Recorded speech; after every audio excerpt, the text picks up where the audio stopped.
What is up, guys? Welcome to the Soulstorm World Championship 2024 Group D. I'm your host, Dusty Minister, and this will be the last group that we have to go through in order for us to actually get to the playoffs. So let's actually get right into it. Let's wrap this one up.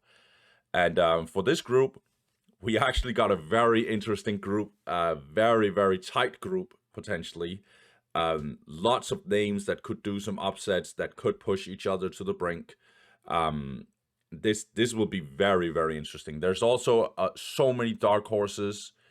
I don't know, this D here could stand for dark horse because there are many dark horses in this specific group. There are so many question marks, and I can't wait to show you guys what's going to happen in this group. So Dantist, he's our seed 1, and we expect him to also be the winner of this group. So far, all the seed 1s has just been 5-0. Let's see if Dantist will do that as well. Dantist, he is... I've seen some of you guys, I've seen some guys in there talk about, chaos, and you guys are really missing chaos. You want some more chaos. Blood for the Blood God, or whatever you guys are talking about. Well, I'm gonna tell you right now, look no further. We got Dantist in here, and not only is Dantist one of the best players in Soulstorm, he is by far the best Chaos player currently. And I don't think anyone gets offended by that. Dantist is just the best Chaos player right now. Some people can get close, but it's just, he just has that extra edge as a Chaos player, and he also is super consistent with Chaos. He wins matchups that he's not supposed to. He wins maps that he's not supposed to. And he's just an absolute monster. So he's our seed 1. He's also rank 2 right now, I think. Right below Bloody Monster. So very, very strong player. His secondary race is Orks. And he banned Orc. So going to be interesting. It's interesting that he banned Orc instead of... He banned Orc instead of banning Eldar, for example. But I think that he might be more comfortable with playing against some Eldar players. We'll see. There are some dangerous Eldar players that he has to go up to against, even in this group. But we'll see. Then we got Mixalich. Mixalich is an absolutely a legendary player, and you can't take away from the fact that this guy is one of the Hall of Famers of the Soulstorm scene in general. So Mixalich, he actually goes in with Orcs and Eldar. Mixalich is known for this guy who can play pretty much everything. First, he started... well, I wasn't all the way back, but so I wouldn't know his old school stories. But I know he started out as a Space Marine player, and he was known as being one of the best, if not the best, Space Marine player to ever play Space Marines, until we got some of the really, really great ones, Sork and All-Seeing Eye, and all of these guys. Then Mixalich at least had competition, but I think before that, Mixalich was the greatest Space Marine player at his time. Mixalich has also won tournaments that he's not supposed to win when he plays IG. He has a very disgusting Dark Eldar when he is peaking. Mixalich has many games where he also randomly used to be really good with Tau. But then he stopped maining Space Marines, and then he started maining Eldar. And he spammed the hell out of Eldar, and nowadays he actually mains Orcs. So Mixalich, he likes playing many races. This gives him a very good, well-rounded knowledge on the races that he's going up against. But in terms of rating, he's also very high rated. Right now, he's a little low. But if you look into Mixalich's history coming into this tournament, you'll realize that he actually plays a lot of things, and you can tell that he's experimenting a tiny bit. And he's also playing races that he doesn't currently... Like, these 2 races is not what he has played for the most part coming into this tournament. So he's probably just experimenting a little bit, and that's why he's a little bit fallen off in MMR. In terms of tournament performances, Mixalich has showed up for some tournaments. Not gone super far. He did show up to Inter Pares, Primus Inter Pares, but it's a big tournament that Yubaka actually put out, and he got decently far. He got kicked out by the guy who's just above him, Dantist. Mixalich also sometimes randomly shows up for Burger Cup, and either he just leaves the Burger Cup or whatever the hell is going on, or he gets very, very far, or sometimes even winning the Burger Cup. But Mixalich is mostly known for some of the tournaments back in the day. Back in 2021, he almost won the tournament, and it was only because Master Yoba showed up that he didn't win Trustkill 2021. There's also a Autumn Meat Grinder that I think he got, no, Big Boss of Summer, I think he got 3rd place. So his 2021 tournament performances are actually very, very high. We're talking like S tier, super stacked tournaments. But his recent tournament performances hasn't been insane. So Mixalich is a question mark, because we also know that Mixalich is able to just do some disgusting stuff. But he is a question mark. He could fall completely apart, or he could actually show up and perform very, very well. Then we got another dark horse, maybe even more dark horse, which is Ataraxia. Just like Deco, we actually thought about putting him on C2. And I will say this, looking at how Deco performed, I wonder if we should probably have done the same with Ataraxia. Ataraxia is very, very strong Eldar and Orc player. That's his main races. He's known for that. I didn't know him too much. I've heard his name. I've seen him before, but I didn't know much of him until I started talking around, speaking a little bit with people around, and I realized that this guy is a historical monster. He has always, when he plays on the ladder, been really, really high rated. And he has also before been in the very, very high rating. We're talking 2,400 MMR kind of area. He isn't super, like, it's not Master Yoba, Bloody Monster, Ron Reese's MMR peaking, but he can get up there. And then what I also realized is that Ataraxia has actually showed up for some tournaments. The best example we have is BAD Cup 3, which happened this year in January. He actually got 3rd place, and BAD Cup 3 was a stupid stacked tournament. So Ataraxia, very, very strong player. But he is a question mark because it's not too many tournaments that he shows up for. We have also seen him get kicked out of tournaments relatively early. But the word around town goes that he's a very, very strong Eldar player. Some would even say he's just as good Eldar player as Deco, which is interesting. So maybe he'll actually break the whole group, and we just don't know yet. But yeah, he is a question mark. Fingers crossed that our seeding, me and Jagus, is just a little bit correct. We'll see. Ataraxia, he's in here at least. He's banning Eldar himself, so he does not want to play Eldar Mirror. Mixalich also banned Eldar, if I didn't say that. And then we got Tanyaphilia. Now, this guy is a Giga Chad. He just said, I'm not banning a single race. I don't care if it's Orcs. I don't care if it's Necrons. I'm going to play Tau. So, Tanyaphilia, his main races are Tau, and then his secondary race is actually Space Marines. Tanyaphilia is a really good Tau player. He's actually pretty high rated right now. Maybe a little inflated in rating, a tiny bit. But Tanyaphilia is also a dark horse. He could do very, very well. He has some okay-ish tournament performances, but for the most part, he gets kicked out relatively early.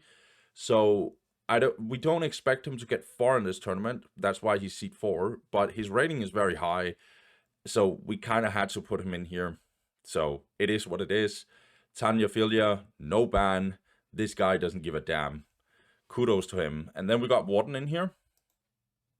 Warden is an Eldar player. And that's mostly what he's known for. He's actually a pretty strong he's an actually pretty strong Eldar player. He also plays Orcs. and he has actually ended up banning Eldar. One was a tough one because I've seen him do some stuff on tournaments before. He had a pretty decent showing in Burger Cup 21, for example, but he also just falls out on certain in certain tournaments. I can't come up with them right now. I've written down so many notes about these players before seeding them, but he also has tournaments where he just falls out the first couple of rounds and doesn't really do anything. His rating is currently not the highest, but it might actually be, it's around the 1700s coming into this tournament. But Warden is a guy who can hover around the 1800. I've even seen him in the 1900s.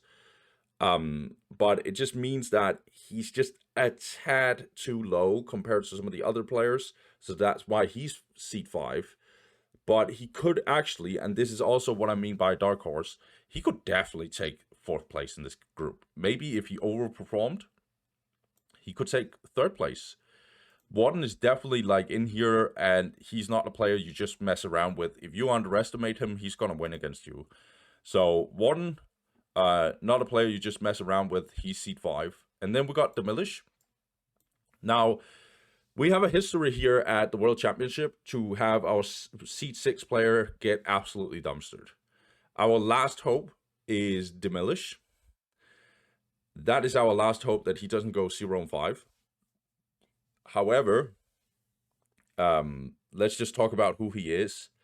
Demilich is kind of in the same level as the players like Forgotten and Sikorski, those kinds of players. But I feel like Demilich is a little bit more of a veteran player. Maybe not in terms of Forgotten, but he's a little more of a veteran player. Demilich has been around for a while, actually. I used to play a lot against this guy on the ladder. He's a pretty good Necron player, actually. His second race is Chaos, and he's banning Tau. Demilich has a very, very tough task ahead of him. He can definitely upset some players in here. There are also players that will be nearly impossible for him to play against. But it is what it is, because it's group stage, it's the World Championship, and you're going up against some of the best players in the world. But what is also very, very relevant to talk about is this is best of ones. And anything can happen, guys. I keep repeating this. Anything can happen in best of ones. This is why it's so annoying to, well, you'll get that when we get to the losers bracket. But this is why it's not fun to get into the playoffs, get kicked out, down in a losers bracket. And you're going to game for game play for your lives and play best of ones. Because best of ones, sometimes you get a wrong map. Sometimes you didn't calculate something and then you lose. It does happen. And it could happen for Demilich in the positive direction. But we'll see what happens. Let's get into it. So round 1 will go like this. First, we got Demilich versus Dantist. That's going to be our first game. Then we got Mixalich versus Warden. A big task for Warden, but maybe he could win against Mixalich. It's not completely unheard of, to be honest. And then we got Ataraxia going up against Tanyaphilia. This might actually be Ataraxia's moment to shut me and Jacobs up and be like, you know what, I'm here to play. Or maybe Tanyaphilia is like, why did you put me down in seat 4? So this game is going to be exciting. I think all of these games will be exciting, but the first one will be very tough for Demilich. Let's see if he can write history. Spoiler alert, he probably won't. But let's see if he actually can push Dantist. Even that is a thing. So let's get into it, guys. Okay, so for the first game, we got Demilich playing as Necrons, going up against the god himself, Dantist, playing as Chaos. And the map, a very iconic map, is going to be Blood River. So Demilich, a tough task that he has ahead of him. He starts on the bottom side, and he goes Necrons. He goes all his Scarabs, but the first Scarab is actually building a turret. Interesting development so far. Maybe he's definitely afraid of potential harass. Let's see if he actually finishes it. He could also just take it to the absolute edge and then cancel it. That's what a lot of very good Necron players, they do. Right after all of this, he goes for his Necron Warriors. On the top side, we got the best Chaos player currently on the ladder by a freaking mile. We got Dantist himself. He goes for 2 cultists. And then Chaos Space Marines and Chaos Lord. So no more than 2 cultists. This makes sense. This is a slightly small map. There's 4 points on each side of the map. So there's not too many points to capture. It's not like Meeting of Minds or Shrine of Ixalion or even Quest Triumph. Putting down this Chaos Space Marine, want to go into this base relatively early, potentially. No generator build, by the way. It's Chaos Temple, just Chaos Temple. Yeah, okay, nicely done. So Demilich doesn't finish this shirt in case he has to cancel it. He wants to finish this strategic point while this little guy over here just stopped capturing here to get this ghost turret. Okay. Dantist actually doubles down. He wants to take out this strategic point here, even though he's actually in the negative cover. It's interesting. So 1 Chaos Marine for a decap. I'm not sure if it's worth it, to be honest, but it is what it is. Demilich actually significantly improving his economy. He is already 3 plasma generators, closing in on 4 up. And he's also getting his 5th very soon. Yeah. Oh, this Scarab Squad is not getting controlled. Okay, it survives in the end. Okay. Nice harass by Dantist. He's gonna go the other way around with Chaos Lord. Okay. Chaos is getting a better and better economy. Plus 56. So he's just slowly improving it. But he's getting this extra Chaos Space Marines. He's not going for an early generator. He wants some good early pressure on Necrons, and the way that he does that is not get the generator, just get some army before you do all of that. Now, Chaos Lord is trying to go in here, might even go for this plasma generator. He's gonna take a big beating, but he doesn't care. He's gonna go all in here. A little weird that Demilich doesn't spread his squad a little bit so they can shoot. Okay. This Chaos Space Marine is actually going in on these Scarabs. Okay. Let's see what Demilich does.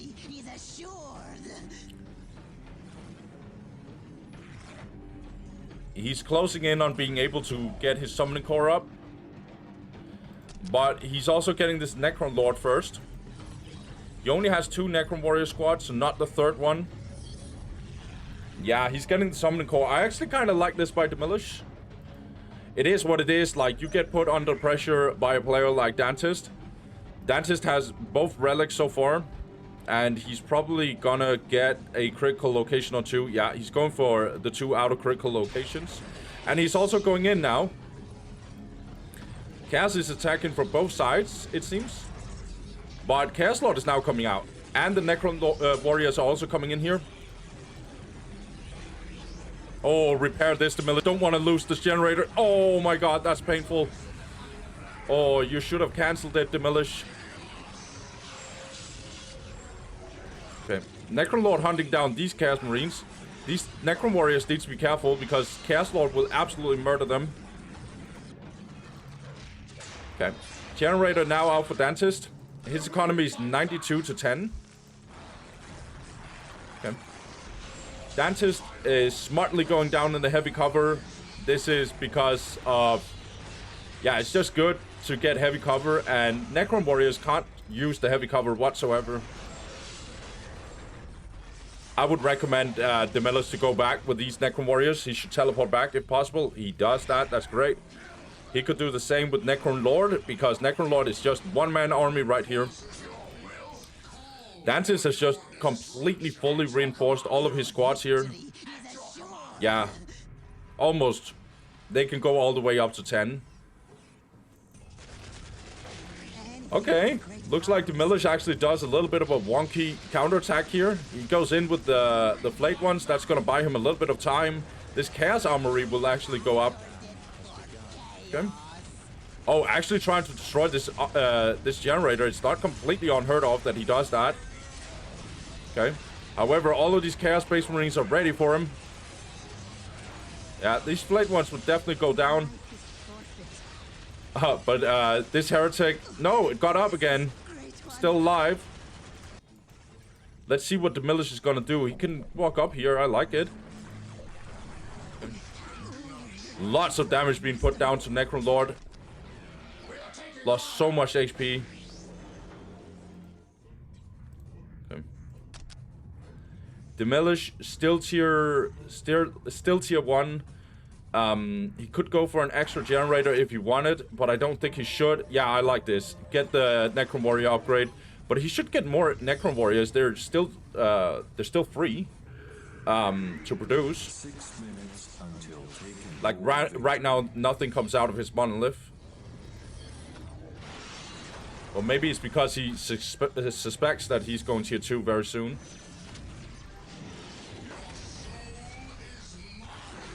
Okay. Necrolord taking much of a beating here, and I don't think he... Okay, he has his teleport up. However, does these Necron Warriors have their teleport up? I don't think so. There's so many Space Marines right here. Chaos Space Marine. Never call them Space Marines. That's heresy. Yeah, looks like the Demilich wants to take out that both critical locations here. But I don't know how he deals with this Chaos army right now. They have their aspiring champions with plasma guns. They're gonna deal stupid damage right now. However, Necron Warriors at least has the upgrade right now. But both these obelisks are not upgraded yet. And Necron Lord is super low. Yeah, this looks like Dantist is just knocking on the door. Actually putting the final nail in the coffin. This is not enough army to survive this Chaos Onslaught.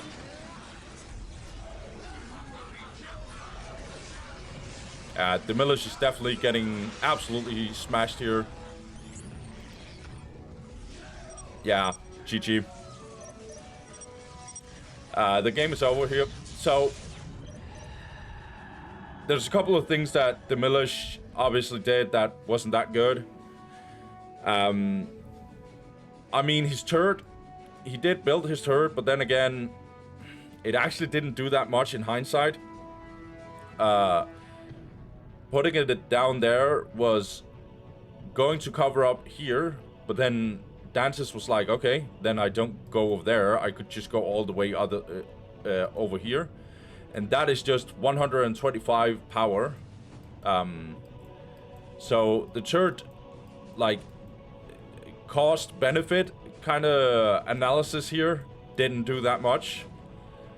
Then also losing that generator loss was just really not good. That should never happen.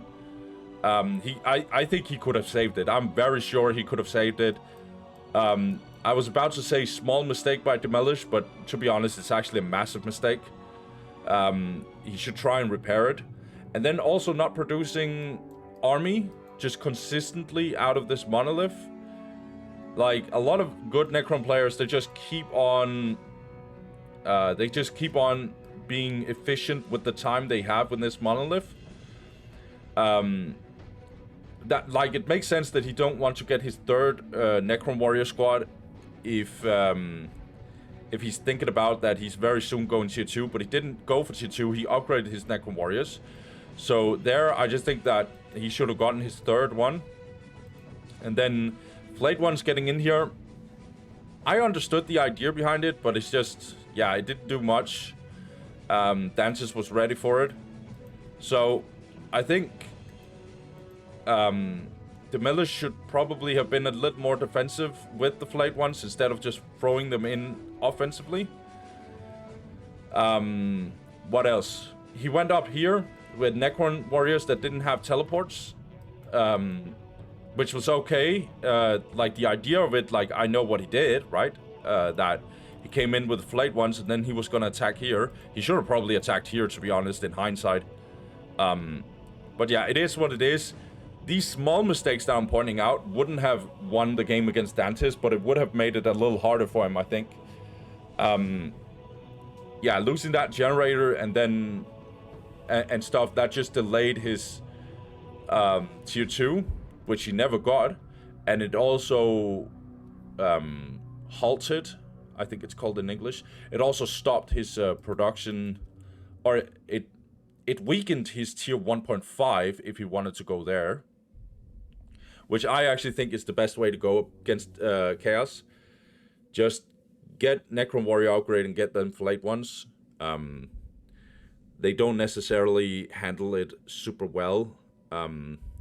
Dantist, I don't even think he did too much here. Like, he just did his thing. He went Space Marine spam and captured the whole map. And Necrons didn't really have any big... Necrons didn't really have any big, like, things that they could... Like, they basically didn't challenge him for the map. And then what happens is Dantist just gets more and more economy. He was even approaching tier 2, which would have made sense because of the timer. But yeah, I think that it is impossible to do anything for Necrons if they do the mistakes that I just pointed out. And obviously, like, Chaos just... Yeah, it was easy this game for Dantist, I felt like. I know Demilich can play way better than this. Like, I've played against this guy. I've even seen some of his replays going up against other really strong players. Demilich is able to do better than this. I've also seen Demilich peak at like 1900 MMR and stuff. So it's not like Demilich is completely... Like, he shouldn't get completely wiped like this. I felt like he could have actually stood up against Dantist, but yeah, he didn't do that, and it is what it is. Well played to Dantist. He is now getting his first win here. Let's move on to the other game, guys. Okay, guys. So for the second game, we got No, I'm not doing that. We got Mixalich playing as Orks. He starts on the bottom side, and he goes Orks. Hopefully more than this. Yeah. Okay. So 2 Slugger Boys, Gretchen.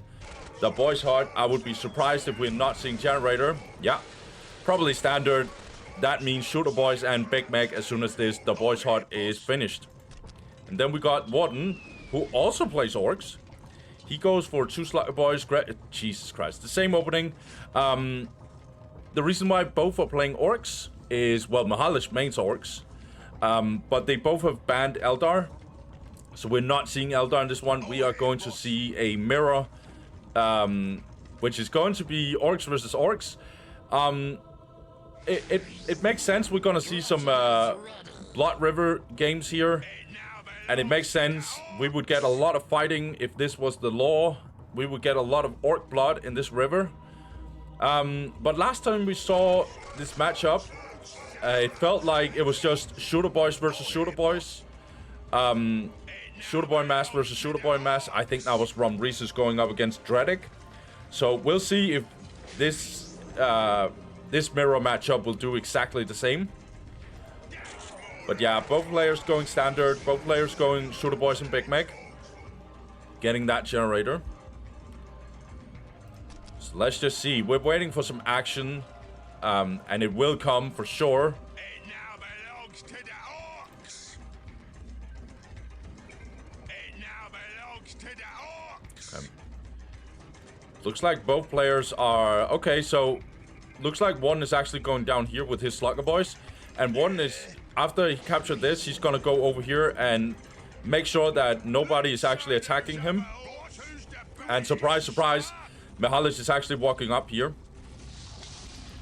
Okay, but he's not just walking up here, he got the Big Meg out. Looks like the Big Meg from Mixalich actually got a little earlier out, actually. He probably was a little faster with the Boys Hut. Oh, lots of Slugger Boys going down here. What's happening over here? We just have a bash out here. Not really a bash out, because the other Orcs are just capturing. Or decapping, I should say. Warden went in here and decapped.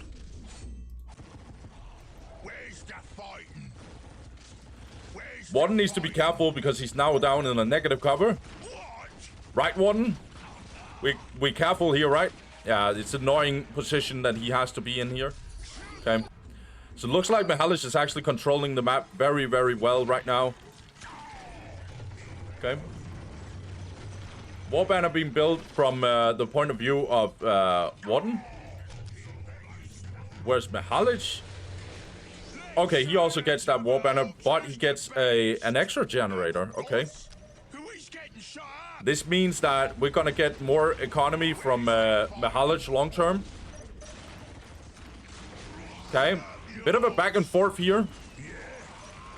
So Warden is focusing the shooter boys, whereas Mixalich is actually focusing the big mech.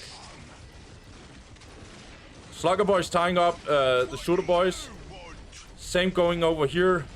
Lots of fighting here.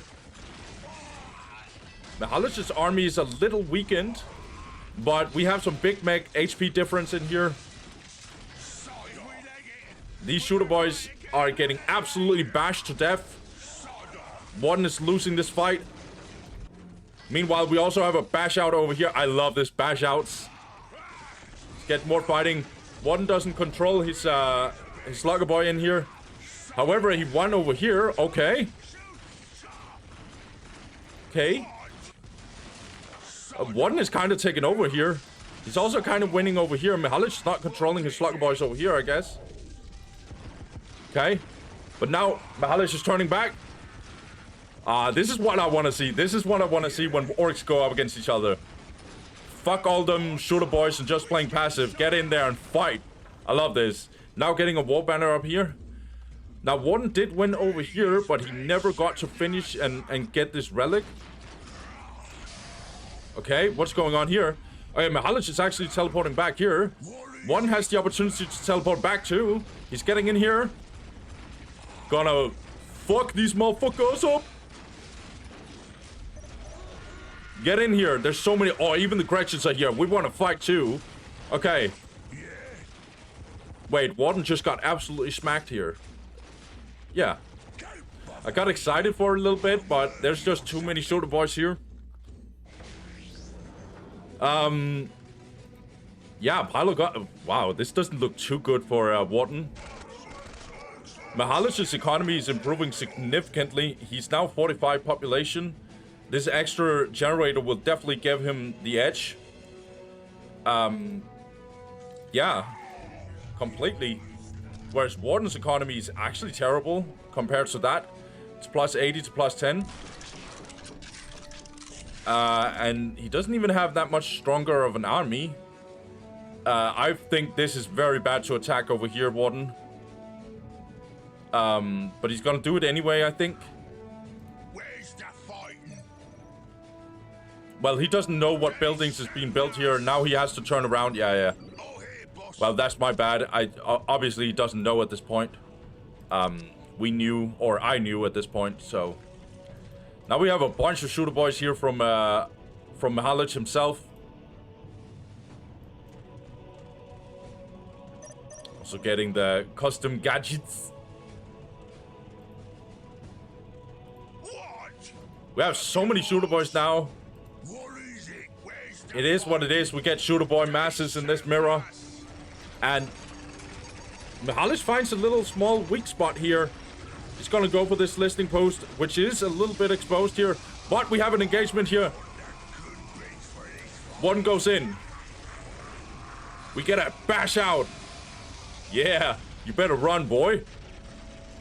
Oh, that's not running. That's getting down in heavy cover and getting very smart.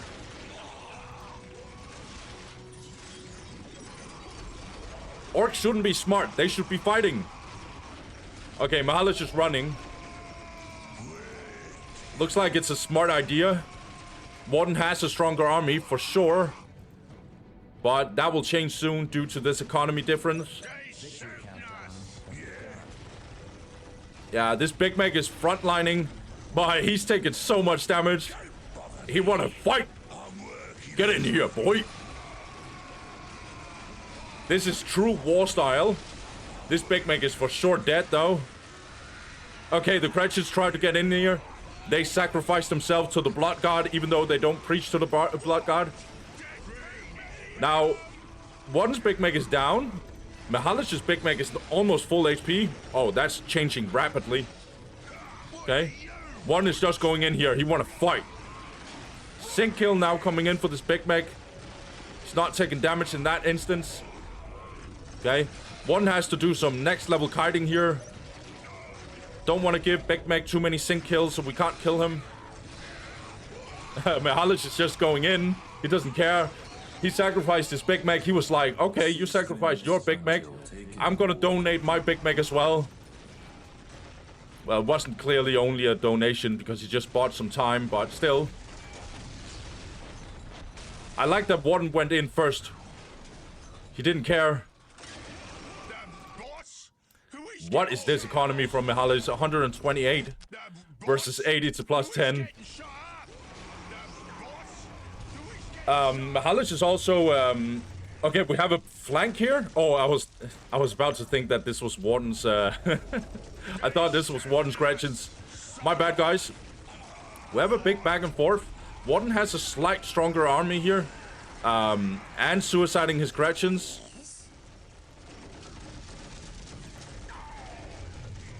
Yeah, want to decap this, I think.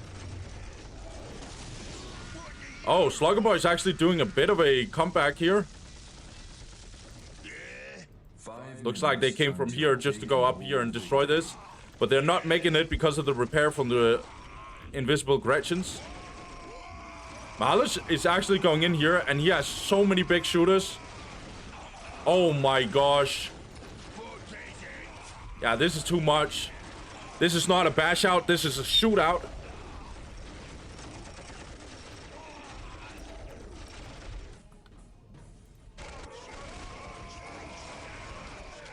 Still terrible economy for Warden.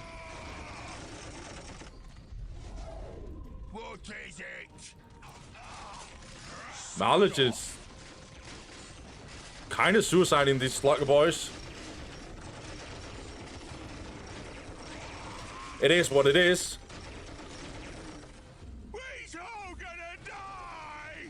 Okay. I don't see how Warden will come back. I'm not gonna lie. He has lost all the map. All the critical locations is in Mixalich's favor. He didn't get this relic.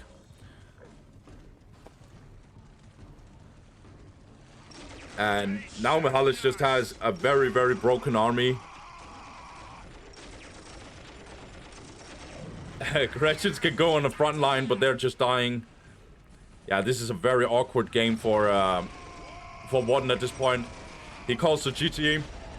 He knows that this is over. Yeah, I felt like Mixalich was just very, very convincing here. Like, as soon as he secured this area, he just instantly built a fortification up here. And then he just kept on. He was very smart. Like, this map sometimes is just all about the relics. And when Mixalich won this, and still Warden didn't truly win this, like, then, yeah, it is what it is. Then you end up losing. And while on top of it, we also had these critical locations. And in all of that, Mixalich, there was a small moment where he had a little bit of a weaker army, but that's kind of because he went a generator and then just improved his economy from there. So good on Mixalich. He played really well, to be honest. I think he was just more efficient and just got the relics the correct moments.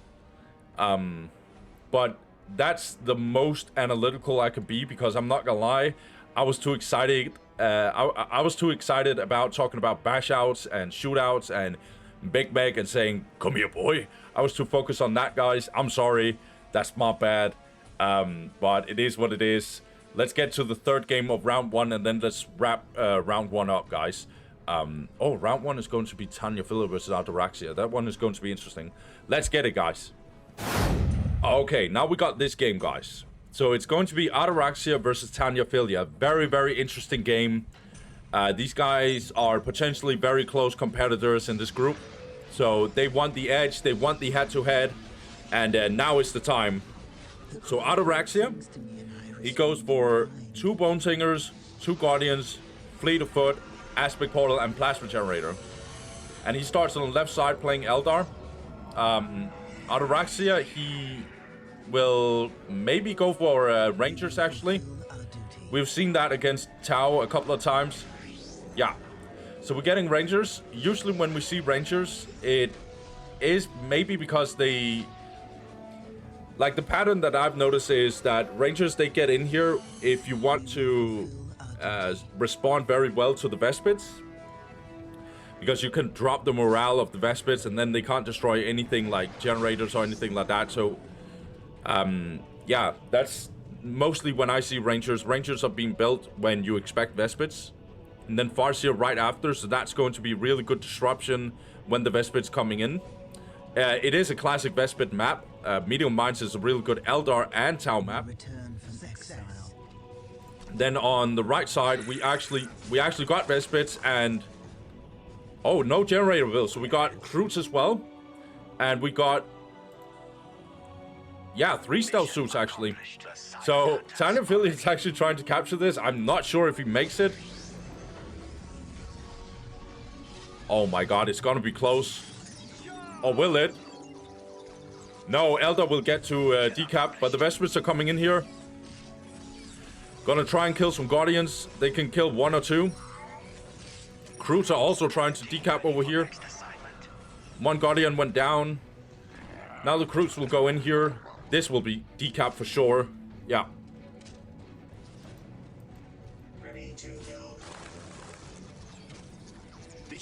Yeah, good decap here.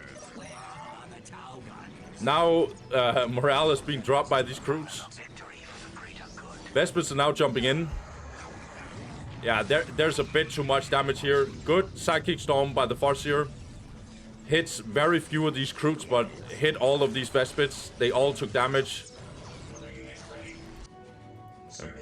Tanyaphilia's economy is 56 to 0. It's not amazing economy. However, it looks like it's going to improve. He is floating a tiny bit compared to what he should be, but he's microing intensely up here. Tanyaphilia actually wants to double down over here, but Eldar has had enough. He tries to decap more, but then Tanyaphilia jumps back in. Okay, Vespids needs to be a little careful here. Okay, we're getting Dark Reapers. I like that. Ataraxia needs some more firepower to deal with this.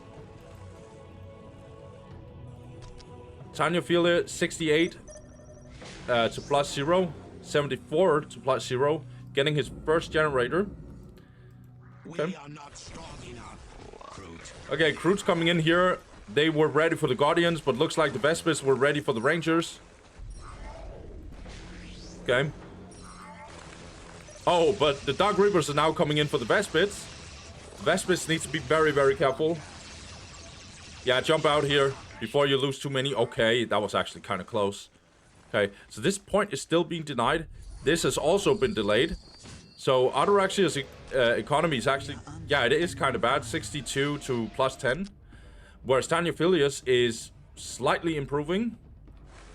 Still a little slow. Where are the Taugans?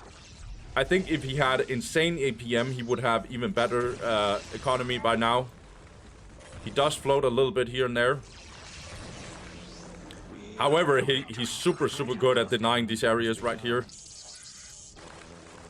Well, let's see. These Croots are getting hunted by this Farseer, looks like it. Yeah, Tanyaphilia has a very, very strong economy right now. He's gonna get some Fire Warriors. He hopes that this harass was enough. But looks like Ataraxia wants to counterattack here. Actually getting the minefield, I like this. This minefield will obviously be very good against these Vespids when they try to destroy these generators. Okay, Fire Warrior is now out. We're getting the second plasma generator for Tanyaphilia. You cannot imagine what we have seen with our eyes. Third plasma generator for Ataraxia. And his economies, for obvious reasons, rapidly increasing. We are taking damage. We walk our path. Guardians now has to run because of this Tau Commander, who is getting his Heavy Flamer upgrade. Okay, nicely done. obviously good at, just like all flamers, good at dropping morale, good damage against infantry and stuff.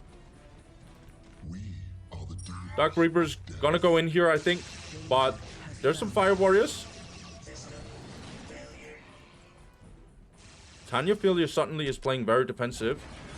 Yeah, I was about to say he can go tier 2, but I think Ataraxia will do that as well. Whenever you see 3 generators like this, Eldar usually go for tier 2. No, he gets a 4th generator, okay. Incoming enemy fire. We are taking damage. Same economy for both sides. Looks like Guardians want to keep on doing this, but I think Vespids are ready for them. I think Vespids could be a little offensive, like go over here and try and get this Listening Shrine. And I know Tanyaphilia can't see it, but like he would think that he has like destroyed this area so many times. Nicely done with the stealth suit, by the way. That this one is probably not upgraded, so at least I can take a look. Because right now he has to play defensive, and I feel like these Vespids are not being used correctly. That's just me, obviously. Vespids now coming in. Okay, good damage on these Rangers, but a real good response from them. We're getting more Fire Warriors, not yet. But we are tier 2, and we are improving our pulse rifle here. Super, super strong upgrade for these Fire Warriors. And I think in tier 2, this is actually considered slightly favored towards Tau. In fact, this matchup is considered favored towards Tau. Slightly. Okay, Vespids jumping in now. They're kind of doing some disruption here and there. Recruits are also coming in, but they're running around here in a little awkward circle here. Vespids are just alone on the front line, it looks like. And Eldar is just running anyway. Okay, there's actually a model that got caught off guard there. Vespid's running out. Not a single Vespid died. Okay, interesting. Okay. Farseer taking so much unnecessary damage here. Oh, she actually got disrupted a little bit. She's a little bit out of position. Okay. Economy is exploding on Tanyaphilia's power income. But his... yeah, he had to recover his... oh my god, so many crews potentially dying here. Need to be a little careful with them. Good backup. These Guardians suiciding a little bit here. Farseer trying to get in here. She's very low. The Vespid's also coming in. They're down in the heavy cover, so that's good by Tanyaphilia. Yeah, has to jump out. Now Harlequin is out, so that's going to be very, very dangerous. Now we know, obviously, that we have tier 2 from Eldar. These Fire Warriors are completely scattered all over the place because of them being kicked around by Harlequin. Recruits trying to get in here, but they're getting absolutely wiped here. Okay. Suddenly Tau lost a lot. They still have the Vespids though. But Ataraxia has 2 of the outer points here on the critical locations. Tanyaphilia wants to keep on fighting. But Eldar is a little bit in a good position. Like they're down in the heavy cover. Okay, however, this Harlequin finally went down. Okay. 3 squads of Fire Warriors now. There's no vehicles, it seems, from Tanyaphilia. Looks like he want to invest in maybe stealth suits.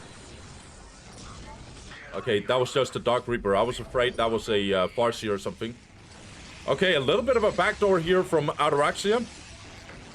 Where are the Vespids? The Vespids has to respond to that. So they get in here. They're gonna tie up these Fire Dragons. They are not having any of it.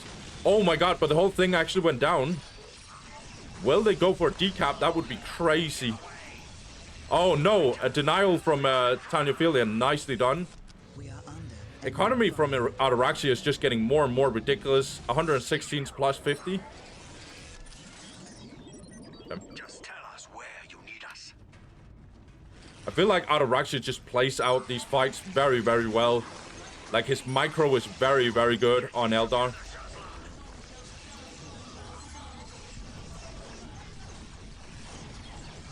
Okay. These Vespers need to be careful they don't take too much firepower, but I could say the same for these Guardians. Oh yeah, they get absolutely wiped here. Okay. These Fire Warriors are getting very, very strong at this point. When you mass them up and they have the upgrades, then they get very ridiculous. Also, the critical location timer got nullified because of this. That's good.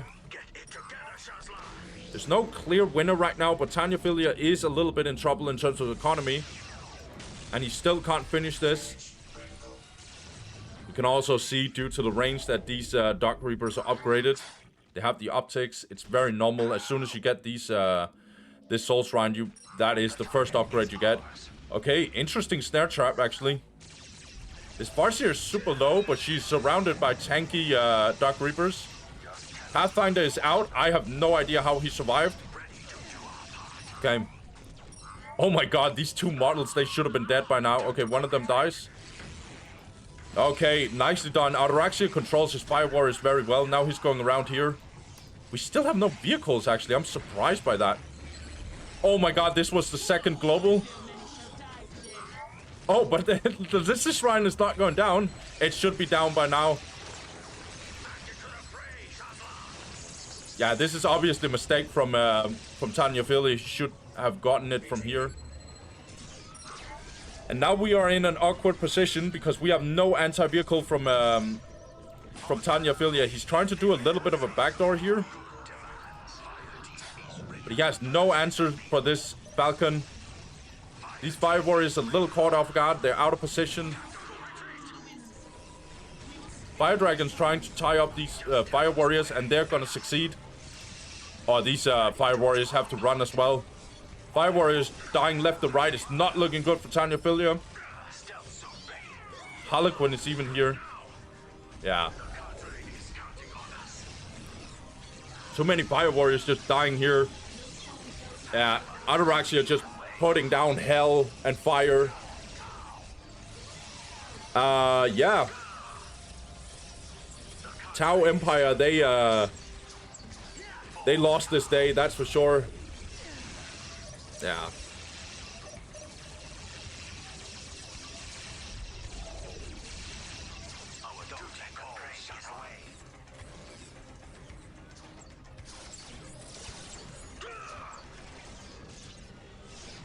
Don't let the prey get away. Just tell us where you need us. I'm just waiting for the GG because Tanyaphilia's army is completely destroyed. Yeah, it is kind of GG. There's no reason to move on. Yeah, Ataraxia played this very well. I felt like as soon as he got into tier 2, he slowly started outplaying Tanyaphilia. The way he moved around the map with his Fire Dragons actually was very, like, it seemed like it caught off Tanyaphilia off guard. And what it also meant was that these Vespers went on these Fire Dragons, and you know what happens? That is your stealth detection. And so you can't even see the Rangers for the rest of the game, because the Vespers are just trying to fight these Fire Dragons. I felt like we needed vehicles. I know it's easy for me to say for Tau, because he probably didn't have the economy to get Fire Warriors and vehicles, but yeah, as soon as we had something needed to be done about this Falcon, and we needed mobility on the Tau, in the Tau army, and the only mobility they had was the Vespits, and kinda the Kroots as well, only kinda though. But they got wiped in this fight, which was very, very detrimental actually. This Harlequin, or this first Harlequin that came out, was also very problematic for him. But yeah, as soon as Ataraxia, the storm was over, that suddenly he wasn't losing all these points, he just massed up his army, did a big counterattack, and he never truly stopped. You could argue maybe he was a tiny bit lucky that Farseer got away with no HP, blah blah blah, but like, I think Ataraxia's micro is just very good. It looks very, very good. You can tell a massive difference in an Eldar player that just really controls his army very, very well, and an Eldar player who's not really micro intensive. And Ataraxia is the first one of those two types. That's for sure. Tanyaphilia, I loved his approach. I loved his attack, but I felt like as soon as he went into this defensive position, I felt like he should have just been defensive with the rest of his army and then go in here and try and take a listing shrine or two down.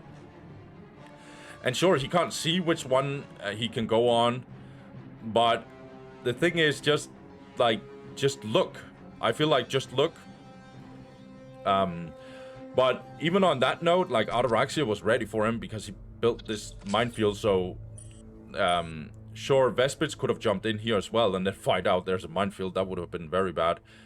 But yeah, it kind of is what it is. Well played to Ataraxia. He just kept his head cold or cool and went in and fought Tanyaphilia. I felt like Tanyaphilia had some moments, a lot of moments actually, but yeah, it is what it is. So Ataraxia actually gets the first win here. So let's just do a recap, guys. Okay, very short recap here. Dantist won his first game. We're not surprised. Mixalich won his first game. We're not super surprised. And Ataraxia won his game. We're not surprised either. But that was probably the most anticipated and closest game that we would have gotten in round one. So far, Tanyaphilia, that was a little bit of a hard loss. If Ataraxia is going to be the guy that, you know, is going to be in a tiebreaker with Tanyaphilia really needed that win, but sadly he lost. Warden also losing, it is what it is. It is going to be rough for him. But he didn't look completely out of touch with what was going on against Mixalich. So he can definitely bounce back, I'm sure of it. And Demilich, that was just tough. I felt like he did a little too many mistakes, but then again, there might actually be possibilities that he'll just fix the small mistakes, and then he will actually do much more than what he did there. So let's actually get a little bit of a sneak peek into what's going to happen here. And what's going to be very, very interesting is that we have a little bit of an awkward situation for this matchup. So Demilich is going up against Tanyaphilia. Now, Demilich actually chose to ban Tau. This means that Tanyaphilia, funnily enough, cannot play Tau. But I'm going to tell you now, from experience, the Tanyaphilia going SM is not going to be fun for Demilich. SM, not hard counter, but counters Necrons. It is a favorable matchup for Space Marines. For the most part, if Tanyaphilia is a good Space Marine player, he will actually win against Necrons. So will Demilich choose to go Chaos? Maybe, maybe not. Demilich has played Necrons many times against Space Marines. It's obvious. I've even played against Demilich on the ladder. And I main Space Marines. But I would expect Tanyaphilia to be a better Space Marine player than me. So what will Demilich do? Let's see what happens there. That's actually going to be very interesting. And then obviously, and I'm just happy to see a Space Marine. Maybe that's also something I need to say. I'm excited to see a Space Marine player. Tanyaphilia, don't fuck this up, okay? Don't fuck it up. And then we got Ataraxia. Ataraxia is going up against Warden. This might actually be a very important game. Ataraxia looks very, very dangerous. They both have banned out Eldar, so we are going to watch... Jesus Christ. We're going to watch Orks versus Orks for that one. Warden looked a little wonky in that one against Mixalich, but then again, Mixalich is a very, very strong Orc player, so we'll see how this one will go down. Warden now has a little bit of experience in that. Ataraxia probably still has some experience with that, but at least Warden just played an Orc versus Orc game, so we're going to see how he's going to adapt to that. And then Mixalich versus Dantist. This is a classic matchup. This might actually be one of the biggest, most anticipated matchups in this group. And this will probably decide who gets first place. We will see. Dantist is favored in that one. I would even say significantly favored. But Mixalich has done some crazy stuff. Even this year, he has done some crazy stuff. And this might actually be revenge for Mixalich, because last time these guys met, Dantist threw Mixalich out in a best of 1 in losers bracket of Primus into Paris. So this can be revenge for Mixalich. Let's see what's going to happen. Let's start with Demilich versus Tanyaphilia, and then we'll take it from there. Let's go, guys. Okay, guys, I'm very excited for this game, for very obvious reasons. So, for this game, we got Tanyaphilia, and he's playing Space Marines, guys. Tanyaphilia starts on the top side of this map, Fata Morka Remastered. Classic map. Favorite map for the whole community. Tanyaphilia, he goes for 4 scouts. Okay, 4 scout build order, I like this. So, he's gonna capture his outer points, or maybe even rush. Okay, he's capturing his outer points, I think. You can also, with this build order, just rush Necrons and just go in and kill all the Scarabs. It is risky, but it is a possibility against Necrons. And it forces Necrons sometimes to even go turret. But Tanyaphilia, he's just gonna capture his whole map. That's gonna be very fast. And that means we are seeing a Force Commander. Right, Tanya? Scouts reporting for duty. Yeah, getting Force Commander, you can't really go Space Marine squad here. It's gonna kill the flow of what you built in this barrack. Well, you can go for Space Marine squad, don't get me wrong. It's just more efficient to do it with a Force Commander. Significantly more efficient. So, yeah, these scouts might actually go in and take this point, or maybe take this point on each side when they're done capturing the outer points. On the bottom side, Demilich, he actually captures this, and he's gonna get a nasty surprise, I think. He went with...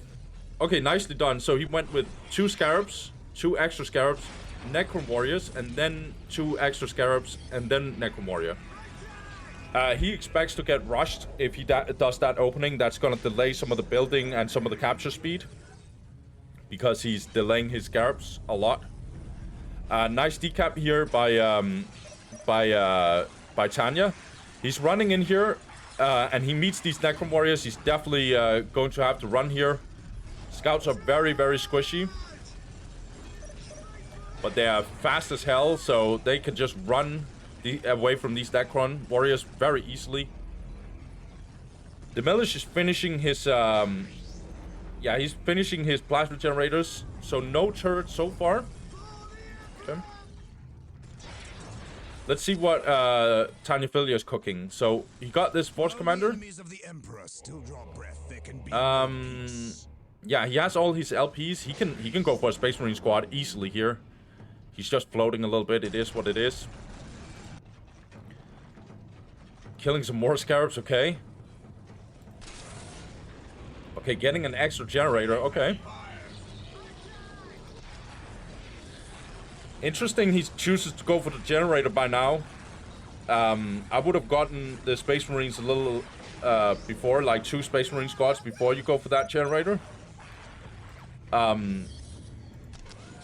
But then again, maybe he doesn't feel like he can penetrate the base of this Necron player.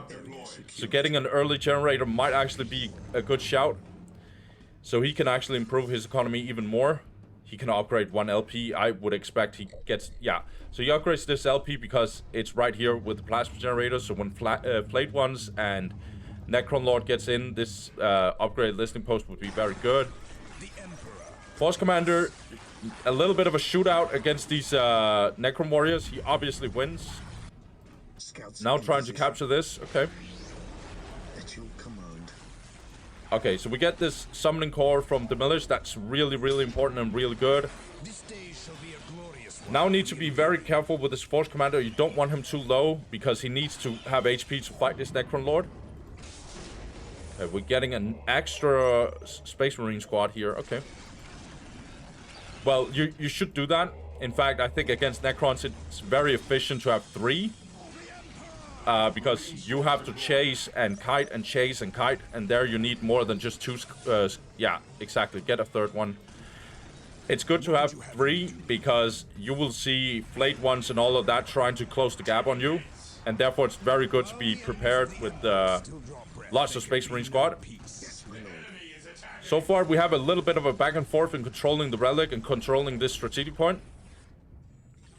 Both players just capturing and decapping each other. Necron Lord trying to do a little bit of a backdoor here, it seems. Oh, yeah, he's actually jumping in here. But he's gonna meet this listing post, and we can just repair this plasma generator. The Emperor protects. Yeah, so many scarabs going down here. Demilich needs to control them. Oh, he's not doing it. He's losing 2 squads here, which is not good. He has this summoning core right now, and he's getting the upgrade. That's a really good news for him. He needs Blade Ones on top of it. However, he is building this plasma generator. I don't know if I'm a fan of that. I think that's very greedy. It's gonna help him sustain his tier 1.5 army. However, it is also going to delay his tier 1.5 peak a little bit. Because he's gonna put so many resources in this plasma generator. And it's gonna take him time to even get the benefits of it. 6 minutes until Because it's building so slow. But then again, I'm not a Necron main, but I would assume that plus 70 would be correctly. However, he doesn't push for a tier 1.5. He just goes straight for the Awakened Monolith. So he just wants 1 squad of Flake Ones. But that's probably a really good shout. Because he's suspecting that Space Marines is probably teching. And he wouldn't be wrong, I assume. Yeah, he wouldn't be wrong because Tanyaphilia is teching. So Tanyaphilia went for 2 plasma generators and then he techs. And while he's teching, he gets this armory and then he's gonna get a 3rd plasma generator. That's usually the standard build order for Space Marines. scouts awaiting orders. This relic has still not been captured by either side. Okay. Interesting heavy bolter turret. I actually kind of like it. These Blade Ones are taking so much damage here. Just kite. Yeah.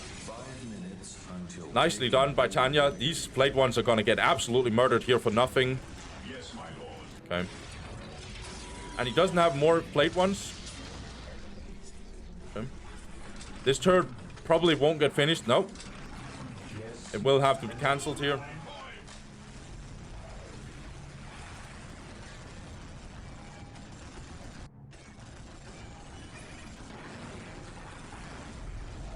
These Necron warriors are taking a little too much damage, if you ask me. Grenades now coming in for Space Marines, and they're also getting the plasma gun. That's good. Demilich needs to teleport out of here. He's losing way too many Necron warriors. Yeah, good. However, he is tier 2, so that's a good sign. My faith is my shield. Force Commander is very healthy. That's not a good sign for Demilich. 4 minutes until taken hold. Sadly, I didn't see what artifacts he got, but he did remove this Forbidden Archive. He probably already has all the artifacts for Necron Lord. So he deletes it, gets his resources back, gets a greater summoning core to get the tier 2.5 units. I'm gonna tell you right now, knowing this matchup pretty well, as soon as it gets to tier 2, it's gonna be hell on earth for Necrons. It's not fun to play against Space Marine tier 2 as Necrons. It's not even close, to be honest. Tier 3, we can probably talk a little bit about it again. No, not even there. As soon as we get plasma guns and sergeants and even heavy bolters or something like that on these Space Marines, it's not going to be fun. Also, Rhino transport, for obvious reasons, getting them. Pretty much everything that Space Marines has in tier 2 is just so good against Necrons.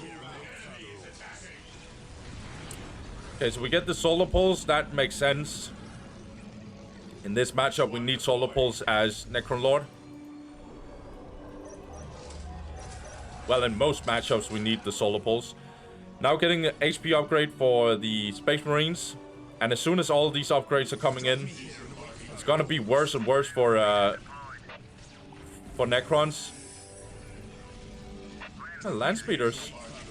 We need Immortals then. We need Immortals ASAP from Demilich. But he's just slowly losing more and more Necron warriors. Did it even survive? I didn't see. I think it died, actually.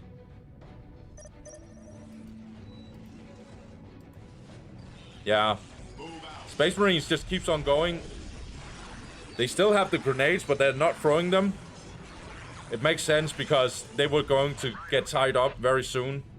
So they wouldn't be able to shoot out. Space Marines economy is pretty decent. It's actually getting kind of good. 92 to 40. A little low in requisition, I would say. Necrons plus 100. That's actually really good economy. He's also getting the models. The models are absolutely disgusting against the Land Spirits. They basically just one-shot them. But I really don't think Demilich has an answer here. Yeah, I really like Hellfire Dreadnoughts here. They're gonna be hell on earth for this infantry.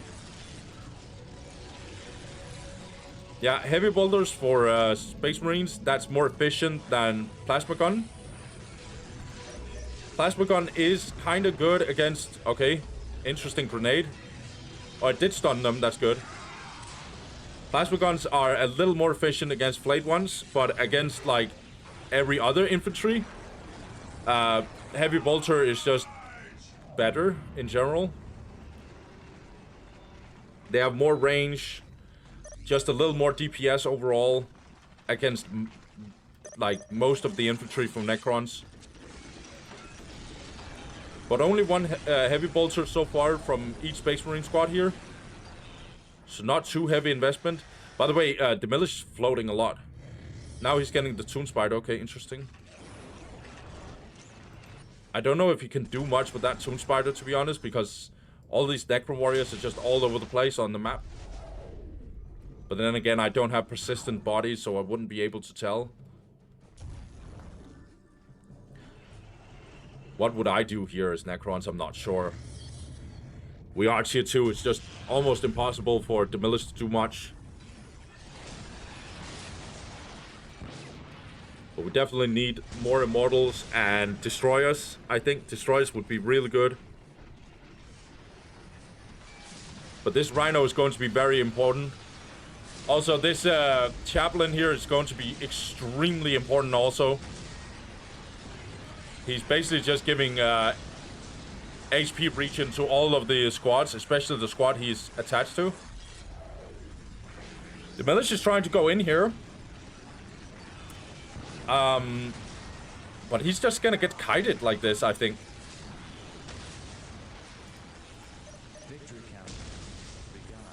Okay.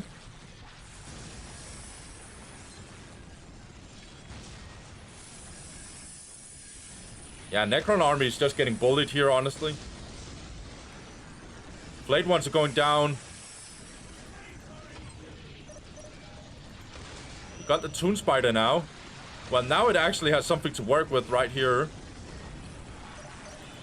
Toon Spider is also a pretty good unit in terms of, like, the range cannon here. Okay, we should... Okay. Like, honestly, these Necron warriors are just getting bullied left and right. Nicely done by Tanyaphilia, actually. He looks very comfortable on Space Marines.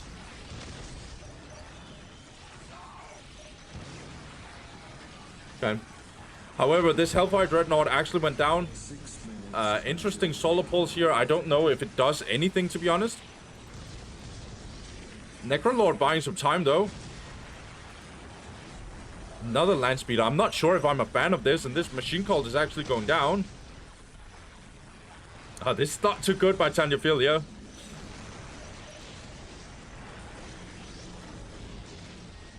Okay, nicely done by Demilich, actually. This Necron Lord must be very low. He's not too low, actually. Yeah, Plasma Generator going down as well. What the hell is going... Oh, we're going tier 3. Tanyaphilia is going tier 3. Okay. Well, tier 3 versus a tier 2 Necron who is floating out of control. Like, at this point, we should have, like, an extra, like, what's it called? Monolith. Like, 1,000. That is ridiculous. Okay. Lots of stuff being absolutely destroyed here. Good push here by Demilich.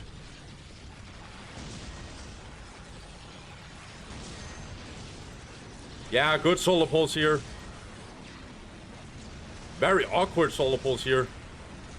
Tanyaphilia is just losing his whole thing.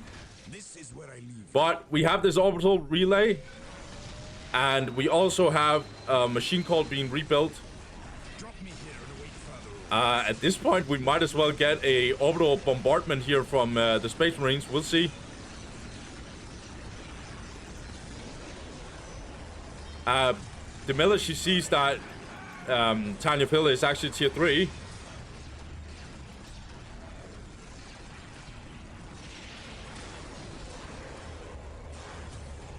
This is brutal to watch. Okay, we got Terminators now. The melee Terminators, in fact. Assault Terminators. So many Necrons dying here. But Space Marines are not getting away with this either. These Space Marines are just a little bit in an awkward position. He gave them missile launchers. That's interesting. Also a little bit of a back and forth. The scouts tried to do something over here. Actually building a building over here, but it's like not gonna do much. These assault Terminators are obviously going in on the anti-vehicle, anti-building units, tying them up. This Necrolord is still healthy. Good morale shout drop by this chaplain. These Space Marines still has rocket launchers.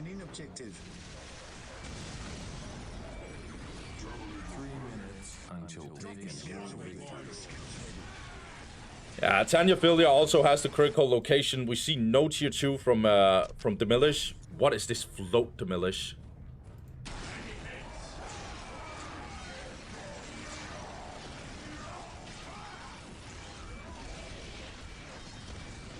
That's so much firepower going down on Necrons. Necrons should be losing here. We even have these Terminator squads. Yeah, Necrons is scattered, absolutely destroyed here. Now getting this monolith here.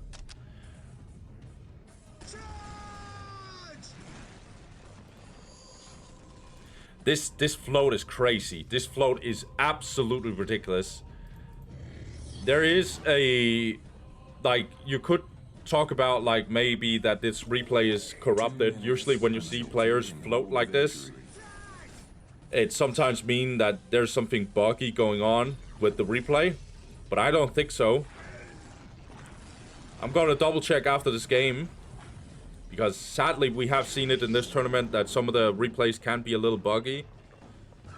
But I actually think this is what it is. Like, this is actually what Demilich has done, that he's actually floating like this.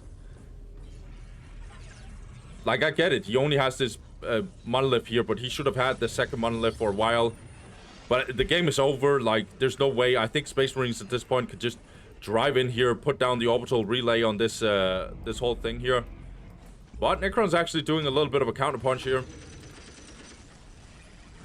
Space Marines army is so strong. Like, this is not even funny. Space Marines going in here. Even the take and hold is going to be a problem for Demilich, but he's decapping. A massive fight in here. Good solar pulse, actually. Orbital relay bombardment coming down now. Oh my god. Nicely done. Even hits his own army. What an honorable man. But obviously it hurt Necrons way harder. Blade One's just trying to buy some time here, but it is over. Yeah, Tanyaphilia acknowledges it. Even over here it was looking a little bit bad. Has to remove this other monolith to leave the game. Oh, looks like Tanyaphilia doesn't leave the game here. He just deleted his monolith. Yeah. Yeah, it looks like he kind of left the game, I guess. Yeah, let's just speed up here. This game is for sure done. We even get the second global here. Tanyaphilia's economy is really good. 131 to plus 79 at this point. even though he lost so much over here. Okay. Tanyaphilia, in my opinion, was never truly under pressure. Like, truly under pressure. I liked some of the Demilish's stuff. Obviously, the push he did here was really good. Felt like getting 4 rocket launchers on this Space Marine squad, maybe in hindsight, wasn't that good. But then again, from a Space Marine perspective, you know that Necrons might come with some vehicles and stuff. Like, Demilich doesn't know what's happening. And sometimes it's so annoying to not have anti-vehicle against, you know, the destroyers and... what is it? Yeah, the destroyers, and there's one more. Toon Spider, those two. You need some anti-vehicle, so... And also, you could go for the Tempest, but the Tempest gets countered very easily by Immortals and stuff. So, getting these rocket launchers might not be that good, or might not be that bad, but in this push right here, Demilich had pretty much no vehicles. He just had full-on infantry, so they weren't that efficient. Obviously, Demilich destroyed everything over here. He destroyed armory. He destroyed this like all those generators, listening post, machine cult and stuff. But it didn't matter. Tanyaphilia was ready. Wow, this stronghold is actually kind of low. But yeah, Tanyaphilia, he was going tier 3. That was why he was losing so badly. He went for the machine cult. Another way that you can also play is also go for the sacred artifact and actually get the Grey Knights. But I think this is more standard, to be honest, even against Necrons.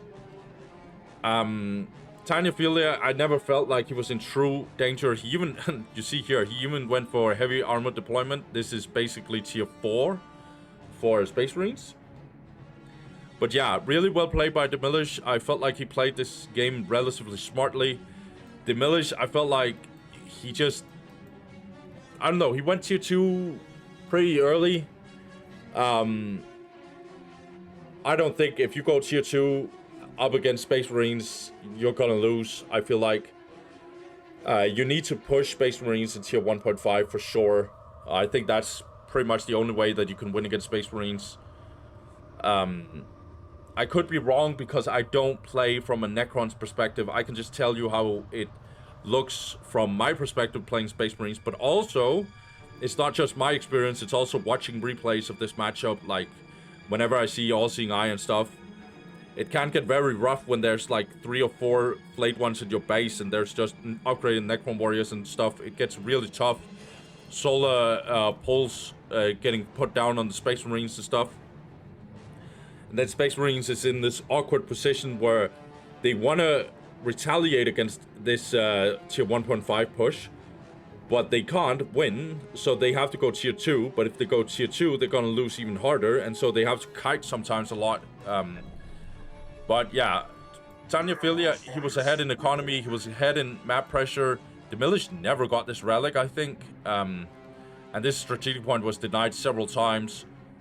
I felt like the only thing that really stuck out to me was Demilich not getting that second monolith. I think he should have gotten that all day long, but he didn't go for it. He could have went for it and then go tier 3 and stuff. Like, yeah, it is what it is. Also, I'm not sure about him going tier 2 in general and getting that second generator. In theory, it makes sense, but you will lose tier 2 versus tier 2 in this matchup. It is what it is. Well played to Tanyaphilia. I don't think Demilich looks like a player that is going to win many games in this group, just like Forgotten, Sikorski, and Alexian. However, I'm not going to doubt Demilich too much. It is what it is. If you're the lowest seed, you are pretty much guaranteed to take a beating. And I respect Demilich. I like that he showed up for this tournament so far. He still has 4 games to go, so he can change and actually make me shut the hell up. But yeah, Demilich came in here, and I respect that he shows up. And I'm happy that he has joined so far. I keep saying this when I see players struggling in the group stage. He's 0-2. He lost to Tanyaphilia, which is one of the lower seeded in this group, so it's going to be tough. But we'll see. He still has some matchups. He has Warden and stuff, so we'll see. Let's get to the other games, guys. Okay, guys, so for this one, we got a very special one. We got Ataraxia playing as Orcs, going up against Mad Warden, who's also going Orcs. So these guys are forced to do that because they both has banned Eldar.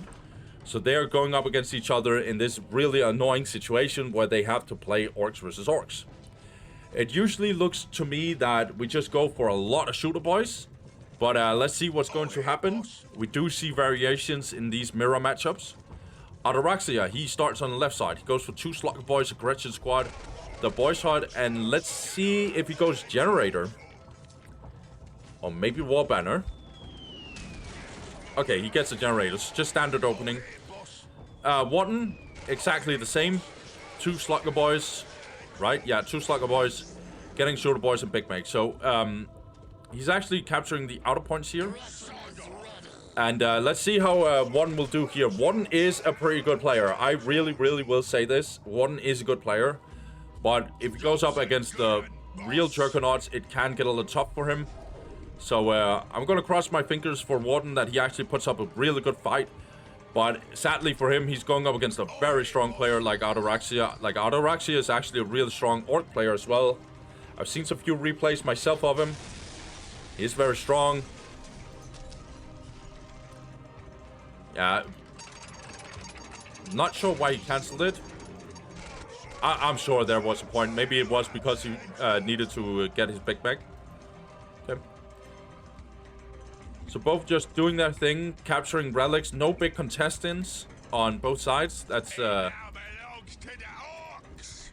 just gonna be chill. So both players just building up their economy and capturing the map.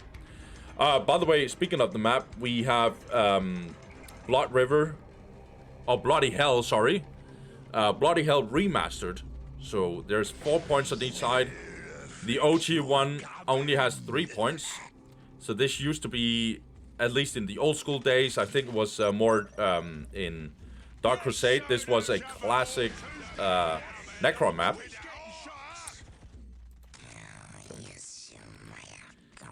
Now gonna build the listing post here. And building this listing post as well. And upgrading this. I like this from Warden. Ataraxia are probably doing something very similar. Yeah, upgrading his stuff and building his stuff as well. So they're basically just mirroring each other. No big differences here. However, Ataraxia will go into this. But thankfully for Warden, this one got upgraded. Nicely done. Warden actually concentrating a lot of his army right here. However, some of it is down in negative cover. We'll get a little bit of a fight. A little awkward for Warden, I think. Ataraxia needs to be a little careful, though, that he doesn't get completely caught off guard here. Okay, a little bit of a back and forth. Looks like we wanted to build a banner over here, but we're not getting it. Okay. Nicely done. Ataraxia runs away. Whereas these Slugger Boys are getting absolutely bashed over here. We need to be very careful. Yeah. Warden gets a little bit outplayed. A little bit. However, he attacks this side. Okay, interesting. Both players getting... Oh, so one actually gets an extra generator. He actually copies Mixalich a little bit here. Ataraxia is going in on the banner instead here. Oh my god, yeah. Okay, Warden needs to get out. He lost more Orcs, significantly more Orcs than Ataraxia did. Okay. So Warden ahead in tech and not ahead in tech. He is behind in tech, I mean. But he has an extra generator. Now Ataraxia is getting an extra generator. Are we getting pile of guns? We're getting more shooter boys, as expected. These shooter boys needs to be careful. They're also running good on Warden. Okay, some shooter boys dying here and there. Warden chooses to disengage here. He's losing this fight against Ataraxia over here. We have a bash out over here. Looks like Warden has to run here. Yeah, he's gonna get sandwiched if he doesn't get out of here. Okay, lost a whole Slugger Boy team here. Yeah. Polygon's getting up here for Matt Warden. He has 98 to 20. Ataraxia is actually 104 to 20. And now Ataraxia is also getting his pile of guns. Ataraxia looks better in terms of his economy and in terms of army even. Warden, not known for his orcs. Ataraxia is kind of known for his orcs. So this should be a little bit of a rough situation for Warden. He's getting pressured here. Ataraxia is also slowly taking over the whole map here in the middle. Warden is going down here, but he's gonna find some shooter boys in the light and a little bit in the heavy cover as well.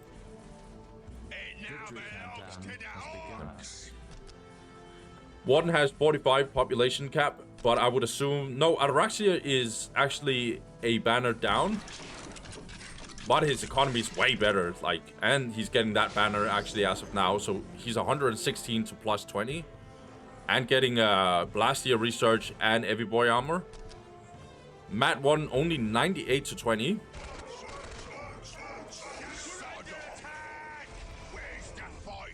Lots of firepower going down here. Okay. Range on these slugger boys. Ataraxia goes in melee immediately. We can actually detach this Big Meg from the slugger boy squad. Speaking of the slugger boy squad, it's absolutely dead by now. These shooter boys are also getting completely destroyed here, honestly, if they don't control themselves. Or if one doesn't control them, I should say. However, Ataraxia is going very deep here. He's under these 3 turrets here. Warden's Big Meg is taking a lot of damage. I think Warden just needs to disengage here. Pray to God that his turret will actually help him out here. Okay, Gretchens are coming in, but they're gonna... they're gonna get absolutely wiped here. Are we even having Blastia? Yeah, Ataraxia has Blastia at this point. And you can tell so much damage going down on Warden. Oh my gosh. Shooter boy spam again. And Big Meg went down for... Well, Ataraxia's Big Meg actually went down. He tanked the whole thing. Warden's Big Meg is actually still alive. Interesting. But yeah, this is just GG. Because this listening post going down and this banner going down. Warden is not even doing something on the map here. Meanwhile, he basically lost the whole thing and now losing the pile of guns. That's going to be unplayable.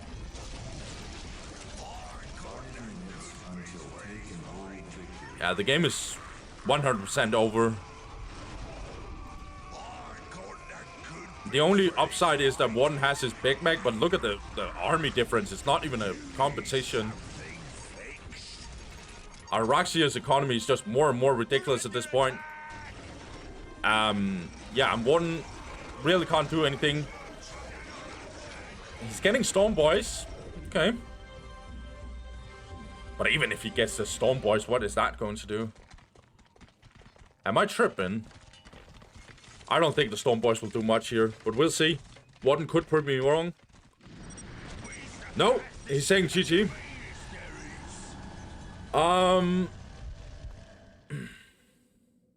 Yeah, it is what it is. I just think Warden loses more orcs than his opponent, and that is one of the main reasons why he loses. I don't understand, to be honest, that he went this generator and then proceeded to fight anyway, instead of just improving his economy. Because even though he got an extra generator before Ataraxia, he was still behind in requisition income, which actually shocked me a little bit. Well, I know that's because of these critical locations, but he was behind in requisition income, which kind of, yeah, shocked me a little bit. I feel like he should have, like, either gone a little more ahead first, but he proceeded to just get the extra generator. But overall, I just felt like what actually truly lost Warden the game and not the generator thing was actually just him losing too many orcs compared to Ataraxia. And Ataraxia is just instantly getting into the... Like, this looks like the win condition in this matchup. Don't try and outplay the opponent, maybe. And just try and get 3 shooter boys with big shooters. maybe you need to play a little defensive. I'm not sure. I don't know Orcs. I don't know this matchup very well. But that's what it looks like for me. And Ataraxia, he just got the edge in the early game. Got all the critical locations. And then the game was basically just over. It is what it is. Bloodplate to Ataraxia. He's starting to look a little dangerous to me. 2-0 here. One goes 0 and 2 actually. So he's starting to get a little bit in trouble. Let's get the last game for this round, and then let's wrap this one up. That's going to be Mixalich versus Dantist. Going to be fire, guys. Let's get into it. Okay, guys. Now we got this very, very huge game for this group specifically. We got Mixalich going up against Dantist. It's Seed 2 versus Seed 1. Mixalich, he plays under his name Nicholas Gunn. And speaking of Nicholas Gunn, he is going for 2 Bone Singers, 3 Guardians, and Fleet of Foot. 3 Guardians, that's interesting. Usually when you see this opening, this means that we're getting Rangers and Grenades, which basically is usually no Dark Reapers, and a little bit early teching tier 2 kind of vibes. That's usually what you do with this opening here. Yeah, Rangers. That is the opening that Nicholas Gunn is doing here. Nicholas Gunn, that's an interesting name. But yeah, Mixalich, that is his most known name. That is his opening. He's going up against Dantist, who is going... Yeah, 3 cultists actually. Yeah, 3 cultists, but 3 heretics as well. Okay, interesting. And Raptors, obviously. Yeah, Raptors. So no generator, because if you go red generator here, you will just lose. But this is a decent map for Chaos, actually. Going Raptors on this kind of map, Battle Marshes, will be very, very good. Now jumping in, also reinforcing these cultists to go in here and fight. But looks like Mixalich is ready for it. Mixalich saw it coming.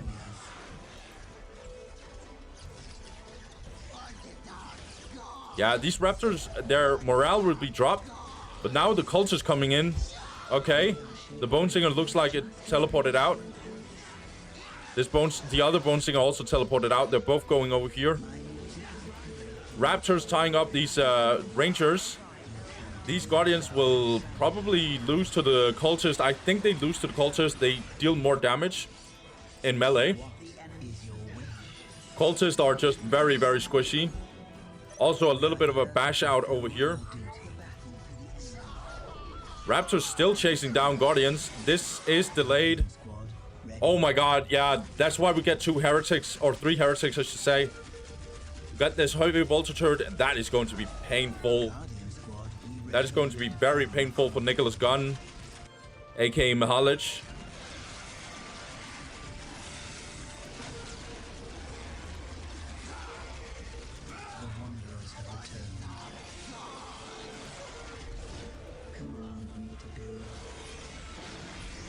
Listening Shrine getting bashed out here. Going down very soon. Looking at economy for both players. Mixalich economy not that good. But that's because he went all in here. And is only slowly building up his economy. It's 62 to 0. Not capturing this map. But so Mixalich is not getting anything over here either. In fact, he's actually sending over all his Guardians to deal with these cultists. But Mixalich's economy is also kind of questionable, 56 to 10. Going to upgrade this because he needs more economy. He's not getting this point, so he needs to upgrade this. This is okay-ish because he got a plasma generator. Yeah, Brave Tomb. Brave Tomb is really good here. Brave Tomb is going to help with stunning this heavy bolter turret. However, to be honest, with this opening from Mixalich, he doesn't have that much DPS. Like, he has no Dark Reapers here. Don't know if he has the grenades yet. I don't think so. Okay. Nicely done. We have a Rape Tomb in here. Nice snipe over here. But you're gonna see how slow this is going to be. Eldar in general has really bad building damage. Even though Dark Reapers have bad building damage, but still. We also have a little bit of a tickle attack over here.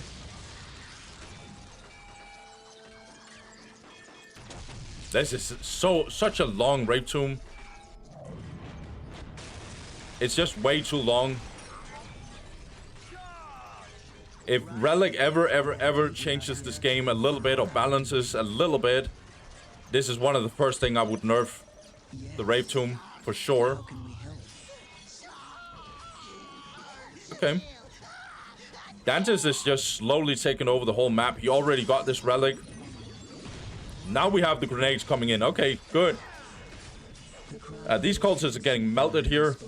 I think we're gonna get a whole wipe here. Yeah.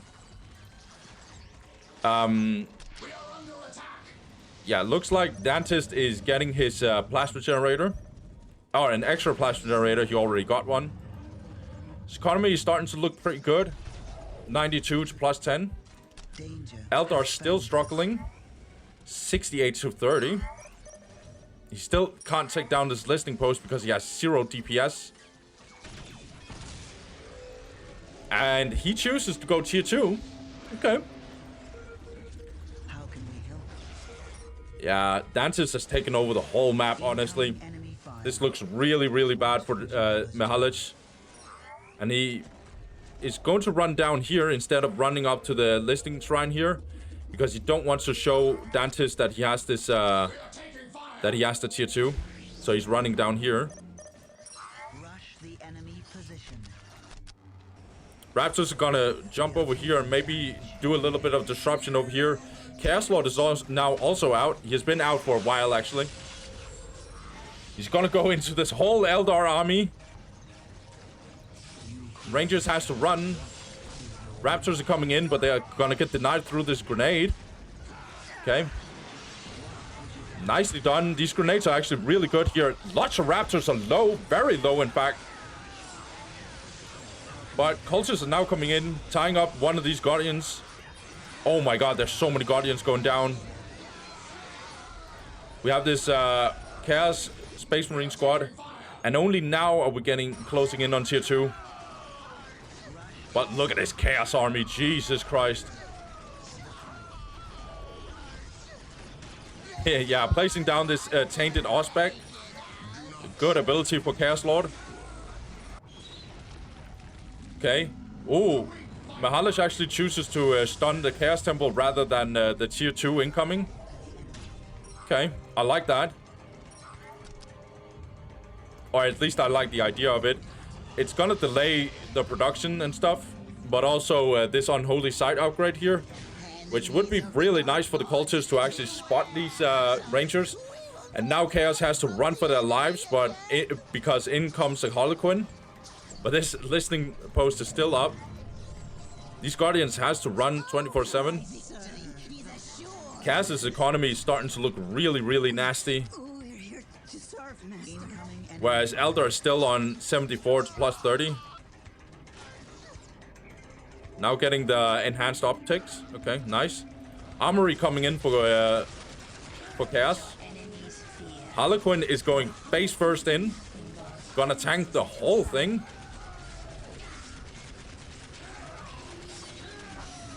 Okay.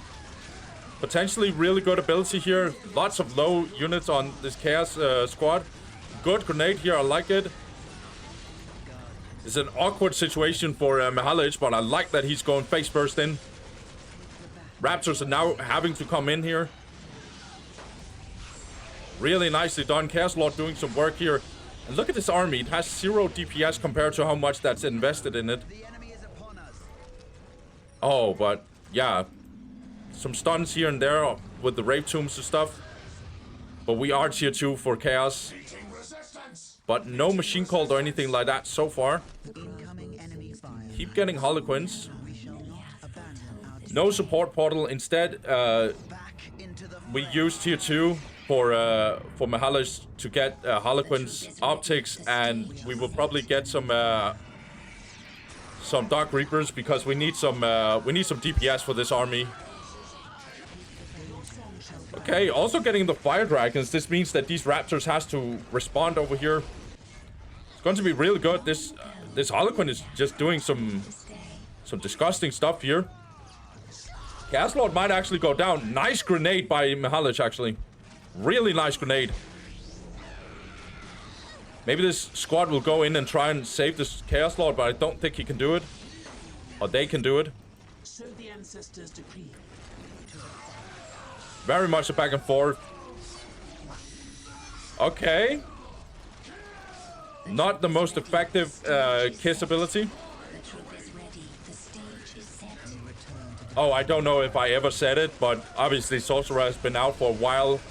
Oh my god, so many Guardians dying. They're not being controlled here by Mixalich. Yeah, that's pretty much a wipe. Yeah, in fact, it was a wipe. The Harlequin also went down. No heavy bolters for these Chaos Space Marines yet. But we don't need them yet, I think. Yeah, Machine Cold's now coming in. But Support Portal is also coming in here for Mixalich. His economy is just still kind of garbito. It's kind of basura. 86 to plus 30. Obviously, it's getting better, but he has been low economy for such a long time. Still no Dark Reaper. Is that really true? Yeah, still no Dark Reaper.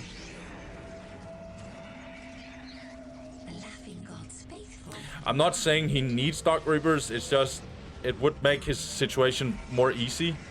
Obviously, it will delay something else. Okay. Raptor still going in here. No critical locations or anything like that being taken. There's too much fighting going on. These Raptors going in with no morale whatsoever. Actually taking unnecessary damage. I know he's buying time for this listing post to not go down. So it's not completely unnecessary. Oh, and now this, now hell will be unleashed here. Oh my god, this is not going to be, this is going to be rough. Lots of Chaos army going to bash these Fire Dragons. They're gonna die, every single one of them.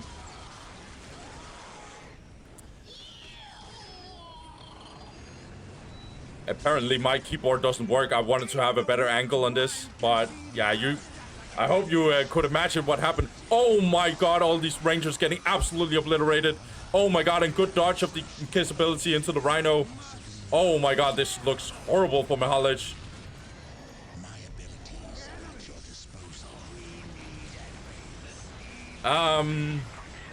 Yeah, and suddenly I think the game is kind of over. I don't know how Mixalich is going to respond to this whatsoever. It's just way too much damage being put down.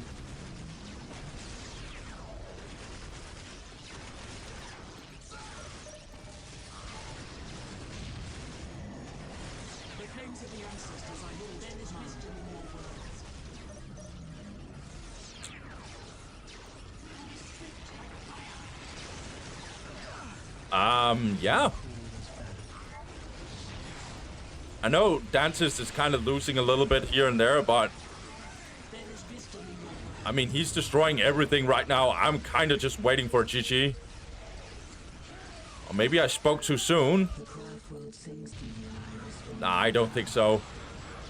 What is Eldar's economy? 62 to plus 40, 50. Okay. A little bit of a small backdoor here, actually. Okay. I like this by Mixalich. This Falcon getting more and more low. Sorcerer coming in here as well. Ah, this is too much. This is way too much.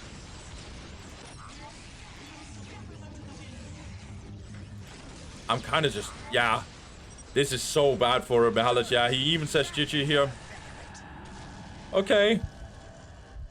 It is what it is. I just think Dantist just caught Mixalich off guard, and it was pretty much impossible for Mixalich to respond. I felt like this opening from Dantist basically just counters Mixalich opening. Like when Mixalich goes into the... by the way, this opening is normal against Chaos. It's normal against Space Marines as well. Going Rangers and 3 Guardians with grenades is normal in this matchup. But Dantist's response was, okay, I'm going to be super offensive, get in with some cultists. He went 3 cultists, so he still captured the map relatively fast. But 3 cultists and then Raptor Squad. Obviously, it delayed his economy boom a little bit. It also delayed his plasma generators and everything that was to come after that. But I think he takes that trade any day because the detriment towards Mixalich was just too huge. Mixalich was just like he was, like, I think for almost 10 minutes or something, he had below 90 requisition income in the first 10 minutes of the whole game. That is very close to being unplayable. I like the ideas that he had to get some power income and then upgrade some of the few listing posts he did have, but he was just too behind in the whole game. And like, his Guardians couldn't handle the cultist over here, so everything that just happened was just GG. Just basically GG. Dantist was very effective, very efficient. I just felt like he kept on going, and he didn't overextend. Like, when he could have overextended, he didn't overextend. But like, this whole onslaught of just raptors and stuff, like, there's no DPS for them. I know I keep talking about that DPS, it's so annoying, but like, all his units got tied up, and if they weren't tied up and they finally were shooting, they weren't doing that much damage. And so yeah, the game was just over at that point. It is what it is. This just shows that Dantist is one of the strongest Chaos players that we have in this. He's definitely the strongest we have right now on the ladder in this tournament, probably in the world. So GG to Dantist, well played to him. Really strong opening from him. And yeah, I suspect that he might actually go 5-0 now. He's gonna join Mastiova. He's gonna join Bloody Monster and Deco. He's gonna be that 5-0 guy. But yeah, let's actually just get into it now. Let's do a small recap and then we can proceed to move on. Yeah, let's do that. Okay, guys. So short recap. Dantist looks disgustingly strong, and he might actually keep on being that because he just beat Mixalich. I know we could argue that Mixalich was playing his second race and stuff, but Mixalich is a very strong Eldar player. So, and it looked pretty convincing from Dantist. There was a few moments, but overall, he had a really strong strategy against Mixalich. So, we'll see how Dantist will handle another Eldar player, because that is the only guy that probably can stop Dantist at this point, which is Ataraxia. Ataraxia is a very strong Eldar player. We've already seen that, actually. And looks like Ataraxia, yeah, he cannot play Orks because Dantist banned Orks. So Ataraxia is forced to play Eldar, but I don't think he feels bad about that because he needs to play Eldar against Chaos or Orcs, but I think Dantist will definitely go Chaos. He also had a very good situation against Mixalich. So I think Dantist will try and play Chaos again versus Ataraxia as well. So what we are about to see here is, can Ataraxia actually really solidify himself as being #1 in here? That might actually be a possibility.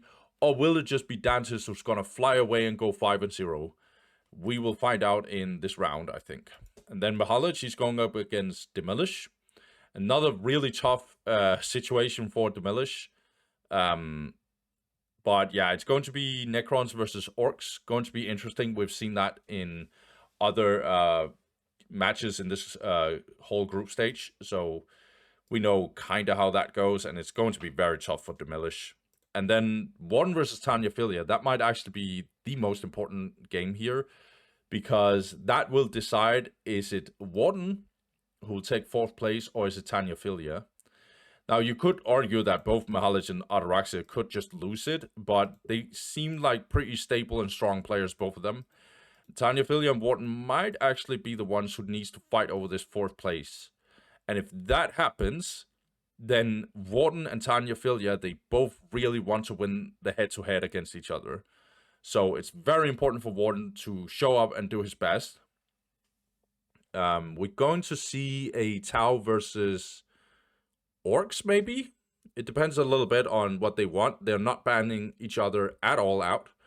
Tanyaphilia went with a no-ban Giga Chat, and Warden, he's banning Eldar, and Tanyaphilia is not playing any of that. So Warden, he really wants to stick with he really wants to stick to Tanyaphilia and potentially the other players, and he would need to win against Tanyaphilia to do that.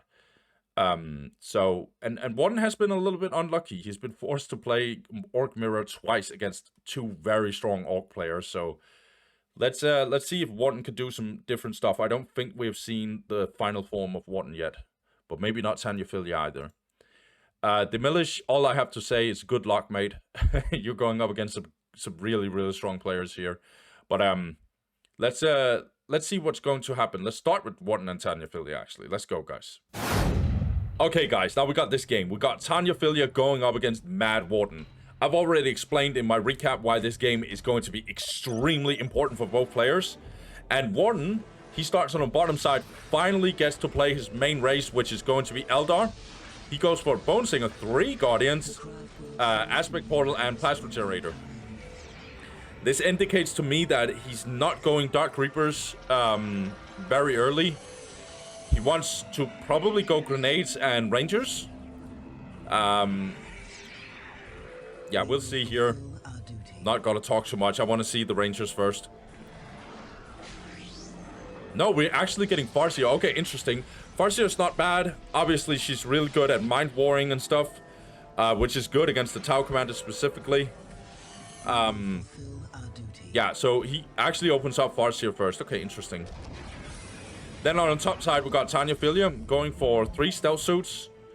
And his first 2 stealth suits actually goes out and captures the outer points.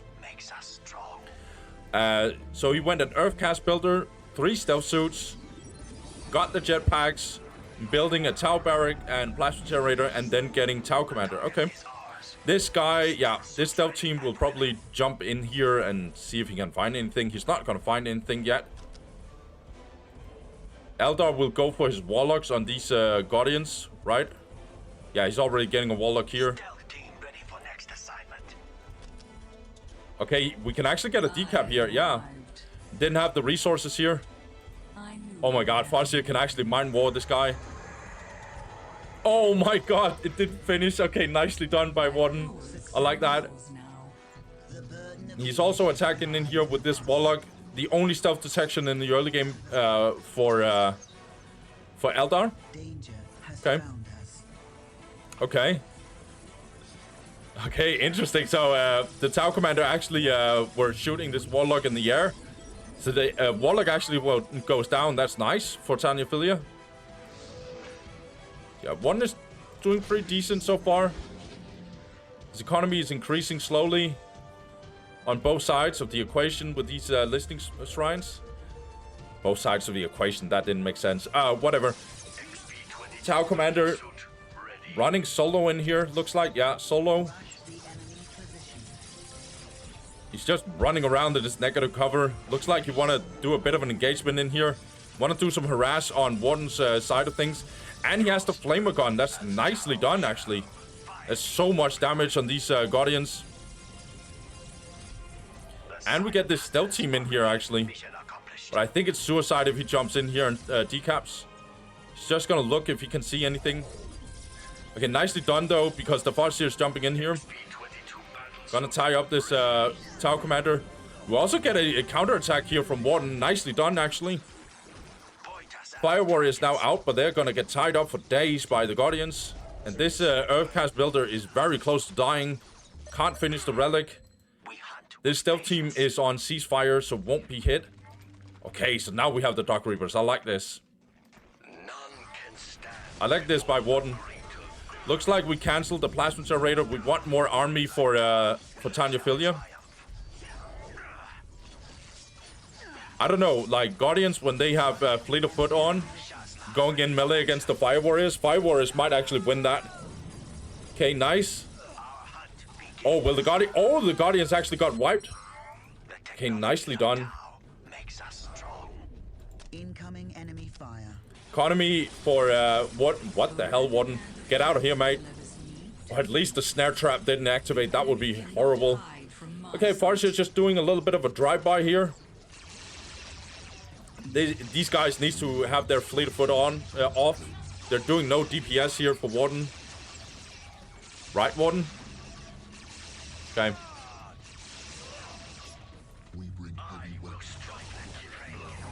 Getting extra plasma generators here. Tanyaphilia looks slightly stronger here. His economy is 86 to 10. Warden's is 80 to plus 10, but it's closing in on 80 plus 30. 86, in fact, because we're also getting this critical location, but maybe not. Jeez, so much damage. Okay. Going to be decapped by Tau. By the way, Warden has lost so many Guardian squads. Or models, I should say, but still. Like a whole wipe up here. A lot of them in here. A bunch of them here. So many Guardians dying. They do cost like 30 requisitions, so it's not too much, but still. Mind Wall going down on this... Oh my god, yeah, the stealth team actually survived. That's interesting. Mind War actually landed, but yeah, it didn't die. I don't think it one-shots the stealth team. You need to have a little more damage on them.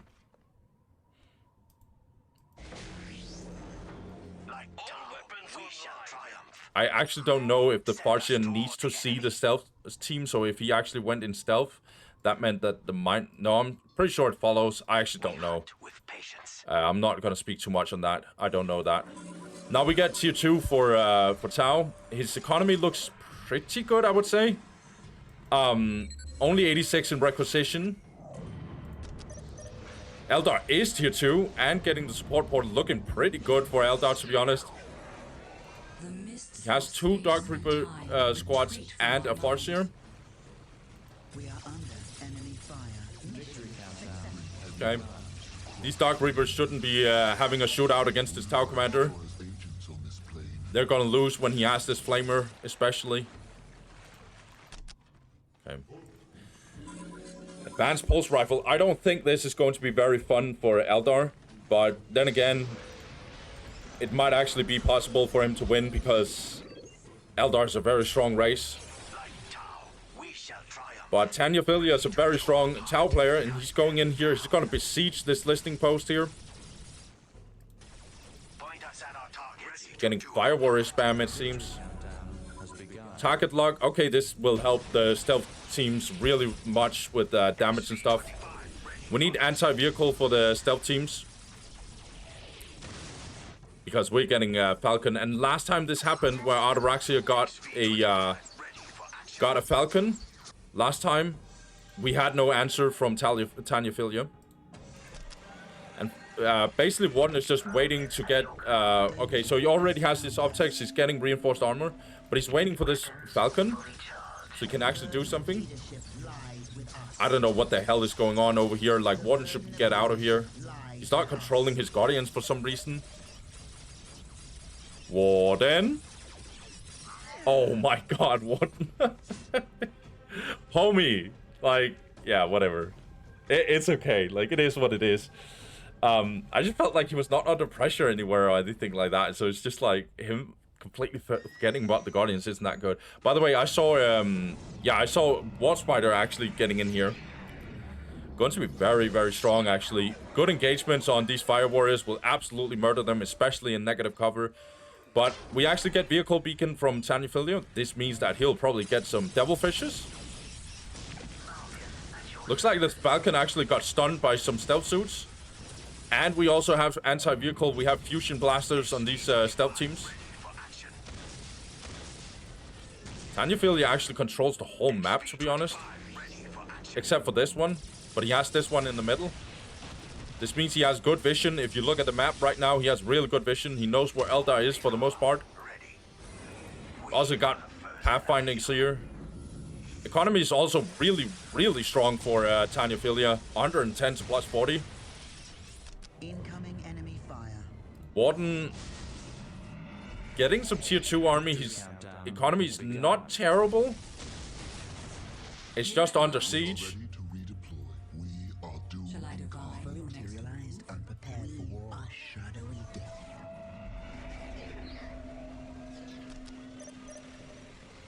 Weapons fully charged. Okay, a bit of an engagement here. A little unlucky pathing here. Okay. Tanyaphilia getting out. Devilfish now coming in here. We're gonna drop some of these fire warriors here. Okay, let's see here. We're gonna probably have a massive engagement here. Yeah. A little awkward for Eldar. They're right in this whole thing. Falcon went down instantly. Tau is just repositioning himself a little bit. Whereas Eldar can't really do that. Eldar is also losing more and more over here. This is awkward for Warden here. He can't really answer any of this. Harlequin now coming out. That's good. But look what we have here. We have a Barracuda. Going to be very, very good against this Harlequin, by the way. Harlequin just died? Yeah, Tanyaphilia is not letting go here.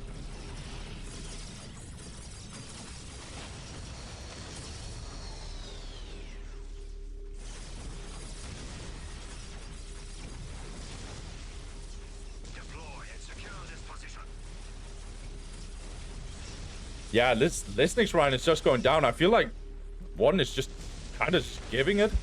He has no fire dragons. Oh, he's getting Wraith Lords. Wraith Lords would be really good here, but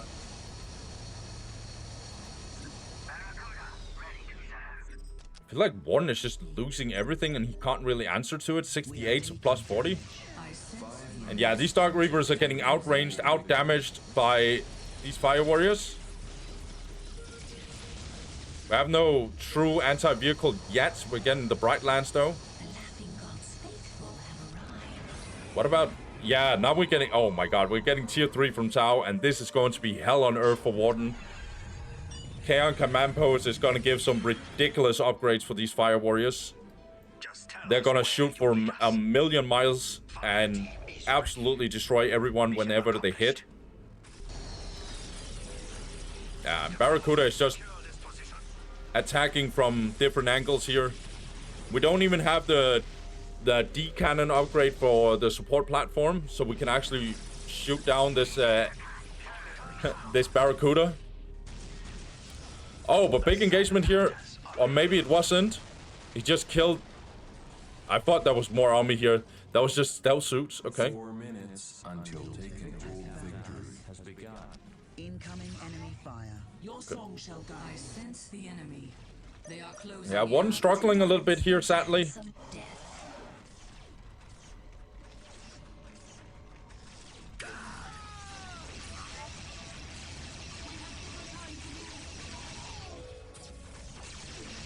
Yeah, this is going to be a struggle. We have no stealth detection here. Get the Harlequin though. That's going to change that a little bit. Devilfish is in a little bit of an awkward position here. Where's the Harlequin? Oh, she didn't go with them. Oh my god. I think he could have destroyed them if it got detected here. Harlequin is just taking damage here. I'm not gonna lie, like, there's some... Yeah, we can talk about that after this game. I think Tanyaphilia is probably winning this.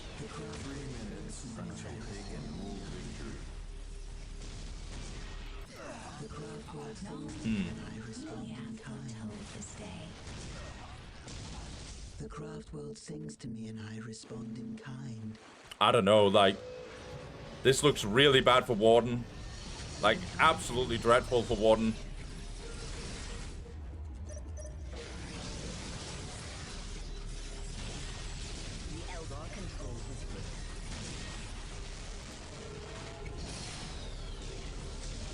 Yeah, plasma generator will go down. Yeah, I'm just waiting for the GG, honestly. Yeah, GG. Okay, guys, before I say anything, I'm gonna check something. 2 seconds. Okay, guys, I'm back here. Now, I did check up on what Warden's APM was. because it felt like his APM was very, very low. Like, there's just so many units that he's losing right over here. Like, just standing here and taking a beating from the Fire Warriors, not responding here and there. Like, it just looked like he... Yeah, like he had some awkward situation where not taking off the fleet of foot here and there, but still having very high APM, which is like... I know APM in of itself is not everything, but... and I think 160 is not like... If you look at all the pro players and look at their APM numbers, it kind of hovers between 140 and 180. Kinda. Some players has even higher APM and stuff like that, but it doesn't matter. What I'm trying to say is Warden's APM is completely fine here. In fact, by the way, it was higher than Tanyaphilia's. And still it looked like he wasn't like controlling his units correctly. He wasn't multitasking correctly. Some of his micro looked a little off. Just standing here and taking a beating and stuff like that. I'm really, really trying not to trash Warden whatsoever. I know he's way better than this. Like, way better than this. I just don't get it. It looked like he was lacking at some point. And, like, Warden, if you're watching this, I hope that you don't feel like I'm trashing you here.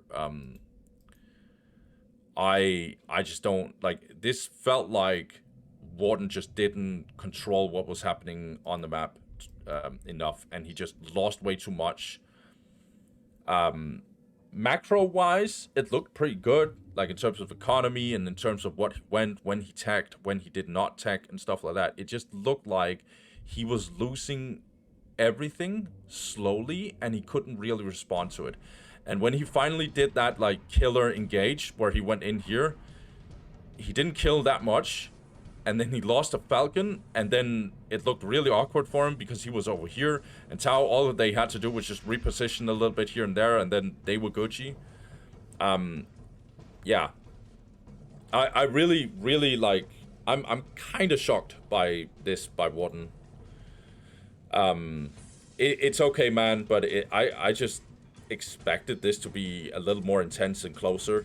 Like, also, like, some of this control that he did, like, what was it, like, Farsia running in through here, taking, like, free beatings and stuff, getting wiped with some of these like, there's just too many, like, mistakes happening here and there that just shouldn't happen from a player, like Warden. Warden is way better than this. Like, way better than this, I feel like. But yeah, well played by Tanyaphilia. I'm not trying to take anything away from him. I felt like he just punished Warden for playing a little bit sloppy. I like that he goes for Barracudas. In fact, I really like that he's going for Barracudas. And yeah, Warden couldn't really keep up, and Tanyaphilia just won that game. It felt like. Yeah, it is what it is. Well played to Tanyaphilia. Let's move on to the other game. Okay, and that game is going to be Mixalich versus Demilich. And the map they're playing on is actually Tranquility's End. And Mixalich is playing Orks. He plays Orks against Demilich's Necrons, as expected. We have two Slugger Boys and Gretchens from Mixalich, the Boys Hut and Generators to standard opening from him. He starts on the bottom side, whereas Demilich starts up here on the top side. And we got that opening that he... Yeah, that might be a more defensive one. Not sure if you need it on Tranquility's End. I think this is a real good Necron map, and it is not something where you get instantly rushed. But nonetheless, he chooses to go 2 Scarabs, and then Necron Lord, and then 2 Scarabs right after. So I think this is because he suspects to get early rushed here. Interesting that he chooses to capture this area instead of one of the outer points, so he can actually see Orc coming.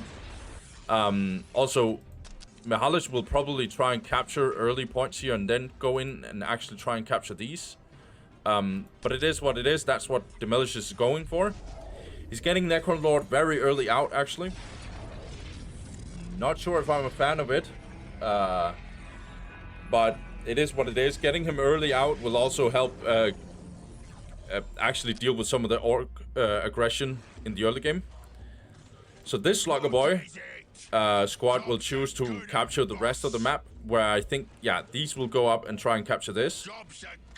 So trying to take a point away from Demilich. Demilich has no vision, like he has no idea what's going on here. He has no idea what's going on at all. But nonetheless, he gets better and better economy. Even though he only got 2 scarabs to be building economy. Now he's actually getting out here and see if he can get this point. But yeah, as I suspected, Demilich is already here. Shooter Boy squad is coming in here. Necrolord, he can teleport out over here though. Yeah, and he's gonna do that.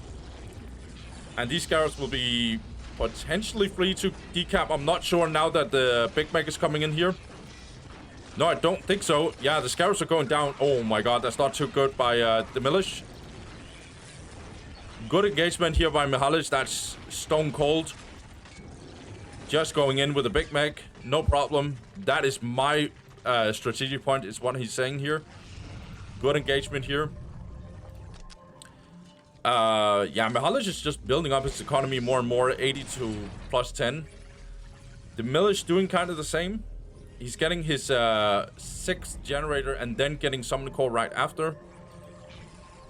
I think he has to go for Summoning Core and Flayed Ones. Otherwise, this Orc army will be an absolute problem. I guess I actually kind of like that Necrolord is going over here, so these Necro Warriors can actually deal with this onslaught of Slugger Boys over here. But as long as he doesn't just suicide his Necrolord, he can go in here and do some other stuff. I would like that by Demilich, for sure. See if you can find anything in Mixalich's base. Scaring away these Slugger Boys, I like it. We need more army, and we are getting it. Okay. It's not a complete catastrophe to lose this, as long as it's not for too long. But Mixalich could just completely fortify this area with war banners. But instead, he actually chooses to go for an extra generator. Looks like that's actually a pattern that we've seen a couple of times by Mixalich's Orks. He likes to get 2 generators very early, before he even gets his first war banner. He likes very eco-heavy Orks, I would guess. Now Big Mac and some Slugger Boys are getting in here trying to, like, bash these Necro Warriors. Shooter Boy is also in here trying to do some stuff. Okay. Necrons has very little knowledge on what's going on. He's a little stuck in his base. However, he does kill some Slugger Boys here and there. Okay, now Necrolord needs to be very careful that he doesn't get overwhelmed by the Orc army. But he sees that this one is not upgraded, and there, so far as he saw, there's no war banners and stuff, so he can probably do a counterattack over here. But yeah, I really like this by Mixalich, I will admit.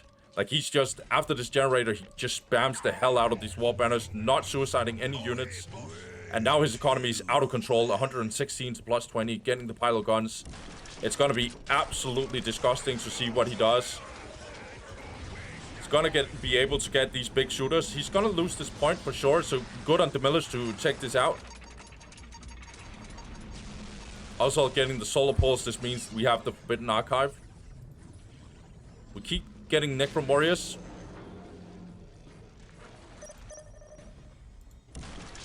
Yeah, Blastio Research. And big shooters coming in for Mixalich. As I said, his economy is very, very powerful.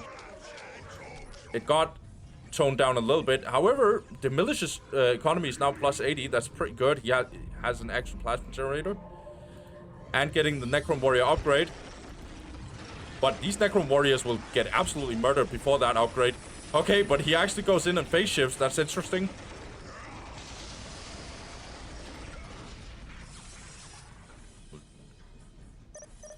Well, am I missing something? Oh, he actually went in here and... Okay, he denied Necrons from taking this. Interesting. My bad, guys. I didn't see where the Big Mac went. Okay. Interesting solar pulse. Trying to buy himself some time here, I think. But I don't think he can overstay here. Gretchen's taking a beating, but I think they're Gucci. They're just gonna run. Yeah, Necron's army is not that strong here compared to Orcs' economy, or his army. Necron's no signs of tier 2. A little bit on unnecessary floating, unless he wants to go tier 2 here.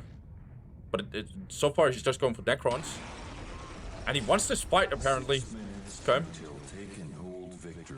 What is Mixalich doing? He's actually tier 2.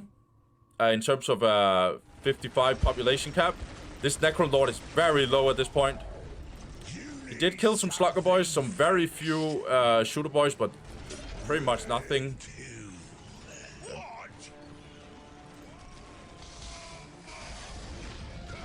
Yeah, now trying to kill this, build the Scarab again. But the Scarabs will succeed, I think. Or will they?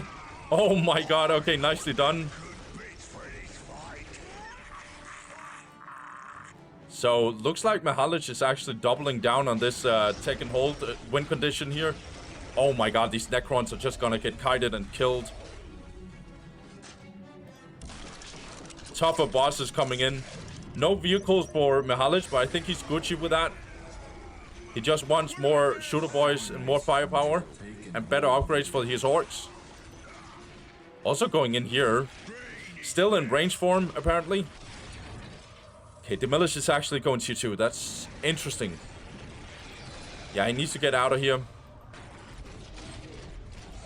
Oh, he's going in on these Slugger Boys. That means he's going to lose this obelisk. Mixalich will just take it away from him now.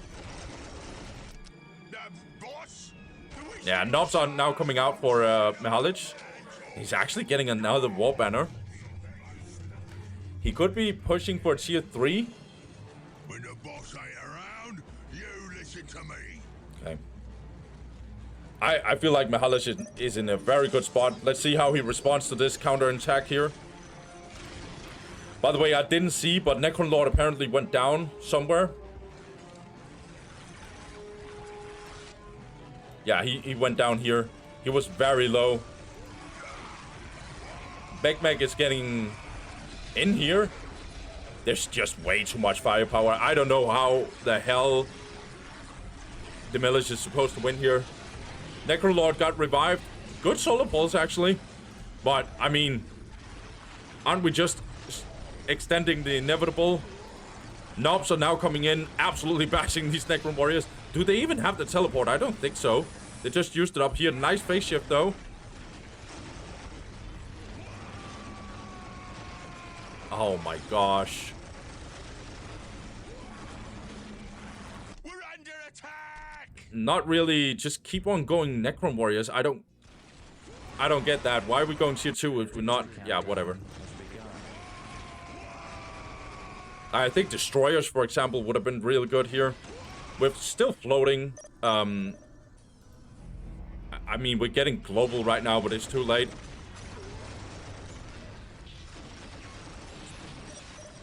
Yeah, GG. This is definitely GG. Okay. I will keep repeating this. If I was in this tournament, I would probably also take a beating like this. So, me talking here, I always make sure that people understand I'm not a pro player either. Okay? Now let's get into criticizing Demilich. I mean, Forgotten did this as well. Sokowski did this as well. Like, just random floating. Doesn't make sense. I don't know why we are allergic to flate ones. I get it. You don't have to spam flate ones, but like, just get one, dude. Just get one. Like, look how flate ones would probably have been really good against these shooter boys. But instead, we just spam Necron warriors. And this whole thing that, oh yeah, they are also free. Yeah, they also die very early if they don't have a front line. They're still ranged units. If you have shooter boys with like 3 big shooters, two of them, by the way, big shooters, and all their shooting upgrades, you're gonna get bashed.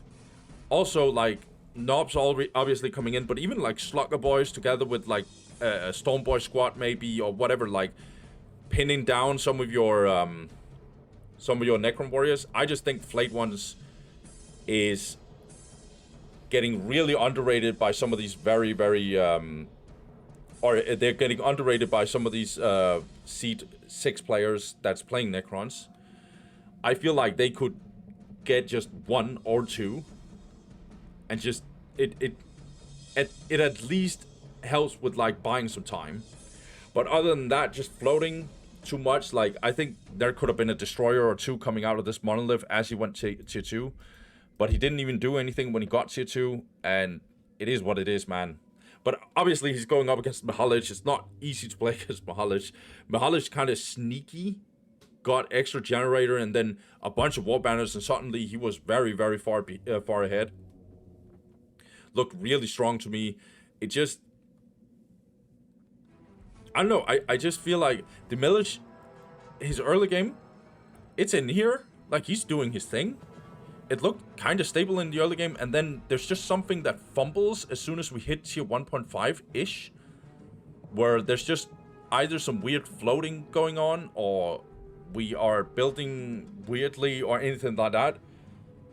I think a Flayed 1 or 2 would be good. I'm not going to repeat that anymore. And then getting into tier 2, but then floating a little bit. Maybe it is just like a mental thing that, oh my god, I've probably lost this game anyway. Oh my god, I forgot about, you know, building stuff. And like, I keep spamming Necron Warriors, but like at this point, then just get another monolith, because getting Necron Warriors 24/7 out of your monolith, I don't think that's going to do it. Okay, that was my criticism. I'm not gonna bash more on it, because I don't think it's fair to bash on players 24/7. I just think it's fair that I give my opinion, obviously. Mixalich, absolute monster. He's playing really well, man. Like, I've noticed he likes getting that second generator. He really likes that second generator, and then a bunch of war banners, and then he's going in. He really likes that that peak of tier 1.5 where he gets 45 population and then just gets a bunch of upgrades in the pile of guns and then just murder people. It looks a little more defensive to me. It looks a little less, you know, in your face kind of aggro to me. But it works very well for him in this instance. It also worked well against Warden. What's going to be extremely interesting now is that I'm starting to see a pattern here where it's probably going to be Mixalich and Ataraxia going to fight for the 2nd place and 3rd place.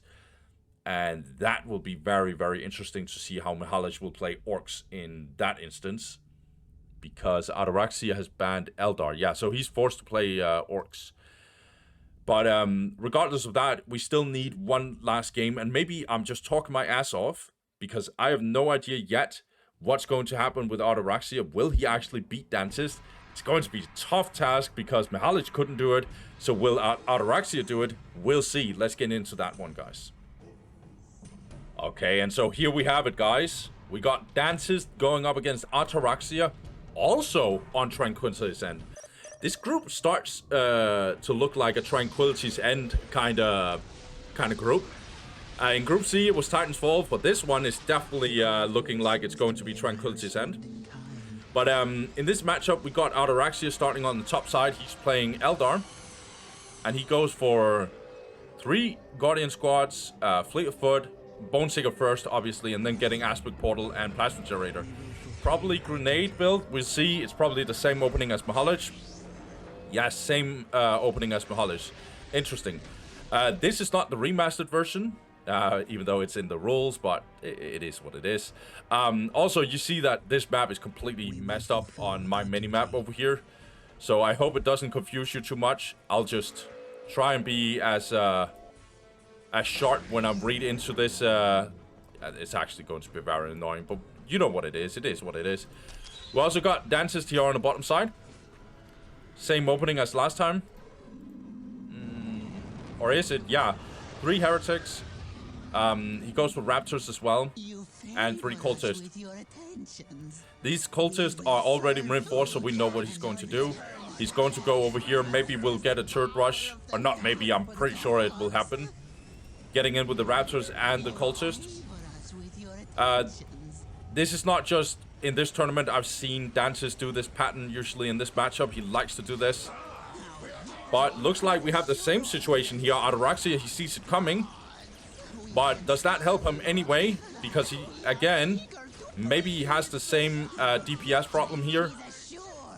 However, Ataraxia, if he can just survive this for a little bit, he's not having fleet of foot yet. This Bone Singer can finish this Lessening Shrine. But now we have this heavy bolter coming in. Oh my god, we know how rough that was for Mixalich. Okay, and Raptor's going back, not having any of this. Yeah, Bone Singer's like, I'm out here, bro. Oh, he was about to die. Okay. Ataraxia tries to do a counterattack over here and decap, but he's getting denied over here. Oh my god. Yeah, this turret is going to be hell. Very, very strong early game so far by Dantist. He's now gonna murder these Guardians. And Bone Singer as well. Not both Bone Singers, right? Yeah, this is such hard micro for Ataraxia. There's just listening posts being built all over the place. He's getting denied 24/7. Yeah, now ready to decap immediately for Dantist. And like, we can't kill these raptors in time.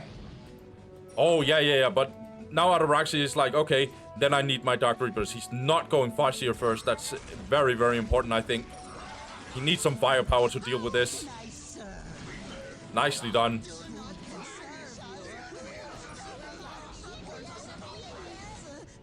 Okay. So looking at economy, Ataraxia is 56 to 10. Some raptors a little bit in trouble. Got hit with a grenade, it seems. But yeah, 50 to plus 10. Whereas Dantist, also not amazing economy, still no plasma generator. But it's getting better, obviously. He still doesn't have his relic. He just went face first into Eldar space.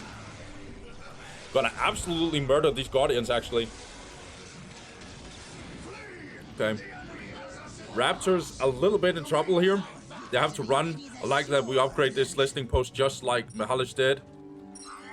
And we're gonna finish this listening post, okay. Great. Also getting the Rape Tomb. We know what that's going to be used for, right guys? We're gonna stun this heavy bolter turret.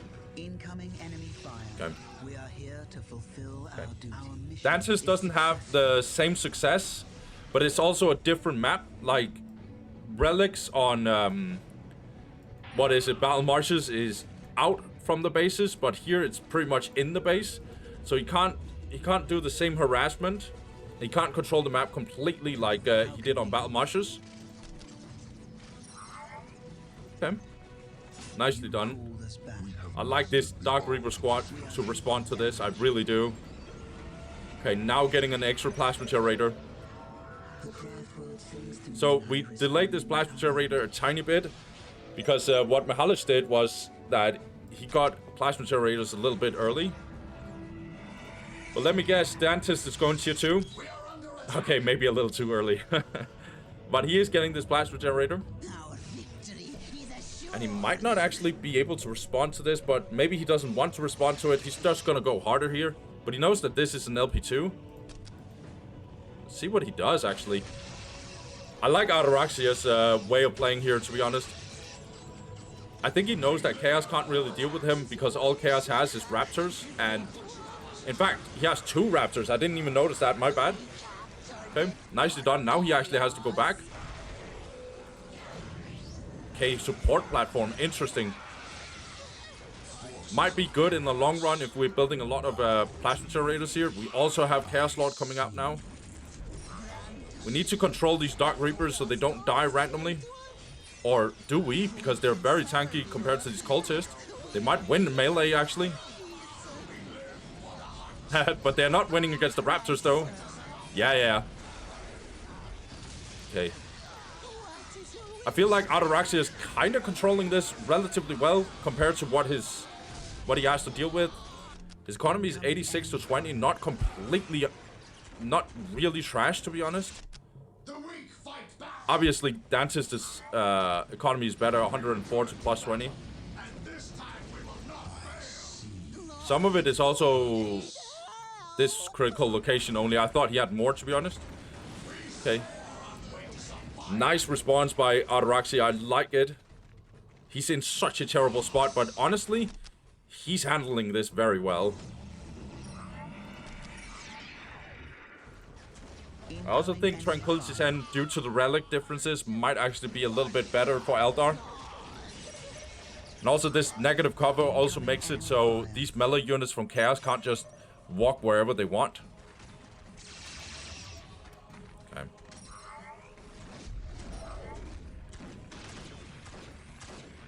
Chaos Lord now out here, but I don't think he can deal with it when his morale gets dropped. No, there's too much firepower anyway. We have a little bit of a bash out here. These Guardians will win. There's just too many of them. But we have a Raptor counterattack here. We also have this Webway Gate. These Bone Singers will try to repair it, but they're gonna get absolutely one shot as soon as the Raptors turn on them. Yep. He's gonna lose both his Bone Singers, I think. Okay, only one of them though. Decapping his relic, really nicely done by Dantist. He still has this point. However, we have more Dark Reapers coming in for Ataraxia. I like his response. Obviously, this is going to delay his tier 2. But speaking of tier 2, he is going tier 2, whereas Dantist is pretty much tier 2. Also getting the armory, getting plasma guns. But he did lose this point though, which is pretty good.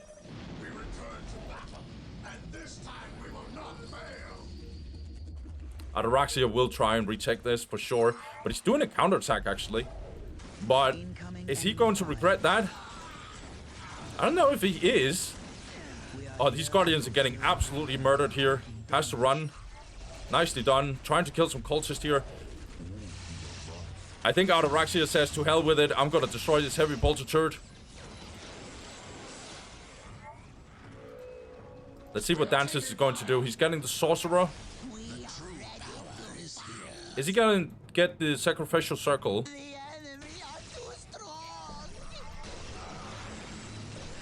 Or is he going for Defilers?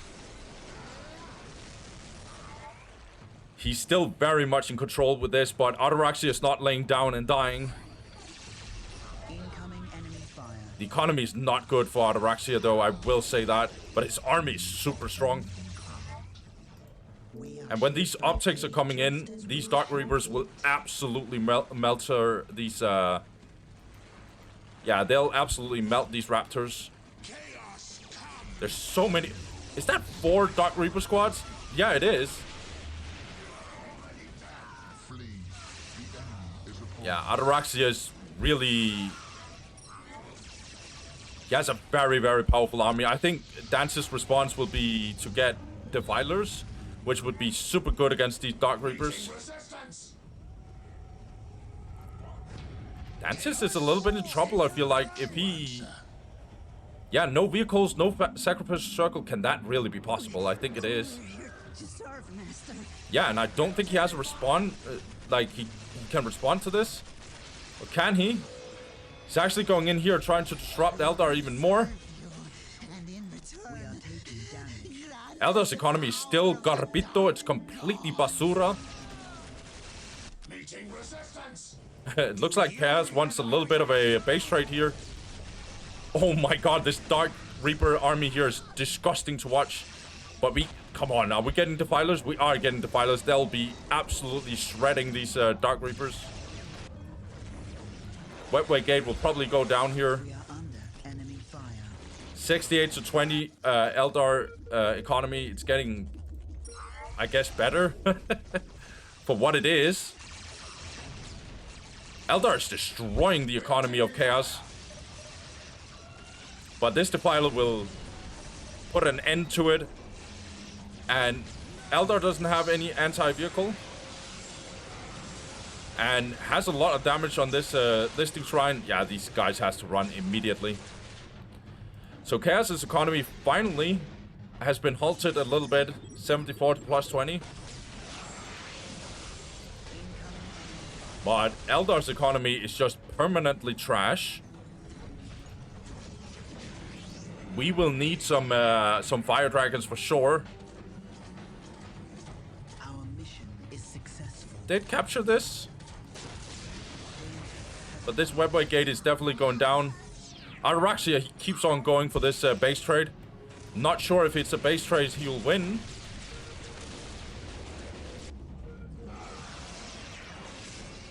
Okay, leaving this Dark Reaper over here to actually deal with some of these raptors. Okay, I kind of like it actually. Yeah, we can go in here maybe and destroy some more, but looks like Ataraxia actually wants to face Dantist here. Where's the Defiler? It's still here. Trying to recover some of the economy just a little bit. Yeah, we need fire dragons. I like it. But crucially enough, Ataraxia is actually he's actually vehicle capped, or not vehicle capped, infantry capped. He can't get more infantry because he doesn't have webway gates. Oh, that's actually really bad. And he doesn't even have a builder.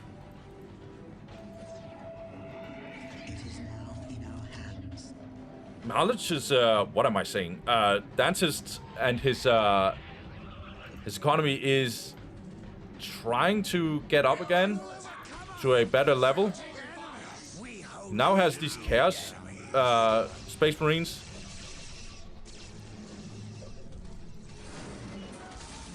Crucial enough. We don't have more Defilers than just that one. Looks like Chaos wants to double down. Okay, this webway gate will get finished, and that means fire dragons. I really like the way Ataraxia is playing, even though it looks kind of wonky for him. He's still in here, and Dantist is not necessarily going to win this game at all. And this Dark Reaper, like, just one Raptor out of control in this negative cover will get absolutely slapped by this Dark Reaper mass here. And we needed those fire dragons really, really badly. Oh, we still can't build them? Yeah, so we need another webway gate. Okay. What are these rangers doing? The claims of the ancestors are yours to command. Our mission is successful. Might actually be caught out here. Fall back and reload. Yeah. The enemy is upon Can't do much. Song shall guide me. Looks like Eldar want to get out there and fight. Gonna go for this Defiler. Yeah. Dancers don't want to fight this, I think. Or will he? Raptors are relatively tanky here. Yeah, and the other ones are getting tied up. Okay, very bold by Dantist. I like it. Lots of Raptors are dying. Yeah, lots of them are dying. But they keep getting reinforced, apparently. It's gonna buy... Yeah, it's gonna buy Dantist some time. Dantist's economy is getting better, 91 to 20. Yeah, a lot of Raptors are dying here and there. Rangers are also getting absolutely bashed over here. 5 minutes until taken. I think one of the Raptor squads actually got wiped, yeah. So many cultists getting absolutely murdered here. This Fire Dragon could get in here. They want to go in on this Defiler. But they don't want to die, though. That would be bad. Need to turn on these Chaos Space Marines, I think. Oh, this is an intense, awkward situation here. Cultists dying left and right. But the Fire Dragons are dead. Oh, do we need to rebuild them? I think we do. No, what am I saying? They're right here. Dantist 97 to 20. Rebuilding his Defiler. Oh, he didn't lose his Defiler. This Eldar economy just keeps on being bad. 71 to 10. And he did lose a bunch of Dark Reapers, I will say that. And this Defiler keeps on being a problem. 4 minutes until taken hold victory. Oh my god, this is painful. This is so painful for Ataraxia. He's gonna try and push back here. Oh my god, but he's losing this relic. All the Guardians are going down. Yeah. Yeah, Ataraxia calls GG. Wow, that was... I really enjoyed that game. That was fire, dude. I liked that Ataraxia definitely stepped up to this engagement here by Dantist. I love Dantist's... how do I say that? I love Dantist and his... and his strategy here. I really like it. I really think it's the way to go. I think I casted a game at some point where it was Dantist going up against Calvin Klein playing as Eldar. Yeah, it was. There wasn't a turret in that one as far as I remember, but it was still this Raptor and then Cultist going in kind of strategy from Dantist. And the way that Dantist played there was a little more disrespectful and went extremely fast tier 2 and stuff. But the point being that Dantist likes this Raptor squad going in first, and then some Cultists getting in and doing some stuff. But then Ataraxia actually did what I wanted Mixalich to do from the get-go, was to get some Dark Reapers. Now, I'm not sure if like 4 Dark Reapers was necessary, but to be fair, they actually did pay off a lot of the time. And I like the way that Ataraxia just kept on going, no matter how bad it looked. And I'm gonna tell you right now, Dantist just needed to do one random mistake that could have been very, very bad. And like, even though we actually got this tier 2.5, if you think about it, we only got 2 Defilers this whole game. And that was basically because Dantist couldn't afford Defilers because he lost so many power generators. But yeah, Dantist's onslaught, his complete relentless aggression, and all the harassment and decapping and Raptors flying around 24/7 and stuff, it was just unplayable for Ataraxia. At some point, Ataraxia just completely lost the game.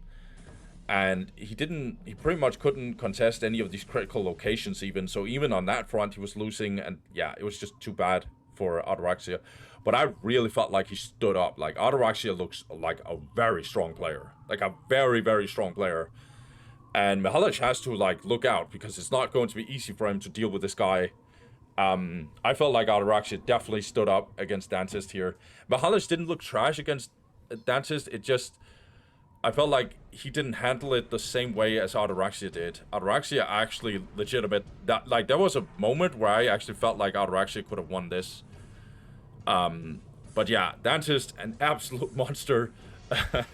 And by the way, I know, like, some of you guys, like, oh, we're really missing a Chaos player, guys. We really want a Chaos player. Like, can you show us a Chaos game? I really like Blood for the Blood Gods and stuff, and Chaos, they're so, like, every time I see them against Eldar, then you just watch Dantist and he makes that matchup look easy. Like, this is Ataraxia. This isn't some, like, you know, random Eldar player that from mid-Elo or some stuff like that, like mid-MMR. This is, like, very high-level Eldar plays. So, well played to both of these players, but especially well played to Chaos, well played to Dantist. Let's do a recap on this one, and let's look at some of the scenarios that's happening right now. Yeah, let's do that, guys. Okay, time for a recap. So, Dantist, he looks like he's going 5-0. I don't know who can stop him. The only one who even has, like, a slight chance is Tanyaphilia. But to be honest, Dantist just looks like he's also going to go 5-0. Just like all the other seed ones, he looks absolutely terrifying, and he's playing really, really well. And then, on the other hand, we have Demilich, and we have Warden. I actually tried to figure out if Warden actually has a chance to qualify, and I realized he doesn't.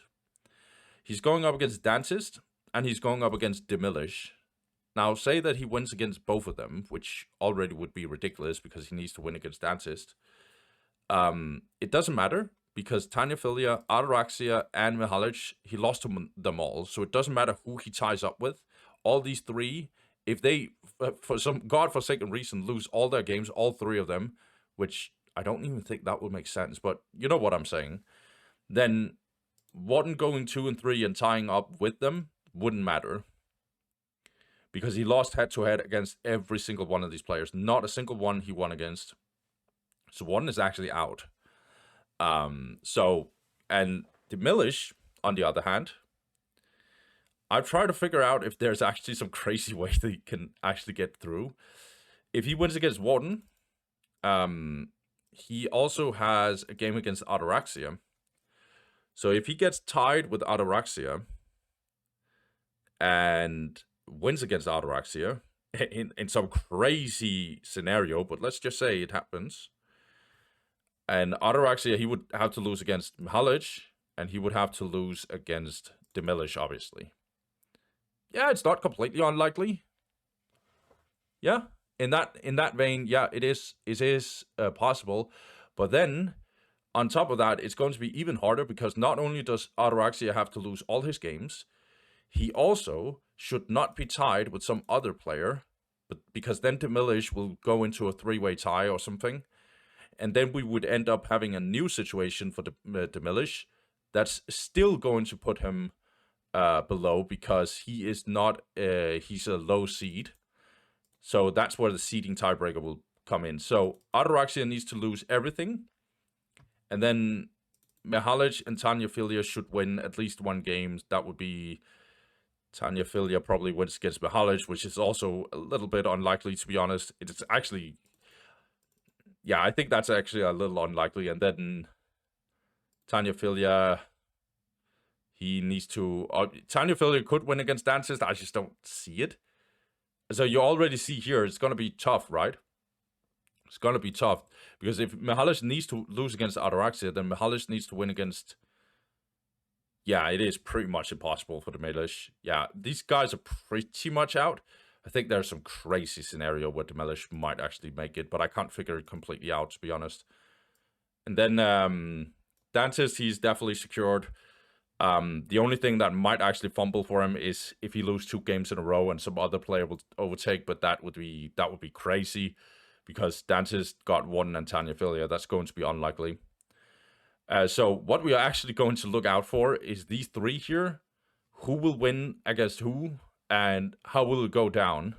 I think Mixalich and Ataraxia looks, I wouldn't say by far, but they look significantly a little bit ahead at least of Tanyaphilia. We haven't seen Mixalich against Tanyaphilia, but I would imagine Mixalich would actually beat that. But we'll see. Let's start out with Ataraxia and Mixalich. Let's talk about that. That one is definitely, I'm pretty much going to talk about, that is going to decide. I'm really messing this one up. My bad, guys. That probably will decide who's going to second and who's going to third. And then we got Dantist. He's probably going to win against Tanyaphilia. But Tanyaphilia shouldn't worry too much about the guys below him. So that's okay for Tanyaphilia if he loses that. Demilich versus Warden. This is an honor game. Demilich, if he wants his crazy scenario that I can't even figure out, then he needs to win against Warden here, obviously. Warden, he can still recover some of his honor by obviously winning against Demilich. So it is an honor game, obviously. But we can always talk about these games later on in the next recap. Let's see what's going to happen. But yeah, so far, very, very crazy game that's about to come to us, which is Mixalich versus Ataraxia. Dantist versus Tanyaphilia is going to be very interesting to see how much Dantist is going to go in and trash Tanyaphilia, or if Tanyaphilia is actually going to step up and maybe actually push Dantist a lot. Demilich versus Warden. Let's see who wins that one. And then we're just going to go through with it. Let's go, guys. Okay, guys. Now we got Warden going up against Demilich. Both players have been struggling in this group. Now let's see who is going to beat one or the other. That didn't make sense. My English is too bad in that case. But we'll see here. Warden, he opens up a Bone Singer, 3 Guardians, and Fleet of Foot. He goes for Aspect Portal and Plasma Generator. Looks like grenade opening again to me, but 3 Guardians would also make sense if we want to get fast map control and take one of the outer points of Necrons. Gonna see here, aspect portal being built here. It would be more, yeah, Dark Reapers would be more normal. Looks like one is actually going up here. Yeah, I think he's going up here. Or maybe it's just Demilich trying to take it. We'll see. On the top side, we got Demilich. Demilich, he goes for all his scarabs, actually. Yeah. And trying to capture this. I think it was his... Okay, he chooses to turn around, apparently. Maybe he just wanted to scout here. I'm not sure what he's trying to do. Oh, maybe he's trying to decap over here. Okay, interesting. But yeah, he goes for all his scarabs here so far. Probably would go a Necron Warrior right after. This is very eco-heavy, actually. Super eco-heavy. Yeah, Necron Warriors right after. Demilich sees this coming. He's gonna decap this for sure. One is trying to get the map pretty rapidly. He's not capturing his inner points. He's leaving a Dark Reaper to do that. This is going to be a decap here. Yeah, Bonesinger's turning around. They realize that this is lost. Success. Yeah. Now teleporting over here to make this Shrine of Excellion, I was about to say. Listening Shrine. And going to build one over here as well. Okay. Nicely done. Will Warden try and double down on this? I think he will. Yeah. Okay. This is very eco-heavy by Demilich. Obviously, he doesn't have any strategic points so far. But it's okay for Necrons to not have them in the early game. In the very early game, obviously. And instantly getting that summon core. I like this by Demilich. Warden now trying to do something over here. Trying to get that. Okay. I like this by Warden. He's really pushing. Like, really pushing the early game. Want to get the whole map, if possible. We are shaped by fate just as we shape it. Going to teleport over here and build the listening shrine. Okay, nicely done. Oh, interesting. Going in with the Guardians to tie up these Necron Warriors. Dark Reapers need to be fleet-footed. Yeah, okay, good. Fleet-footed. Need to turn on fleet-foot, I mean. Okay. Okay, we're building a turret here from Demilich. That's interesting. Now we have 2 Dark Reaper squads. Going to be tough for Demilich. And this Ghost turret doesn't get finished. All the Scarab squads are dying. Warden's economy must be growing rapidly. Yeah, plus 80 to plus 10. Oh my god, it's still denying this. Demilich tries to push back a little bit on these Dark Reapers.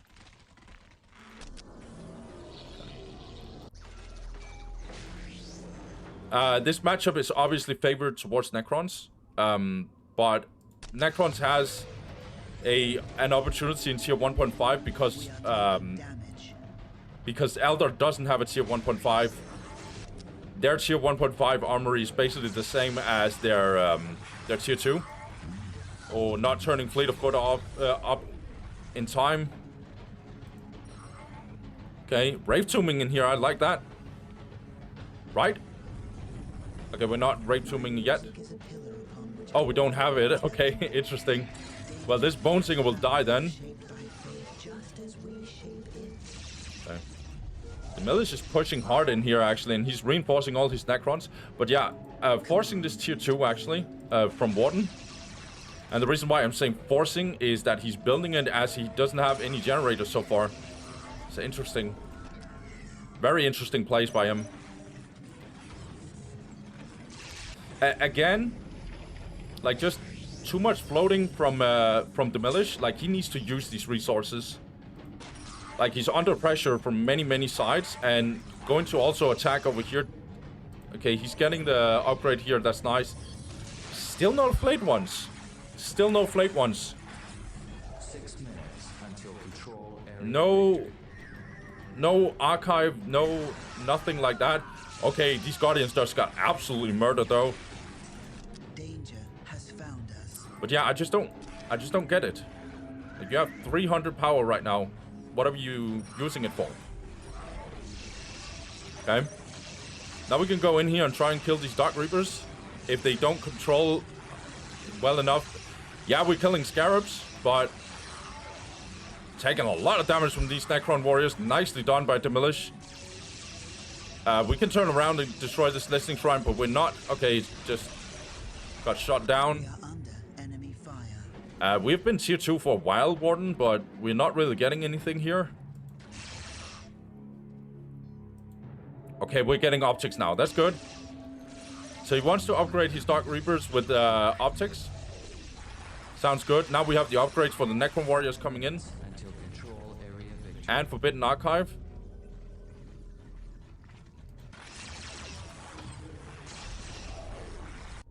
Like, if we have all these resources, then we can at least build a generator, right? Like, I know there's a lot of micro to do here, but I just don't get it. I just don't get it, man. Okay, now we got tier 2 at least. Okay. Well, Eldar has been tier 2 for a while now. We are taking damage. And gotten an extra generator, okay. We are how can we enemy fire? Command me to build.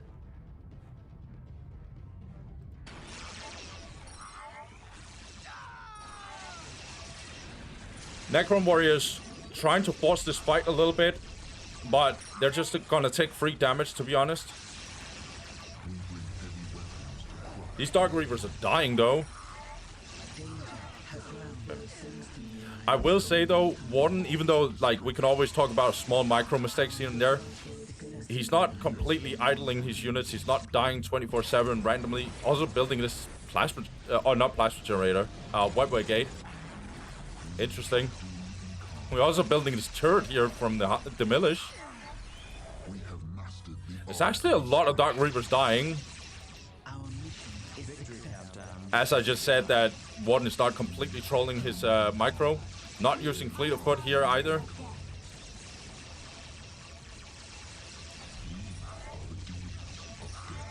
Okay. But obviously, as you can see, these optics, very, very, very disgusting to watch. Now these Howling Banshees comes in. Nicely done. Good teleport out. Yeah, Howling Banshees, obviously really good against Necrons in tier 2. Now we're building support platform. Warden, you dirty bastard, mate. What is this, dude? Yeah, you deserve to die, you dumb bone singer. This support platform is definitely going down. So with this webway gate, I think. Incoming enemy fire. Now getting another plasma generator.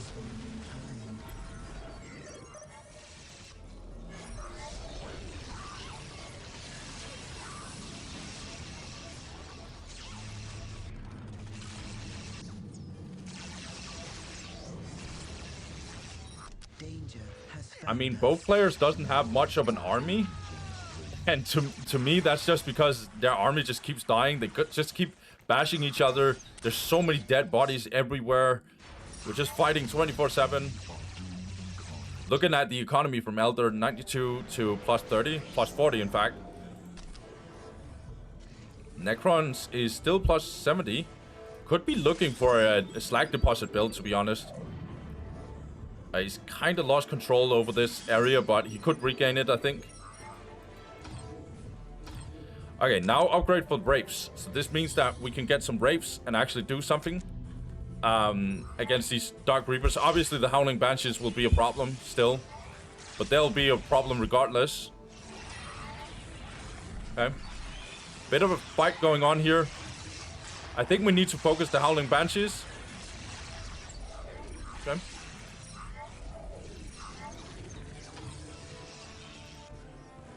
Going to try and decap here, Demilich. Yeah, he keeps getting Wraiths. It's a good choice. Okay, nicely done. Did the whole Howling Banshee squad just die? Oh my god, feels bad. However, we do got this from Warden. Incoming enemy fire. Support portal also getting in here.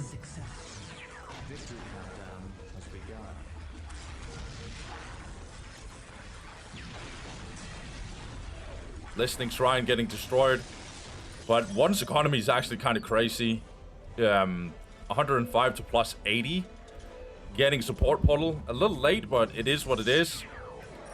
Whereas Demilich, he gets another generator now.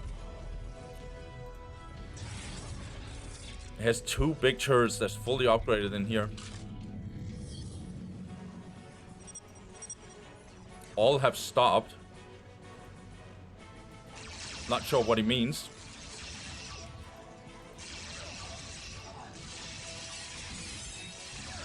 Warden needs to control. Is it because he's disconnected or something?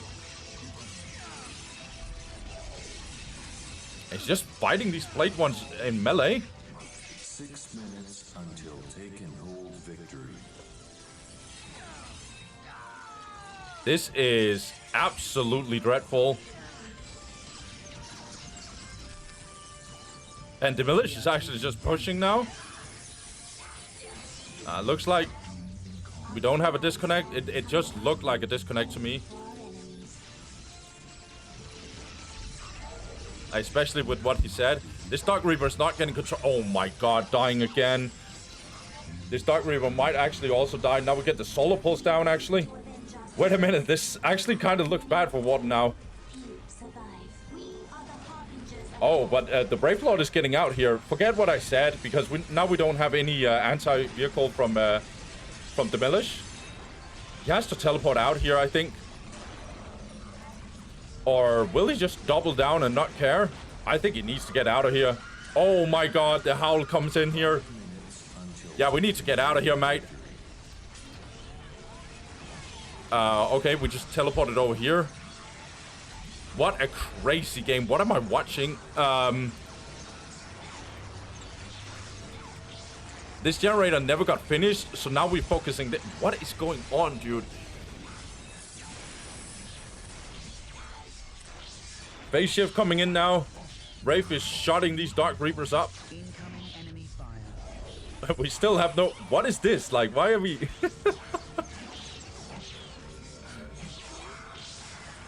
Okay, now these flate ones... Oh, yeah, okay, now we're getting new flate ones. So these flate ones are going down here, leaving these plasma generators up.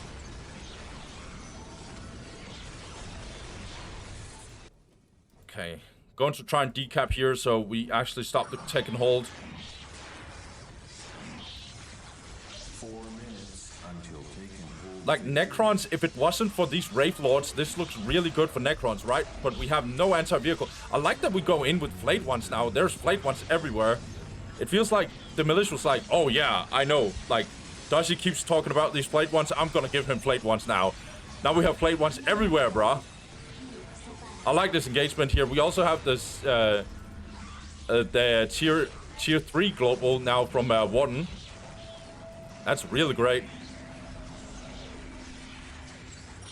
He still has good power income, but we all know why. That's because he still has this.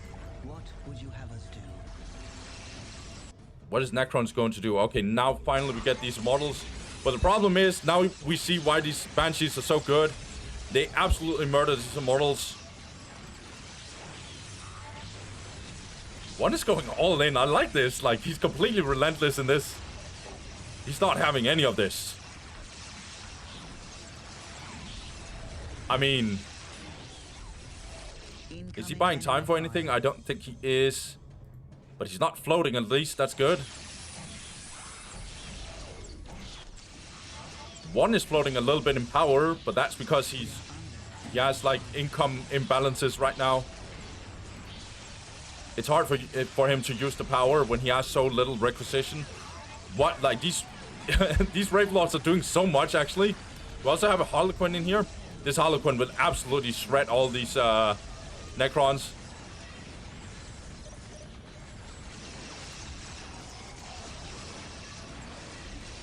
Okay. Good solar pulse actually. Going down. This is such a crazy game. Like, we just keep on fighting in here. I like it. Oh, models are actually free to go. Or are they? I forget what I said. Now Howling Banshees are coming in here. Hey, we keep destroying these plasma generators. I kind of like it. We're even going tier 3 one. So meanwhile, his base is completely in, like, getting sieged and stuff.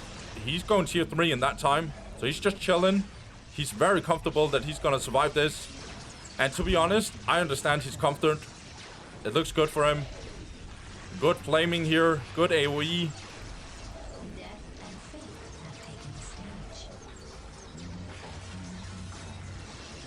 So many Necrons died. We have Immortals trying to get up here. And they're fighting Guardians with the Fleet of Foot on. Now Guardians are actually going in melee.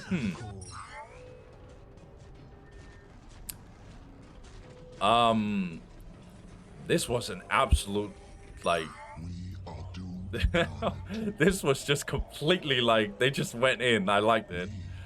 I really, really liked it. This fight was just crazy, dude. I really like it. Okay. But Warden, he's like, now it's my turn. I'm gonna go in. I saw your anti-vehicle. You have none of it. I'm going in now. So, Howling Banshees, they are going to be a massive problem here. The only thing that probably is going to help is the turrets. And the turrets, to be fair, is pretty good here. But we can tie up these Wraith Lords, but we're not doing it. Oh, we can do the Solar Pulse here.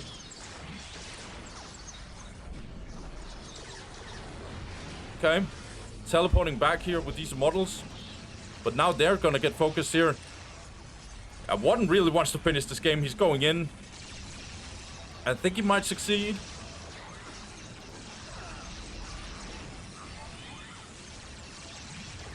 Yeah, focusing these models, that's good. They're getting absolutely slaughtered, to be honest. So many Immortals going down here. Eldar's not losing too much. Well, he's losing a couple of Howling Banshees. That's actually massive now I'm thinking about it.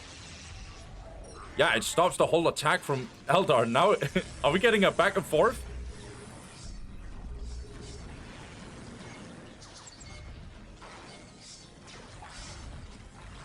This Harlequin is still going. All her Eldar brothers are dead, and brothers and sisters are dead. But she's still going until she's the last. And she's dying heroically.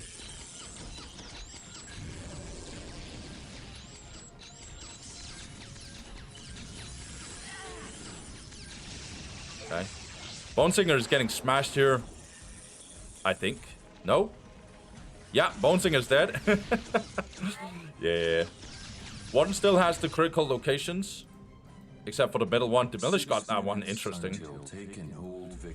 Okay, so I think this is kind of smart by Demilich. Just get up here and destroy this Pheromone Plasma Generator. But will Warden actually show up in this Wetway Gate? No, because he doesn't have a Wetway Gate down here. We are taking damage. We are under Mysticism. enemy fire. Okay. We have the Seer Council then. Yeah, we have the Seer Councils. Obviously got the Brightlands platform.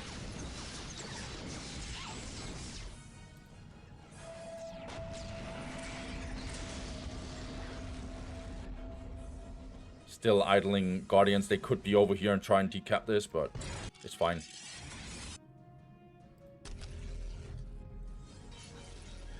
Trying to rebuild the economy a little bit for Necrons. Oh, I didn't notice. Did he lose a... That's actually really cringe of me. I didn't notice that he lost some plasma generators in that exchange there. Maybe it was just one. It's been a long time, guys. I've been casting so many games at this point, so that is my terrible excuse for being a bad caster. Now, Warden is going back in, and he has this Seer Council. I'm not sure if Demilich is going to survive this, but he might try anyway. Or is he? He's doing a base trade, I think. So many Immortals, okay. Yeah, these generators are not getting finished. Immortals are getting in, and Immortals are not surviving this. Okay, Dark Reaper's going in melee. I mean, I think this game is completely over. Yeah, I have no idea how I have no idea how Demilich survives this. The firepower from Warden is just way too much. 4 minutes until they can hold victory.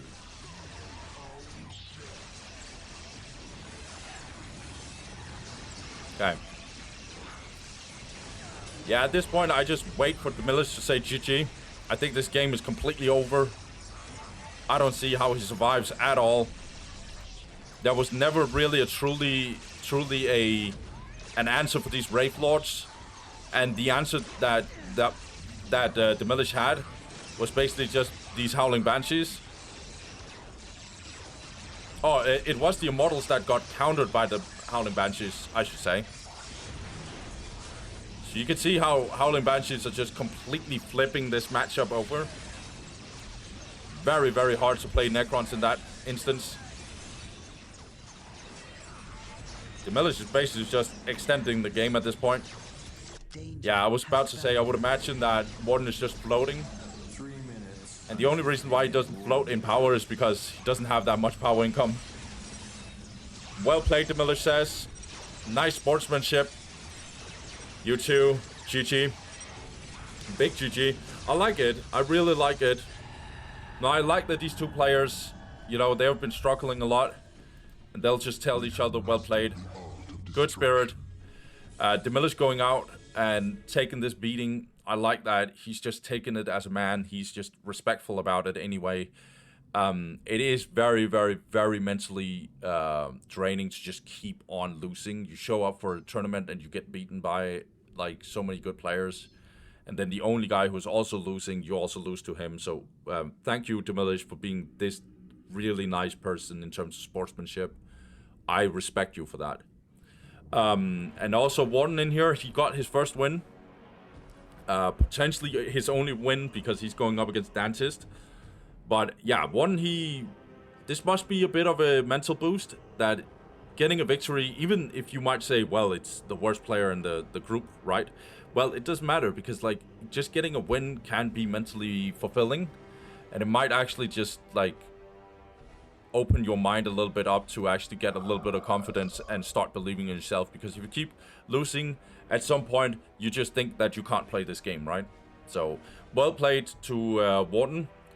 Obviously, this game wasn't the biggest, highest level that we've ever seen in this tournament, right? There's just too many like weird mistakes here and there. I can't even remember all the mistakes, but it's just like weird micro mistakes still from Warden here and there. Like his fleet of foot being turned on and off. It's not... by the way, I can't do it better than him. At all. But yeah. Still, it doesn't matter. Still small mistakes here and there. Micro-wise. Demilich floating too much and stuff. But it is what it is. I like this game. I like casting it. Let's move on to the next game, guys. Okay, so now we got this one. And this would be a massive upset if this would have gone in one way, which is Tanyaphilia winning against Dantist. But it is a very, very good Tau map, I would say. It's on medium mines, and Tanyaphilia is doing the opening he has done for the last couple of games here.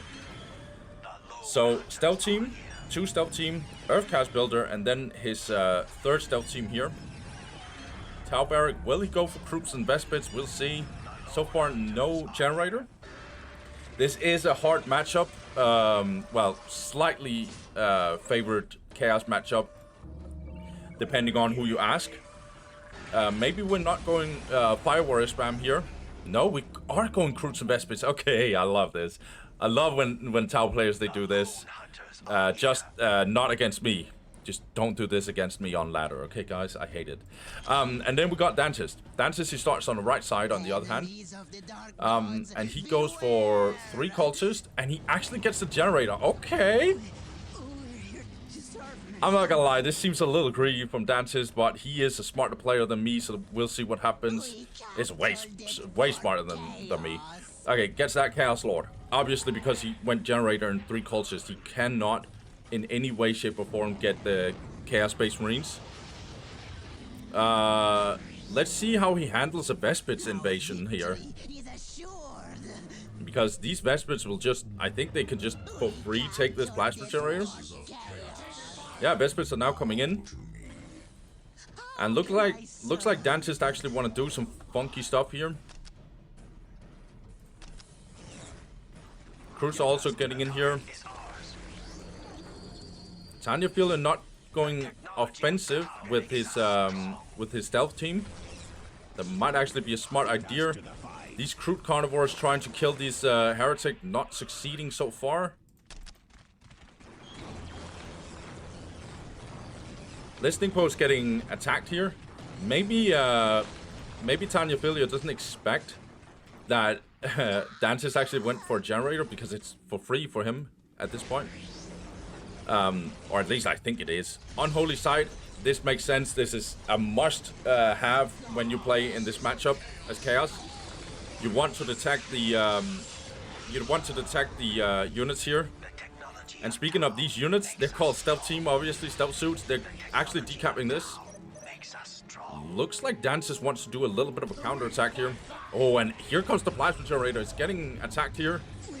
This Heretic is taking too much. That's so much harass from Tanyaphilia. At least Dantist interrupts this. Okay. This listening post is about to be upgraded. Looks like so far the Vespits has to run here. Get a little bit of back and forth. This Earthcast builder is a little bit in trouble. Vespits and Croots are going ham here, trying to interrupt as much as possible. Let's look at economy actually. Tanyaphilia is 74 to plus 10. And Chaos is actually even better. Plus 80 to plus 10. That's because he upgraded this and this. And he started generator, obviously. So he's actually in a completely fine situation because he didn't lose his plasma generator. Really nicely done that he also gets this Chaos Marine squad because he needs some DPS to deal with this. Okay. Tanyaphilia runs back here, or jumps back, or whatever I'm supposed to call it.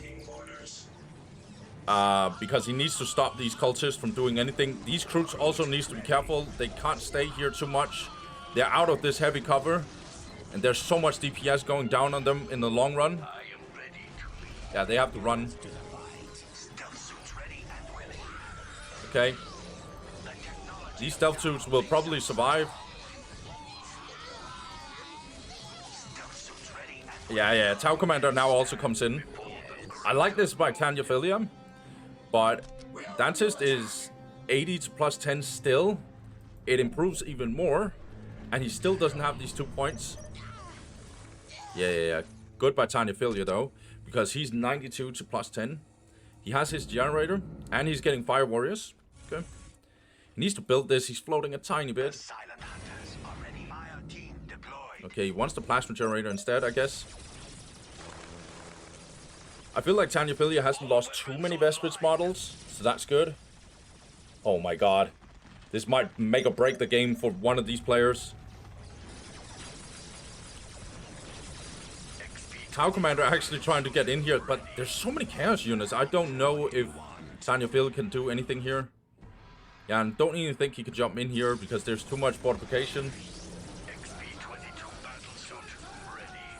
Vespit's dying here and there. Croots going ranged here again. Okay. Well, they shouldn't even be here in the first place. They need to get out. Gaslord has taken some significant damage.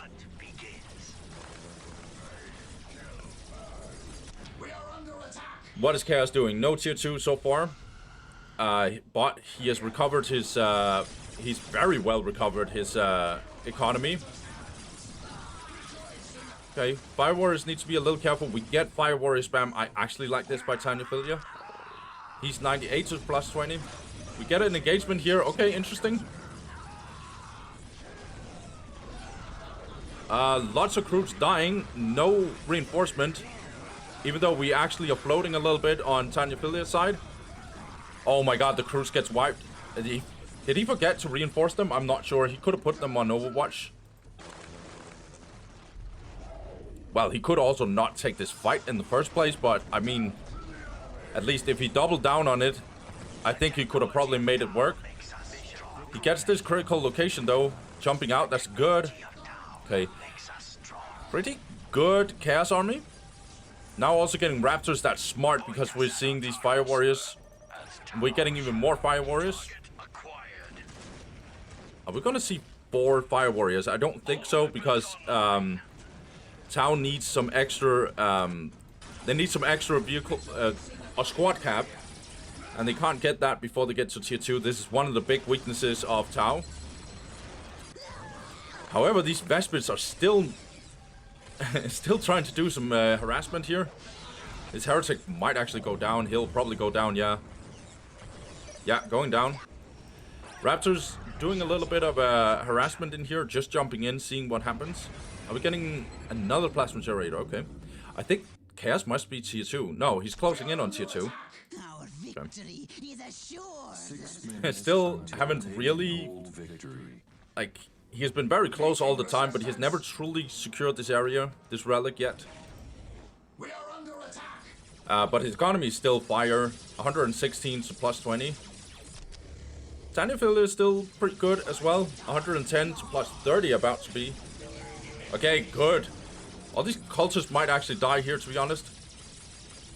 Okay. A little bit unlucky with the accuracy of this Tau Commander. I think he could have done more DPS here. Okay, nicely done. But cultists survive. That actually might be crucial. Okay, Vespids are now coming in. Okay, good. Don't overextend here. Raptors helping out with the critical locations and stuff. Dantist is slowly taking over the map here.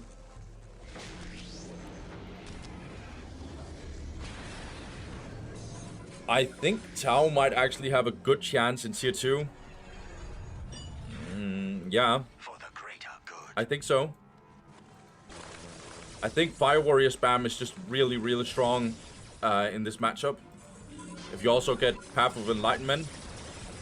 But the only reason why I am not sure about that is because I think Defilers handles that very well. But then you also got the Stealth Suits to handle that very well. So it's a little tricky, I'm not sure.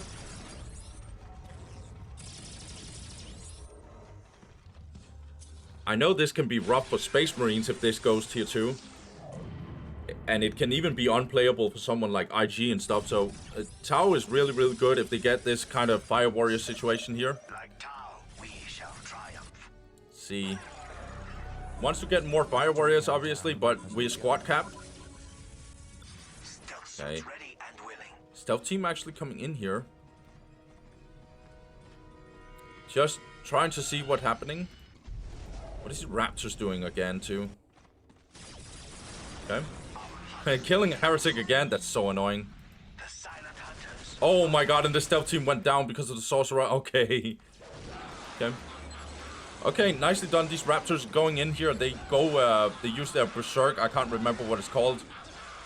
They take more damage, but they deal a crap ton of extra damage.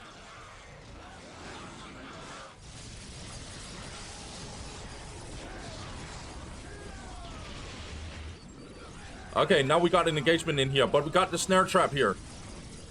I'm not sure if Dantist is that fond of this situation. However, these Vespids are occupied up here, and these Fire Warriors are slightly out of position. Okay, Raptors are now also coming in. Oh my god, the Vespids nicely done by Dantist. Really well played. However, we have extra Fire Warriors in here. We might actually get the Devilfishes out. And when the Devilfishes gets out... What the hell? We're getting drone squads? Okay. I don't know this, but okay, I was like, holy, that would be interesting. There might be something I don't know about these matchups. Do remember that. But I didn't expect drones to be here. But yeah, Devilfishes would be really good. And you can see here why. They would be very great to have right now. Snare Trap just got popped. By the way, these Fire Warriors are completely toast, I think. Yeah, Tanyaphilia has to run for his life. Snare Trap is also in here. That might actually save his squads. These guys are so... Oh, need to be careful, Tanyaphilia. Not too much pathing. 5 minutes until Okay. taken hold victory. Barry. Oh my god, this squad... No! I think that was greedy by Tanyaphilia. Should have just been running instead. Devilfish swim silently.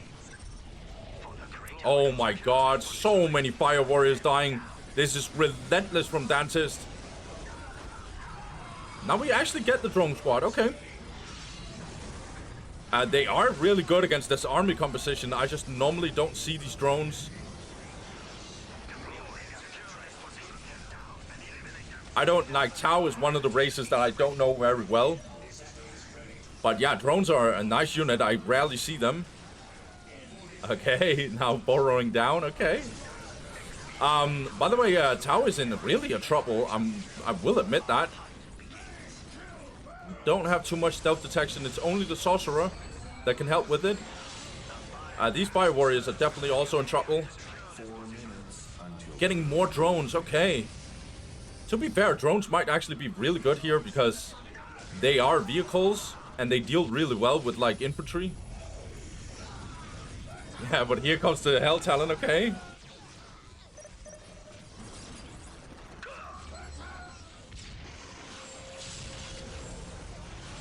Yeah, Hell Talon will try and focus these vehicles, these drones. There's so many chaos units also dying here and there, actually. Okay, nicely done. I actually like the pushback from Tanyaphilia. But what's going on in his home? Well, he's losing everything. Jeez, dude. He has to recapture this, and he lost pretty much everything. How's his economy? 44 to plus 60? 60. No, he doesn't have... Yeah, so he still has a lot of plasma generators, apparently. 3 minutes until... Oh, come on now. Look at his base. Like, it's completely in shambles. I mean, so many chaos units died as well, of course, but... Tau lost something and his base. So, it's just... Okay, now going for the HQ. This would be detrimental if this also fell down. I like this by Dantist. He goes for it. He wants the HQ. This is mine, he says. Okay. No repair. I think this HQ will go down. Or will it? There's a lot of firepower here on Dantist. Oh, he can't finish it off. Did he overextend? No, Dantist. Don't tell me you threw this. Did you just get wiped? Not so far, at least. Hey, nicely done by Tanyaphilia, not gonna lie. Oh my god, his army is actually really doing well here. However, Dantist... Yeah, he is getting defilers. Okay, good.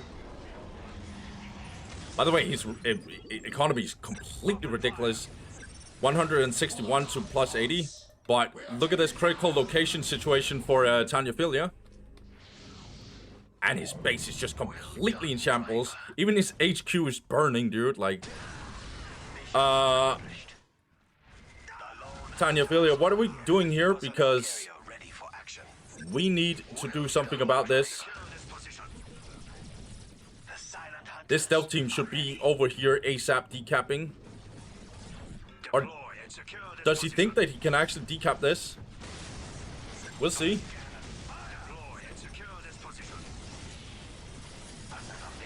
To be honest, Tanyaphilia is actually in a okay-ish spot. But this critical... please don't forget about it, Tanyaphilia. That would be detrimental. Stealth team, these are basically the only one. They need to get all the way up here. Or we need to try and decap this, but that would be risky. Tanyaphilia, don't say that you've got... No, he cannot have gotten... No, I think he realizes, but does he have time enough? His army is low-key winning, only low-key though. Oh my god, is this enough? I'm not sure. I don't know the decap speed of these guys. Oh my god, it might actually end up being close. No, I think he'll make it. Yeah, I think he'll make it. Yeah, he makes it. Oh my god, Tanya, don't do this again. Okay, nicely done. He stops the taking hold, but Tau Commander goes down. What the hell? Okay. Tanyaphilia is trying to recover. And Tier 3 is coming in from Chaos. Yeah. Not looking too good for Tau. Oh my god, these guys got wiped. They didn't get into the Devilfish fast enough. Yeah, Dantist is just relentless. And he keeps being relentless to a Tau player who's trying to recover.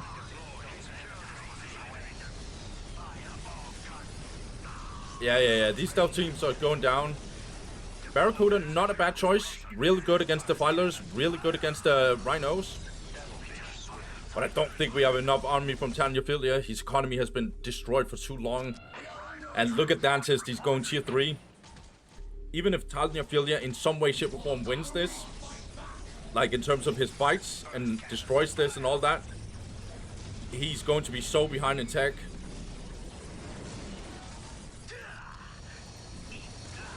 Yeah, he's going in here with all his army, with everything he got. He wants to end this game, or he wants to beat, what am I saying? He wants to win against Dantist here. Oh my gosh, so many Fire Warriors dying. We don't have the economy for this. Yeah, and Barracuda will go down, regardless of anti-vehicle or not. There's too much firepower here from Chaos. Yeah, and these Fire Warriors just can't handle these Defilers. Barracuda will go in, but I mean, we can't recover from this. We just can't. We don't have the requisition. We don't have the army. Defiler goes down, of course, but yeah, now the devil. Oh my god, there's so many Fire Warriors.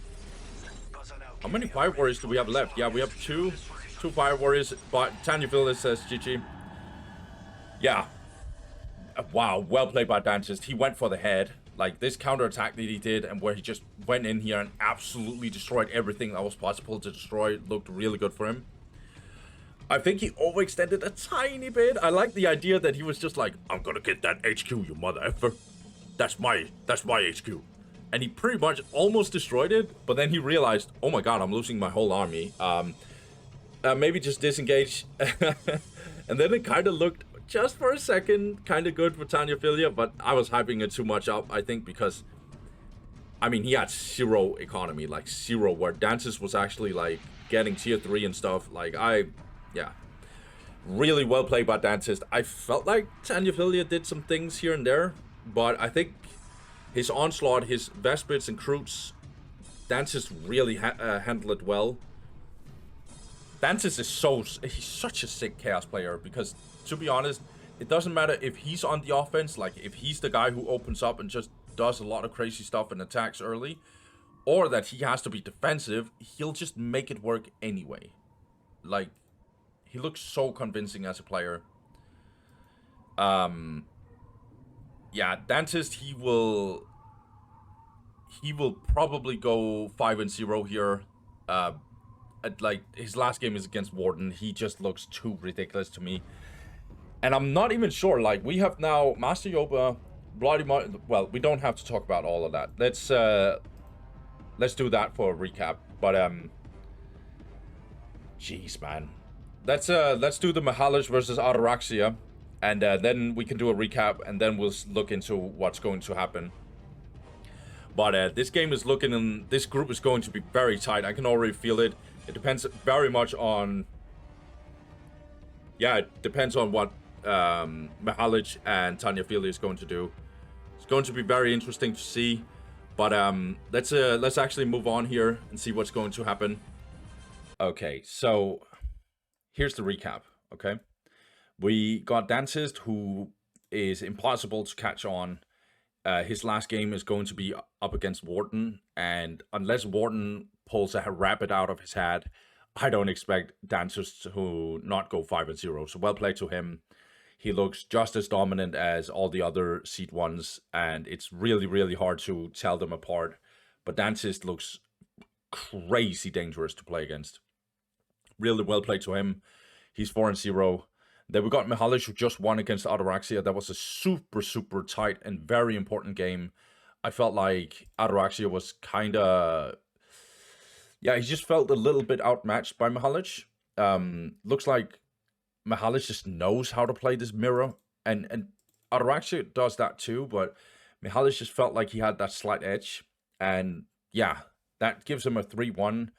And then Ataraxia, 3rd place, I think he pretty much secured it, unless some crazy stuff happens. There is one way that it actually could go wrong, and we'll look into that.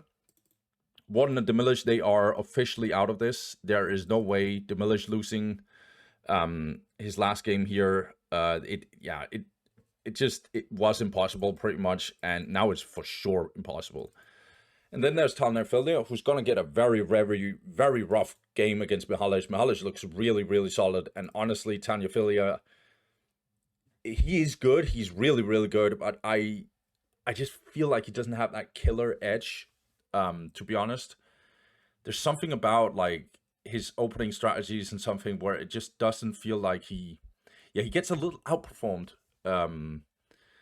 He has a way of disproving that. He can go up against Mixalich and actually make a kind of crazy upset, to be honest. But my bet would not be on that for sure.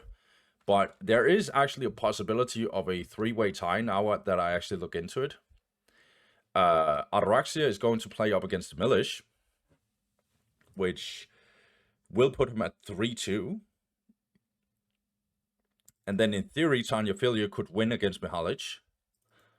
And then he would go 3-2, and then Mixalich would also go 3-2. Mixalich would then lose to... Yeah, then Mixalich would lose to Tanyaphilia. But Ataraxia lost to Mixalich, but Tanyaphilia lost to Ataraxia. So this is what potentially could have happened in... What is it? In Group A, I think? Yeah, in Group A. I remember that with Alex UK and... Yeah. So this would be a 3-way tie where there's no head-to-head advantages. And then the seeding would kick in. And actually this right here, that you're seeing right here, this would be what actually would happen then. Because Mixalich is the 2nd seed, Ataraxia is the 3rd, and then Tanyaphilia is the 4th. Yeah, we'll look into that. I do expect Ataraxia to win against Demilich. However, I do not expect Tanyaphilia to suddenly beat Mixalich. But pretty much everything can happen in this, guys. I've said it before. It is best of ones. So we could see a crazy upset. And Tanyaphilia, he is a really, really strong player. I just feel like Mixalich is just... It just feels like Mixalich has that edge. Yeah, I think I'm repeating myself. Warden, he can go out with a bang. He would write history. But I don't think his odds are very, very good. But we'll look into it. By the way, this is wrong. We're going to start with Warden, actually. Warden versus Dantist. And then, yeah, this is correct. This is more correct. So let's actually get into it. Let's start with Warden versus Dantist. Okay, guys. Now it's going to be pretty interesting to see if we're going to see something crazy or we're going to see something we expect. But let's get into it. We got Mad Warden. He is playing Eldar this time. And he goes for 2 Bone Singers, 2 Guardians, Fleet of Foot. And yeah, so completely normal Aspect Portal and Plasma Generator. Let's see what he actually does, because this doesn't look like a grenade Rangers build. This could be Dark Reapers, but we'll see. I think Rangers are more normal. Yeah, it's full-on Dark Reapers. Interesting. Very interesting. And then Dantist, a tiny bit disrespectful, but I kind of like it. This looks more like what he did against Calvin Klein, which is a game I casted on my channel. Opening up a generator, actually. And he will go Raptors, most likely. Yeah, he's going Raptors. Yeah, so this is a strategy where it's kind of like he's bluffing. So he's going very aggro, but he's still checking. And so let's see how Warden handles that. He's going Dark Reapers, which I actually think is a good option against specifically that. Because it has more DPS and stuff. It actually deals with the Raptors. Whereas Rangers doesn't really kill the Raptors truly. Okay, so these Guardians, they captured this outer point actually. And yeah, Raptors coming in. This is usually what Dantist has done whenever we're playing on this map. One responds by actually attacking Dantist here with these Guardians. Not walking out and doing anything. Oh, need to be careful with these... Yeah, so he lost both his Bone Singers, I think. No, only one of them. That's good. Now also these cultists coming in.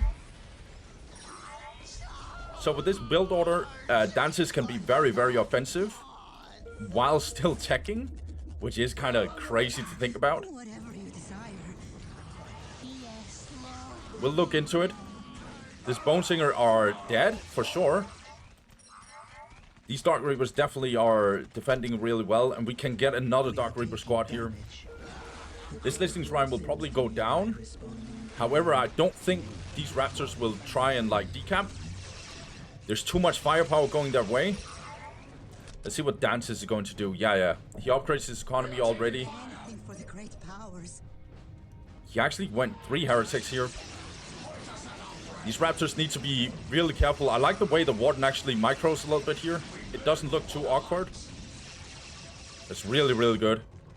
He has had some few problems with his fleet of footing and stuff, but he looks really solid here, to be honest. It would be great, wouldn't it? Wouldn't it be great to see Warden just go out with a bang? I think this is a little disrespectful, though. I think these Reapers should be here together with these Reapers and just make sure that these Raptors doesn't go in again. Oh my god, I don't think this is enough. Okay. Yeah, they're going in on these Guardians. Oh, that's not good, Warden. These cultists are getting murdered, though. Okay, good. Secures him the relic. But still doesn't have this. And as you can see here, Dantist is just growing his economy. Keeps being worse and worse. 98 to plus 10. Whereas Warden is 62 to 10. It's getting better, 68 to 10, but still really, really not good. We are the destroyer's agents on this plane.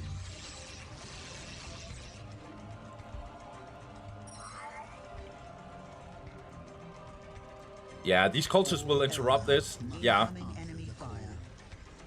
I think it was a mistake from Warden to split his Dark Reapers, because even though he secured this relic, he can't stop cultists from also coming in from this front. Obviously, we can see what happens on the map. It's a little different from Warden, but still. He gets 2 plasma generators here. Will upgrade some more. He can upgrade this economically here. He can improve this listing shrine here. I think he should do that. Or maybe he wants an early tier 2. We're gonna see. No, he's gonna get this listing shrine. I think he should upgrade this. I am not sure what's being said here. We are here to fulfill our duty. Guardian squad. Bit of an engagement in here. One is Incoming enemy fire. just suiciding his Guardians. Okay. That is what we low-key call trolling. What is your wish? I don't know what happened. That felt really awkward. Ready. He's also floating like low-key here and there. The craft world sings to me and I respond. Like he could upgrade this. He could upgrade this. I have no idea what's being said here. What would you have us do? We are taking damage. I actually don't know where Warden is from, but I would imagine if he's Mad Warden, he's a French player. We are shaped by fate just as we shape it. We are here to He's not typing in Russian or anything like that, so We bring heavy weapons to crush the enemy. yes. I mean, Dantist is just tier 2 at this point. Yeah, he's tier 2.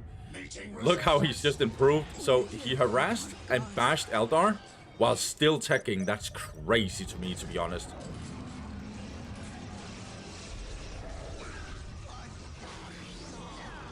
When Space Marine goes up against Eldar, they can't really get that, what's it called, that plasma generator. It's too expensive, and you need the armory to even get Assault Marines, whereas you don't need the armory to get Raptors. We can serve. Guardians actually decaps over here, but Raptors now coming in here.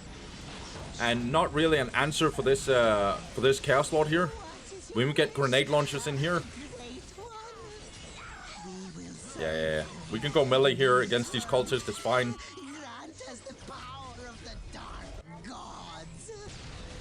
Some Raptors are dying, but they're gonna kill this Bone Singer. So speaking of dying, all the Bone Singers are dead. We get a Chaos Space Marine in here. Yeah. Nah, this game is over. This game is very much over. Okay, but Harlequin comes out here. If it could land a massive kiss ability, it could be sick. Not really.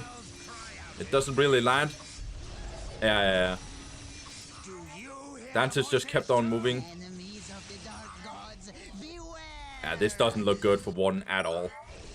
He has 3 squads of Dark Reapers, and he is tier 2, certainly. But I mean, he's doing it with a terrible economy.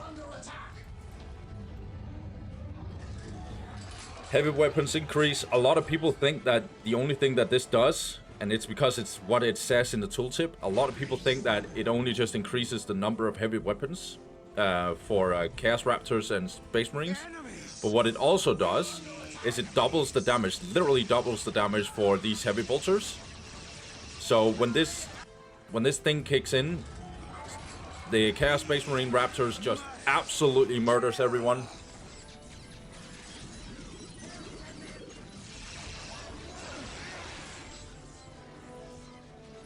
Now we're getting the Rangers. It's not like they're gonna do anything. These plasma generators going down. Now this heavy weapons upgrade is coming in.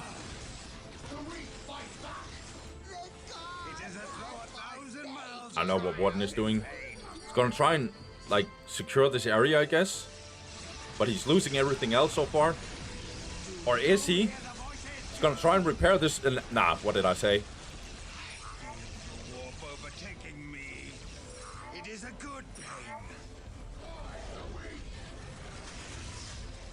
Rangers will probably go in here and try and do anything here.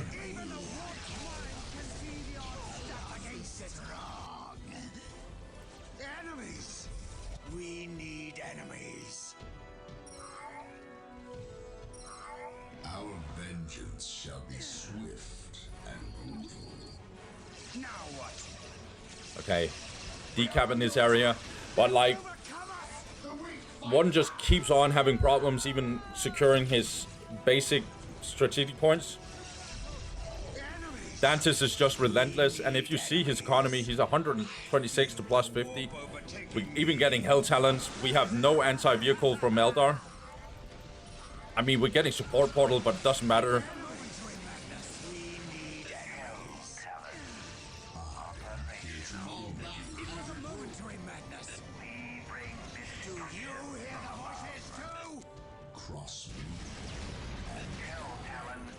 Now going in on this listing shrine here.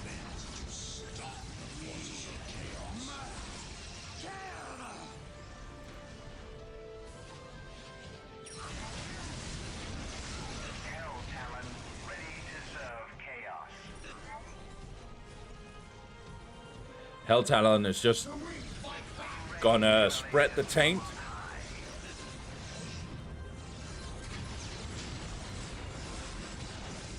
I don't even know what...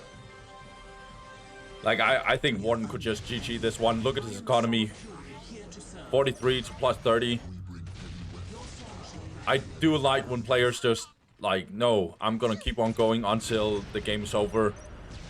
I do kind of respect that. Even when it looks very, very bad. However, I will say, like, yeah, exactly. This game is very much over. As you guys probably noticed, I wasn't very excited about this game. Like, it doesn't even have an implication as to what's going on in this game. And honestly, like, I felt like Warden actually had the correct strategy, but then proceeded to do bad decisions. Like, I know why he did what he did, but knowing that there's a Raptor squad flying around, like, if this Raptor squad showed up, would this Dark Reaper squad be able to stop it? And we saw, no, it wouldn't be able to stop it. And then, obviously, securing this area by killing some cultists together with the Guardians. But then, what would you do if another cultist squad showed up? Oh, yeah. Then, you know, like, I think he should have just made sure that he got his strategic points. Obviously, this is hindsight. But make sure that he at least got that. And then he could try and match Chaos in tier 2 and stuff. But what Chaos is doing here is actually really, really smart and really good. I like the way that Dantist has a tendency to play this. he goes in with a Raptor squad and a cultist, and he attacks this exposed area. And then I guess like Warden and Mixalich and whoever he's playing against just doesn't respond very well to it, unless you're Ataraxia, who responded very well. He went with the Dark Reapers, which is really good against, they're basically what handles these Raptors. I just think Warden did some bad macro mistakes in terms of where he went with his units, with the map movements he had. But yeah, like obviously Warden did his thing in this tournament, but he did lose too many games that I just felt like he could have done better with, to be honest with you. But it is what it is, man. Like, I'm happy for all the people who even showed up for this tournament. I respect every single player who did that. And I'm happy for people who's just going in here and trying. But yeah, Dantist is just a monster. Like, if I played against him, he would also just absolutely crush me in this kind of situation. So, no, there's no personal stuff here when I say this. This is just like, I have the benefit of actually watching the game, and I could just see mistakes after mistakes. But GG well played to Dantist. He is just an absolute monster, and I just can't even describe how broken of a...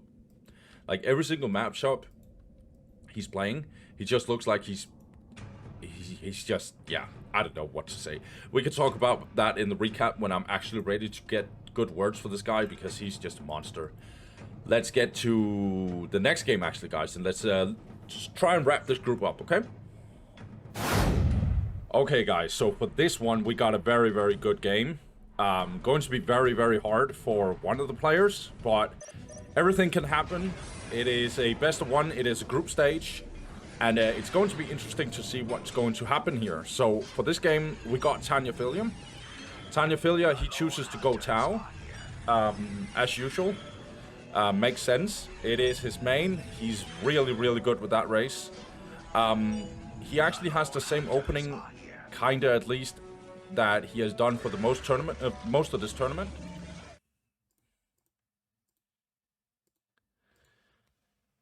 Okay, now we got this game. So in this game, we got Mixalich going up against Tanyaphilia, and the map they're playing on is Bloody Hell Remastered or edited. Tanyaphilia, he starts on the left side, and he goes for 2 stealth suits, Earthcast Builder, a 3rd stealth suit, and then he gets jetpacks. Looks like he also goes for Tau Barrack, obviously, and it's going to be interesting to see if he actually chooses to go Kroots and Vespits. We will see. He has had some success with it, but he's going to do it against a very, very strong player, which is Mixalich. And we just saw that plasma generator, so we're not getting that opening anyway.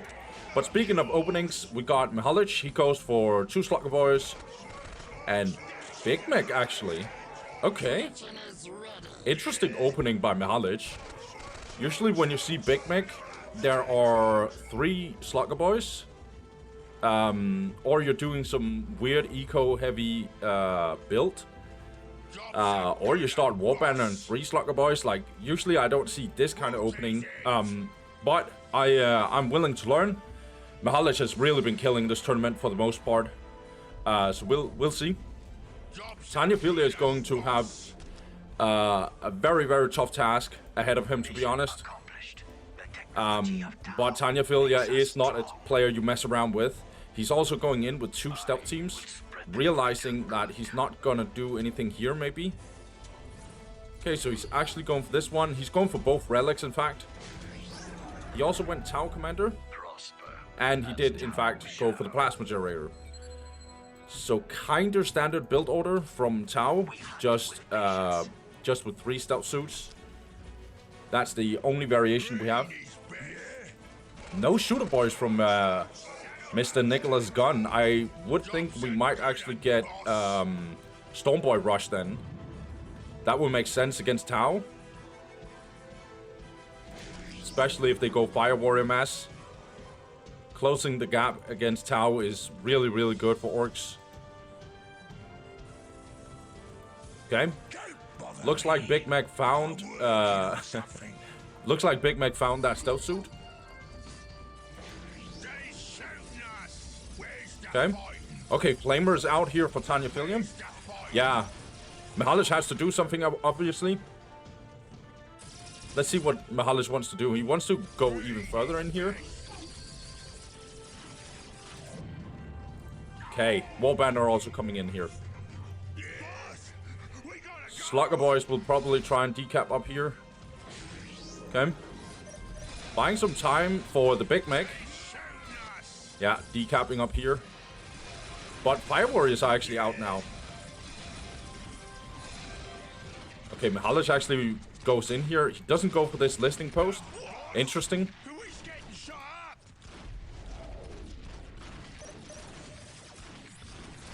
Okay.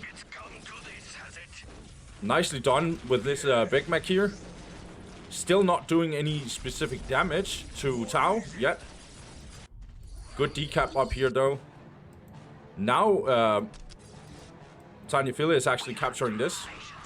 If we look at economy, in fact, it's 80 plus 80 to 10 for Tanyaphilia, whereas for Orks, it's plus 80 to plus 10, but we have these two war banners and we're getting into pilo guns.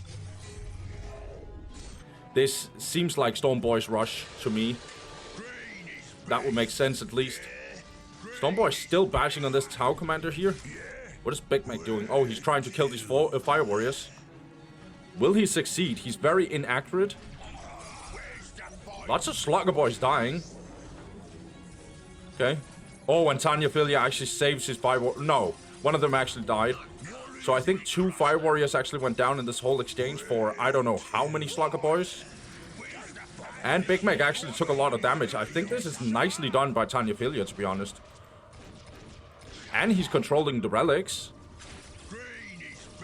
Yeah, Stormboy Rush now coming in. And we're getting Every Boy armor. That makes sense against Fire Warrior spam if we're getting that. Another plasma generator coming in for Tanyaphilia. His economy is looking better and better. He's also controlling the map slowly more and more. Yeah, Fire Warriors has to run. Big Mech is surprisingly low. We do get a decap here, but I feel like this Big Mech could be up here and do something about that that stealth suit, but looks like he's not doing anything about it. Okay, now wants to attack here. Interesting. Okay, we just get a lot of Stormboys here. Interesting build by Mixalich. Of course, it makes sense against Tau Fire Warrior spam. Shooter Boys will just get will just lose in the long run against Fire Warriors. But these Fire Warriors are actually standing up here and gonna shoot on these Storm Boys down in the negative cover. Big Mech trying to bash this listening post down. Mixalich's economy is not that impressive, plus 80 to plus 10. But he's 45 population. He will try to decap this for sure. Okay, now this is obviously getting destroyed. Oh, that was a fun jump here by Tau Commander. Needs to be quite careful actually with some of these Storm Boys. He's losing them back and forth. And this Big Mech took so much damage, probably took a snapshot or two. Now joining these Slugger Boys. Interesting. I mean, the economy for Tanyaphilia is looking pretty decent. Lots of Storm Boys dying here and there randomly. A little bit of float from Tanyaphilia. Yeah, he's also losing more and more in terms of income. Plus 80, that's because he has lost all his relics, all his critical locations. But Mixalich's economy has always been kinda low, 86 to plus 10. Tanyaphilia was above 90 for a while. And he's tier 2, in fact. And getting vehicle beacon. Yeah, now we're getting more choppy research from Mixalich, but to be honest, this looks kind of bad for him. Like, because he doesn't have any answers for you know, vehicles coming in, we need a fourth banner. I don't know if Mixalich actually knows what's going on, but a very experienced player like him would be able to actually know what's going on, or at least have a feeling about it. Tau Commander taking a little bit too much beating here. If you have a massive engagement in here, and he sees this vehicle beacon, Mixalich. Let's see what he does about it. Yeah, tying up all these fire warriors, that's very, very good. Also going in here with the Big Meg, but speaking of the Big Meg, I think the Big Meg just died. Yeah, he did. So he teleported but died in the meantime. Going for the flamers on these slugger boys.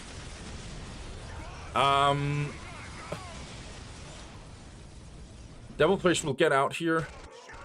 No anti-vehicle at all from Mixalich. Oh my gosh.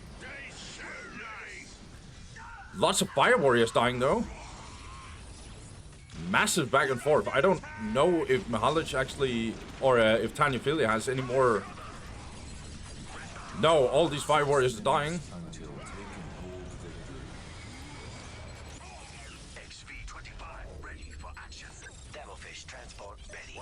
But having a small backdoor here, actually.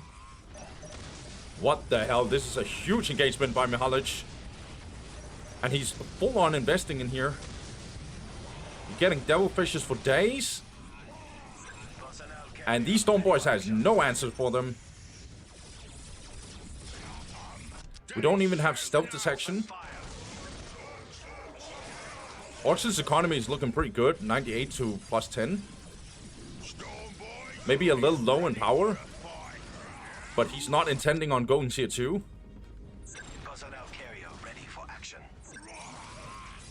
This is actually really, really... I'm shocked by this game, I'm not gonna lie, guys. Oh my god, so many Storm Boys dying here. Mixalich looks like he's really in trouble. Because he has no answer for this. He has no answer. Like, there's devilfishes all over the place. He has no anti-vehicle. Okay, he's getting Big Meg. And that solves one of the problems. Which is stealth detection and obviously custom gadgets. But can we actually kill these devilfishes consistently? I don't know if we can. These Pathfinders are also here. They're just gonna run. What are you waiting for? This is your garbage. Now, what we have to remember is these Storm Boys at least has the more choppy. This means they deal a lot of damage to buildings and stuff. But this is such a huge investment from Mixalich. And look at these Storm Boys. They're absolutely getting wrecked here. That's a wipe. Oh my god, that was so close to being a wipe. Mixalich has the critical locations. He has 2 of them. He has to take and hold. The Storm Boy just decapping here. Tanyaphilia's economy is dog beep. Like, it's actually just... It's close to being unplayable, this economy. But look at his army. Mixalich just doubles down. He's like, I'm not going tier 2 here. I'm gonna try and demolish him to the end here.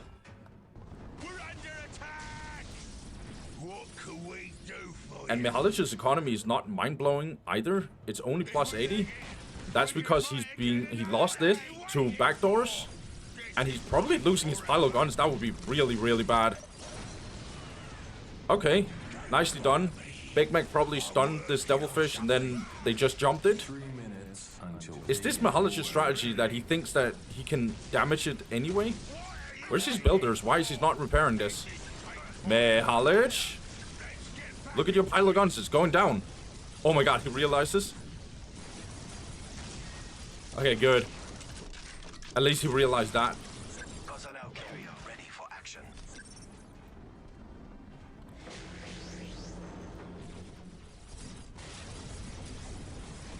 Okay.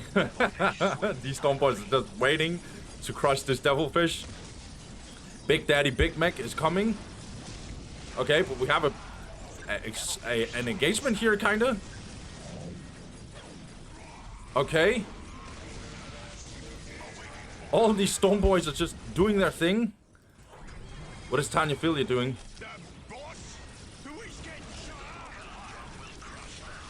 Okay, this Devilfish needs to drive away, or fly away, or whatever we call. This is such a weird game. There's so many Storm Boys, dude.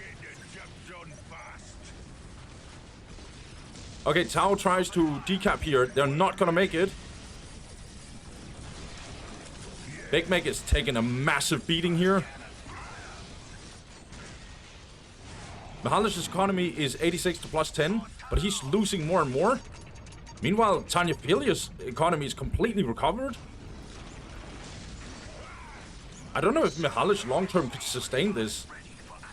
He's gonna lose this pile of guns. And by the way, what happened to Big Meg? Oh, he died? Oh my god. No, Mixalich. Wow, okay.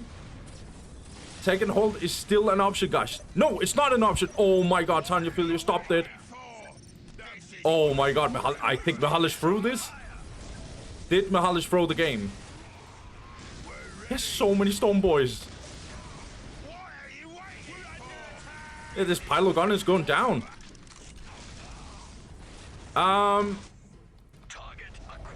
Oh my god, Tanyaphilia, that is so... Not sure what Nicolas Cage, aka Mixalich, is saying.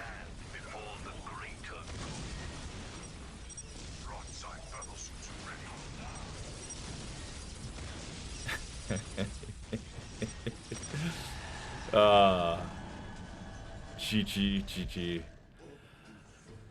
Wow. I was kind of like, as soon as I saw this tech difference from Tanyaphilia, I kind of lost it because I was so shocked that he was ahead like that. And then on top of that, like, apparently Mixalich just completely... Wow, this actually, like, okay. I'm not gonna lie, guys. I did not expect this. Okay, so... Mixalich went full on... Storm Boys. Excuse me. He went full on Storm Boys. Yeah, that's right. He went full on Storm Boys. And Big Meg. And some Slugger Boys. Like, full melee comp. No anti-vehicle. He went all in. No tier 2 ever in this game. And yeah, he just went face first, hoped that Tanyaphilia would break. And then Tanyaphilia apparently survived this. Because as soon as I saw this vehicle beacon being built, I was like, this isn't looking too good for Mixalich. But then Mixalich just went full on head first. He had more choppy research. And so he just went in and destroyed like plasma generators, decapped pretty much everything that was possible. And then Tanyaphilia freaking survived. And built broadside battlesuits and devilfishes. And at some point... these Storm Boys just couldn't survive. That was crazy. I feel like Mixalich, I'm not gonna say that he trolled this game at all, but I feel like there was some weird stuff going on. I felt like the way he moved around the map with his Big Meg was kind of weird. Like he chose like, then he attacked, like, I can't remember exactly what happened because I was so focused on what happened at the tier 2, but like I always remember like, why don't you go over here and kill these stealth suits, or why don't you go over here, or why are you attacking this? And now you're like second guessing yourself, and now you're not now you're not destroying this, now you're just going all in and getting kited. And then why didn't you just like what? Like I just had so many questions, and then suddenly Big Meg was so low and died random moments. Yeah, I just felt like the Big Meg was like, I can't remember exactly. I just remember how I felt like he should be other places several times and took random damage that he wasn't supposed to. And then what else happened in the early game that was really weird to me? Oh, yeah, like, just in general, like, Tanyaphilia had more control over the relics, which kind of makes sense because all Mixalich had in the early game was a bunch of Slugger Boys and a Big Mech. But still, though. Also, I'm not sure if this engagement that he did with Slugger Boys and Big Mech in general was a good idea.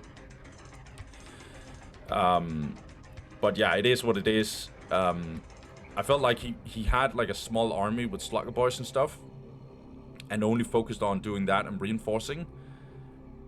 And instead of just like doubling down on like chilling until we get to, you know, 1.5 and just making sure that you get at least one of the relics, maybe deny the other one from the other guy or something like that. If we at least do that, then, you know, like, we can get to the Stormboy crazy mayhem army that Mixalich went for. Yeah, I just felt like it was, yeah, that was weird. This game was so weird, but well played to Tanyaphilia. Like, he was down, like, what the hell? Like, he was like, what? Below, there was a point where he had 44 requisition or something, plus 44. That is actually garbage. Like, that is actually unplayable. He had these 2 points. Yeah, these 2 points, and that was it. Everything else, he lost. Like, everything else he lost. And his critical locations on top of it. And he still survived, which is, like, kind of mind-blowing to me. And yeah, he got away with it. And then while pushing back on Mixalich, taking down his critical location win condition, he was still rebuilding his like, yeah, well played to Tanyaphilia. I've not much more to say. He just countered Mixalich's way of playing, I guess, and then, yeah, well played to Tanyaphilia. I felt like that was a massive onslaught, and he didn't care. He went tier 2, and he survived. That was well played to him. Mixalich didn't have a true answer. This actually gives this group a really, really weird situation. Now, I'm not saying that this will happen, but Demilich is going up against Ataraxia. And this puts what we're seeing now, what we're witnessing now, is Tanyaphilia is 3-2. Mixalich is now also 3-2. And if Ataraxia loses, he goes 2-3. And Tanyaphilia will get second place. What the I'm gonna show you guys. Okay, guys, so just a very, very short visualization of what exactly I'm talking about. So, as you can see here, after Tanyaphilia just made this upset against Mixalich, it means that he actually wins in a head-to-head. This actually puts Tanyaphilia out of nowhere on the second place, and Ataraxia is down at 4th place. Now, if Ataraxia loses to Demilich, which would be very unheard of, it means that Ataraxia would stay down here. So yeah, he would stay down here at 4th place, and Mixalich would be 3rd, and Tanyaphilia will be 2nd. If Ataraxia wins, though, these guys will be completely tied. All these 3 will be tied, right? So Tanyaphilia, Mixalich, Ataraxia, all 3 of them has had a game against each other now. So Tanya won against Mixalich. Mixalich won against Ataraxia, but Ataraxia won against Tanyaphilia. So then we get a 3-way tie. And then the seeding would be different, right? So Mixalich will get 2nd place. And then Ataraxia would get 3rd place, and Tanyaphilia will get 4th place due to the seeding rules. So you can see this last game that's going to happen can actually radically change how this group will actually end up looking. So it's most likely that Demilich will lose, but we will look into it, guys. We will see. He has the potential to actually become a kingmaker here. So let's get into it. Let's just get into that last game, see what's going to happen. Okay, guys, now we got this last game here, and apparently this game is actually a very important game. It actually matters what's going to happen here. I've already explained what happens if Demilich actually randomly wins this. So he can be the Kingmaker. He has an opportunity to do something very crazy here. And speaking of crazy, he's already having a crazy opening. Looks like he's going full eco, or he changed his mind. He's going 2 scarabs. Yeah, 2 extra scarabs. And we will see what he does right after. Okay, Necron Lord and Necron Warriors. The map they're playing on is Tranquility's End. It's a really good Necron map. However, he's going up against Ataraxia, who's not going to make this easy for him. Ataraxia, he plays Eldar. He goes for 2 Guardians. Yeah, 2 Guardians. Dark Reaper, Plasma Generator, getting that fleet of foot. So, complete standard classic Eldar opening. This might actually be an offensive version, where he goes face first into Necron's base with Dark Reapers, but we'll see. This is not Blood River, so it might not be that strategy that he does. Actually capturing his inner points. So this means that Necrons could have potentially gone up here and done something later on. We're gonna see. Doesn't look like it. So far, Demilich is just building up his economy. I'm not sure if I'm a fan of, like, getting Necron Lord this early. It made sense before when, you know, I think it was Forgotten who mostly did that, like building a turret out here and then having the Necron Lords follow up. But looks like we're not getting that. Speaking of offensive, Ataraxia is actually going in here. He has this Dark Reaper squad, and he'll probably get in here and try and see if he can do anything. Demilich has to turn around. Yeah, no contest for Ataraxia here. However, we do get this Necron Lord, actually. See what he does. Also getting these Necron Warriors so that Dark Reapers actually has something that they have to get around. Necron Lord killed 1 Guardian. Nothing special. Nothing out of the ordinary so far. Getting more Scarabs. Well, we have 6 generators coming in, okay? We'll go for the Summoning Core. After that. Let's see if Necron Lord actually will go for this generator. That might not be a bad idea. Yeah. Eldar tries to get this, but it's gonna get decapped. Nicely done by Demilich, actually.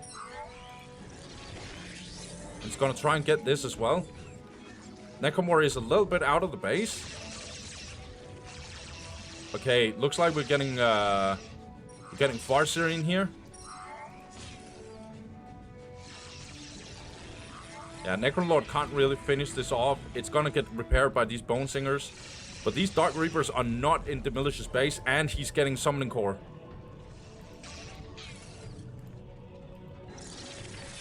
So far, looking stable. This is usually what happens. Demilich, relatively stable early game.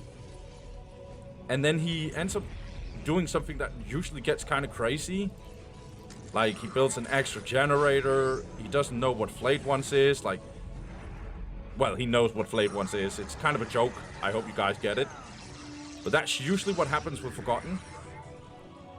Okay. Well, to be fair, he did push these Dark Reapers away. They didn't take a strategic point away from him. And he's getting this Obelisk. That's nicely done. Necron Lord took a lot of beating, but to be fair, he has bought a lot of time. So Ataraxia is getting this relic. Forbidden Archive, okay. We keep getting Necron Warriors. We could go for the upgrade for Necron Warriors very soon, but looks like we want to reinforce a little bit more. I think overwatching Necron Warriors so much sometimes becomes a little too much. Rather give them the upgrade instead. Looks like they actually want to pick this fight. Ataraxia, he says that he's not taking that. By the way, he has three Dark Reaper squads. Interesting. Necron Lord actually tries to do some more crazy stuff in here. Okay, phase shift. He has phase shift and solar pulse so far.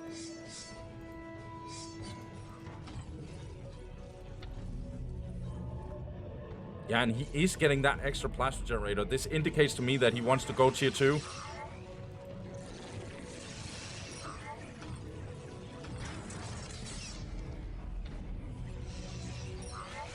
What about Eldar? Really good economy. 104 to plus 20. Yeah, he upgraded a lot of his listing posts. 4 out of 5. And he has this. He's getting this. And he's not getting this, but he has some critical locations to help him out too. Really good Psychic Storm. Hits most of these Necron Warriors. Necrolord tries to get in here, but he's taking so much damage. I even think he died. Yeah, he went over here. He died. Really, really well played by Ataraxia. He's not messing around here. He wants to make sure he gets that place.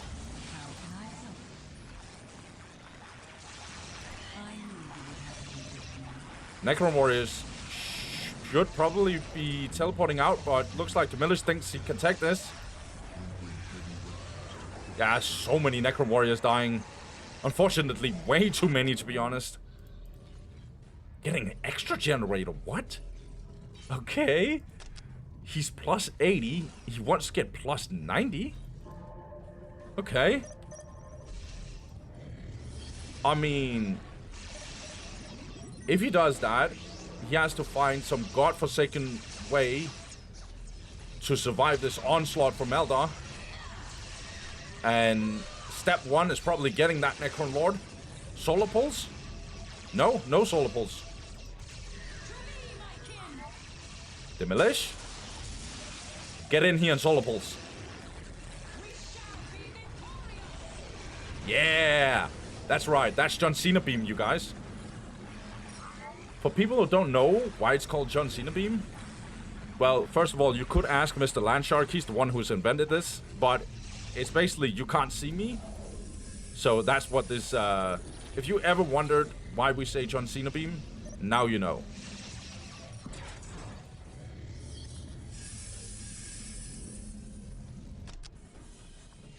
Eldar's economy is ridiculous, 122 to plus 40. He's approaching tier 2. If Necron survives this, I don't know what the hell. Okay, Ataraxia getting a little too close. Still killing a lot of Necron Warriors. We are actually getting this Ghost turret up. And we have another Necron Warrior squad. Again, don't... Yeah, okay, now we're getting Flayed Ones.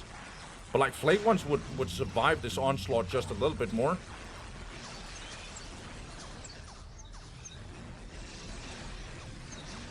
So many Necron Warriors dying here. What is the... Okay, Farsi is actually in here. She's very low, to be honest. Necron Lord is buying time. He has his abilities to phase shift buildings and stuff like that. I think his Solar Pulse is also coming up soon.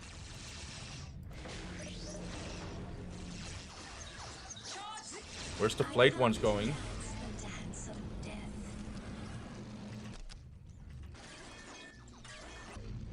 Did he cancel the Flayed Ones? No, the Flayed Ones are here. Okay, they're still in the building. I mean, Demilich is going tier 2. His economy is kind of bonkers, to be honest.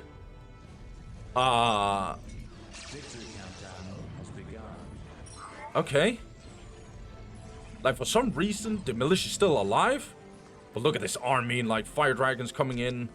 Ataraxia is already tier 2. He's getting support portal. He's getting even more power. And now he has these Fire Dragons, and I have no idea how Demilich will survive this. We even have this Harlequin. For a Harlequin of the Laughing God dances at your side. Okay, Ataraxia wants to base race. But I mean, this is an outer point, mate, and this is your actual base. Maybe he thinks he can get a little bit out of his before he teleports back. Okay, good phase shift. Okay, interesting.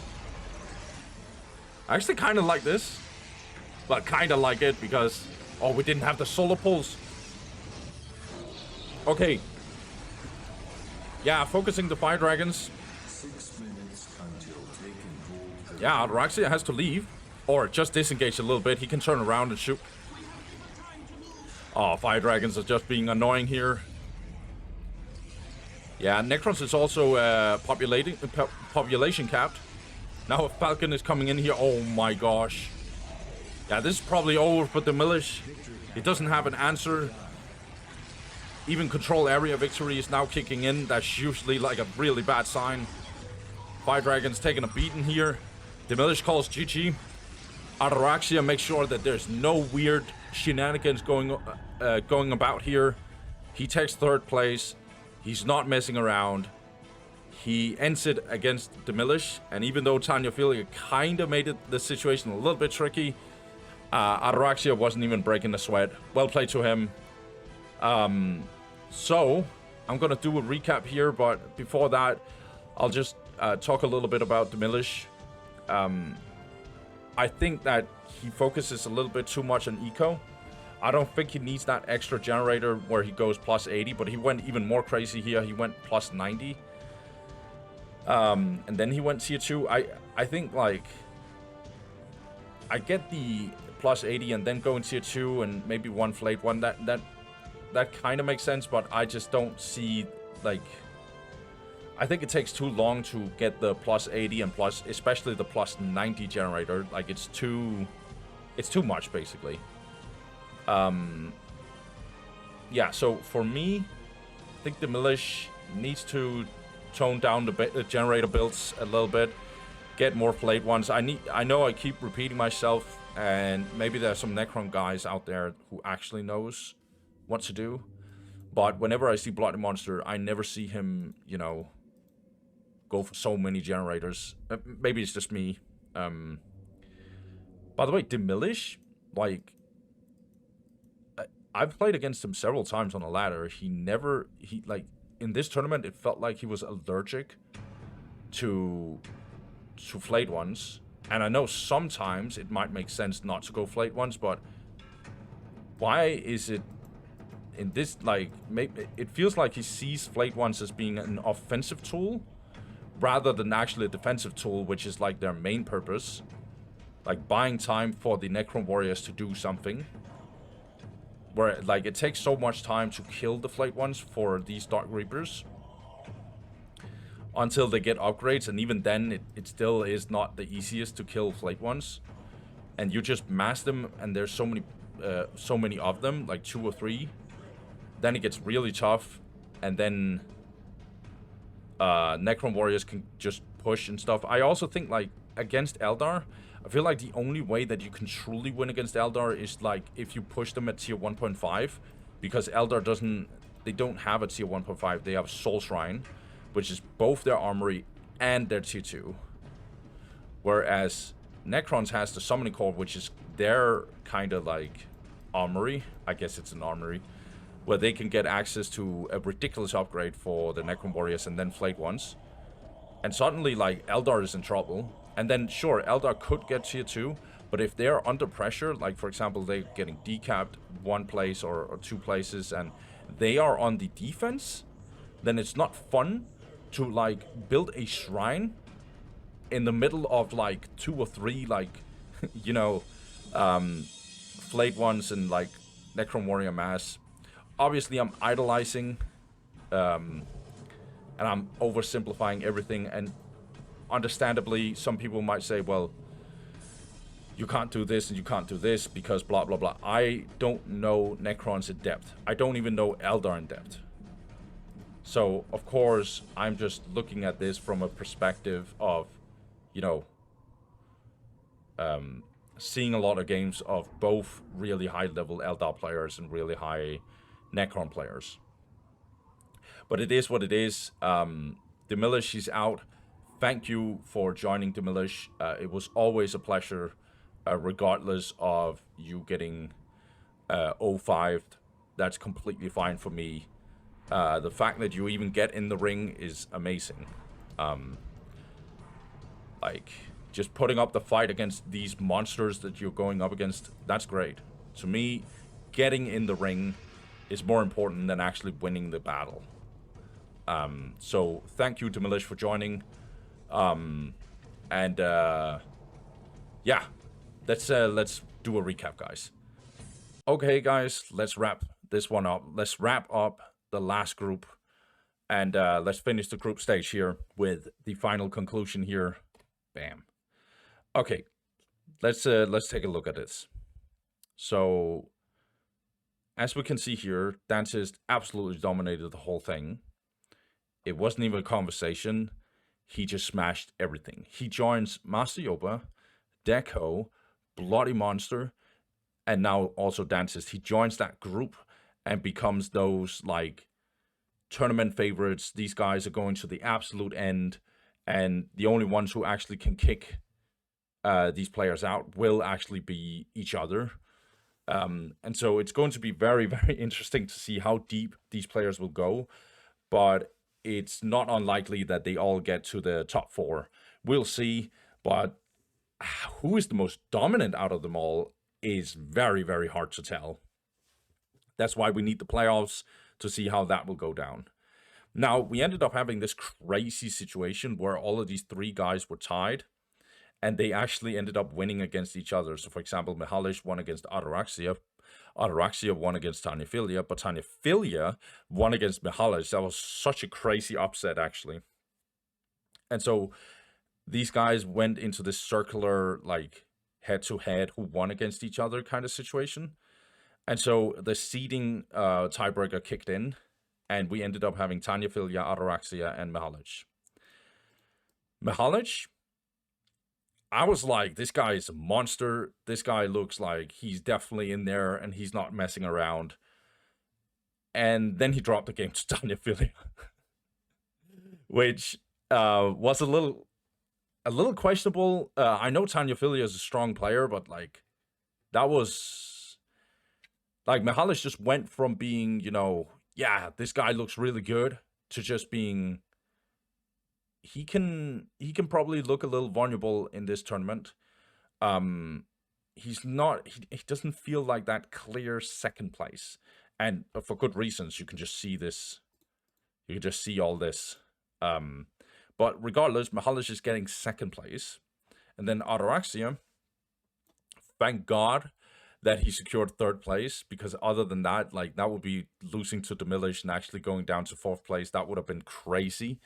But Ataraxia is not playing around. He won against Demilich. He secured third spot, and he definitely deserves it. Ataraxia feels very, very strong. And if it wasn't for the Tanyaphilia Mixalich situation, I would have said that, yeah, Mixalich looks stronger than Ataraxia, but now it's not clear anymore. These two players are These two players are very, very close to each other, and they might as well switch positions. Then there's Tanyaphilia, who I'm not sure. Like, I felt like he was doing very well, but to be honest, like, most games that he's played has, like, against Demilich and Warden, he looked really convincing. But most games he's played, he looks kind of convincing. Even against Dantist, he had his moments. So Tanyaphilia might actually be a massive dark horse still. And, like, I think I said in the initial part of this, going into this group, that this is going to be the dark horse group. And this is still a bunch of dark horses. Like, Mixalich could get far, Ataraxia could do a run. I don't even know if Tanyaphilia goes in and does some crazy stuff. He already won that random game against Mixalich. And yeah, you could say Mixalich just kind of low-key trolled. But Tanyaphilia's economy was completely in the gutter and didn't matter. He made a huge comeback. I still think Mixalich and Ataraxia might be a tad stronger than Tanyaphilia, but there's also a part of me that feels like I am truly underestimating Tanyaphilia. He even came in here no ban, which is like still like, what the hell? Like, well, whatever. Respect to that. I'm gonna just say, well played to all these guys who just moved on. Shout out to both Demilich and Warden. Demilich, I've already given my shout out to him. Warden, I know you can do better, Warden. I'm sure of it. I've seen you in tournaments. I've seen you. I've even played against you on the ladder. I know you can do better than this. But sadly, Warden had kind of an underwhelming tournament compared to what level I know he can bring to the table. But shout out to Warden. I'm very happy that he showed up for this tournament. And all of these players, as I've already said, I hope that they will show up for other tournaments that me and Jacobs will host if the stakes are high enough. So thank you for you guys. Thank thank you to all of these 6 players. Thank you to all who has joined this tournament in the first place. But sadly, we have to say goodbye to Warden and Demilich. These 4 players will move on. Let me talk very shortly about their upcoming matchups. So Dantist is going up against Number. Mad Number. That's not going to be easy for Number. If he knows what Dantist is all about, which he does, he knows that he's coming in as a super underdog. And then Mixalich is going up against Defcon. That might already be a very, very fire matchup.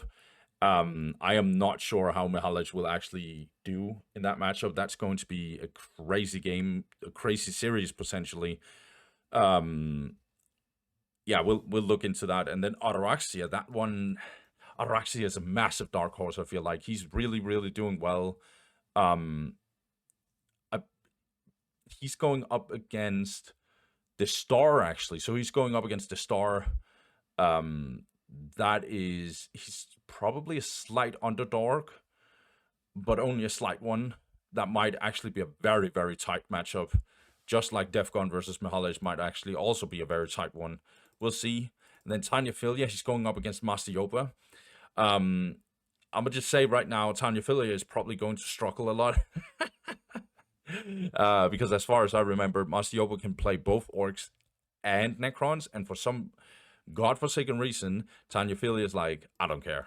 Come with whatever you got. So, Giga Chad, I'm not sure he's the smartest on that regard, but like, to be honest, I kind of respect it. So that's going to be the matchups. Thank you guys for watching. I hope I see you for the bracket. I hope I see you for the playoffs. And this tournament is slowly getting closer and closer to the final, guys. And yeah, the first stage is done. The group stage is done. Now let's actually get to the next video. It will be dropped not long after this one. Thank you guys for watching. Have a good one. Peace.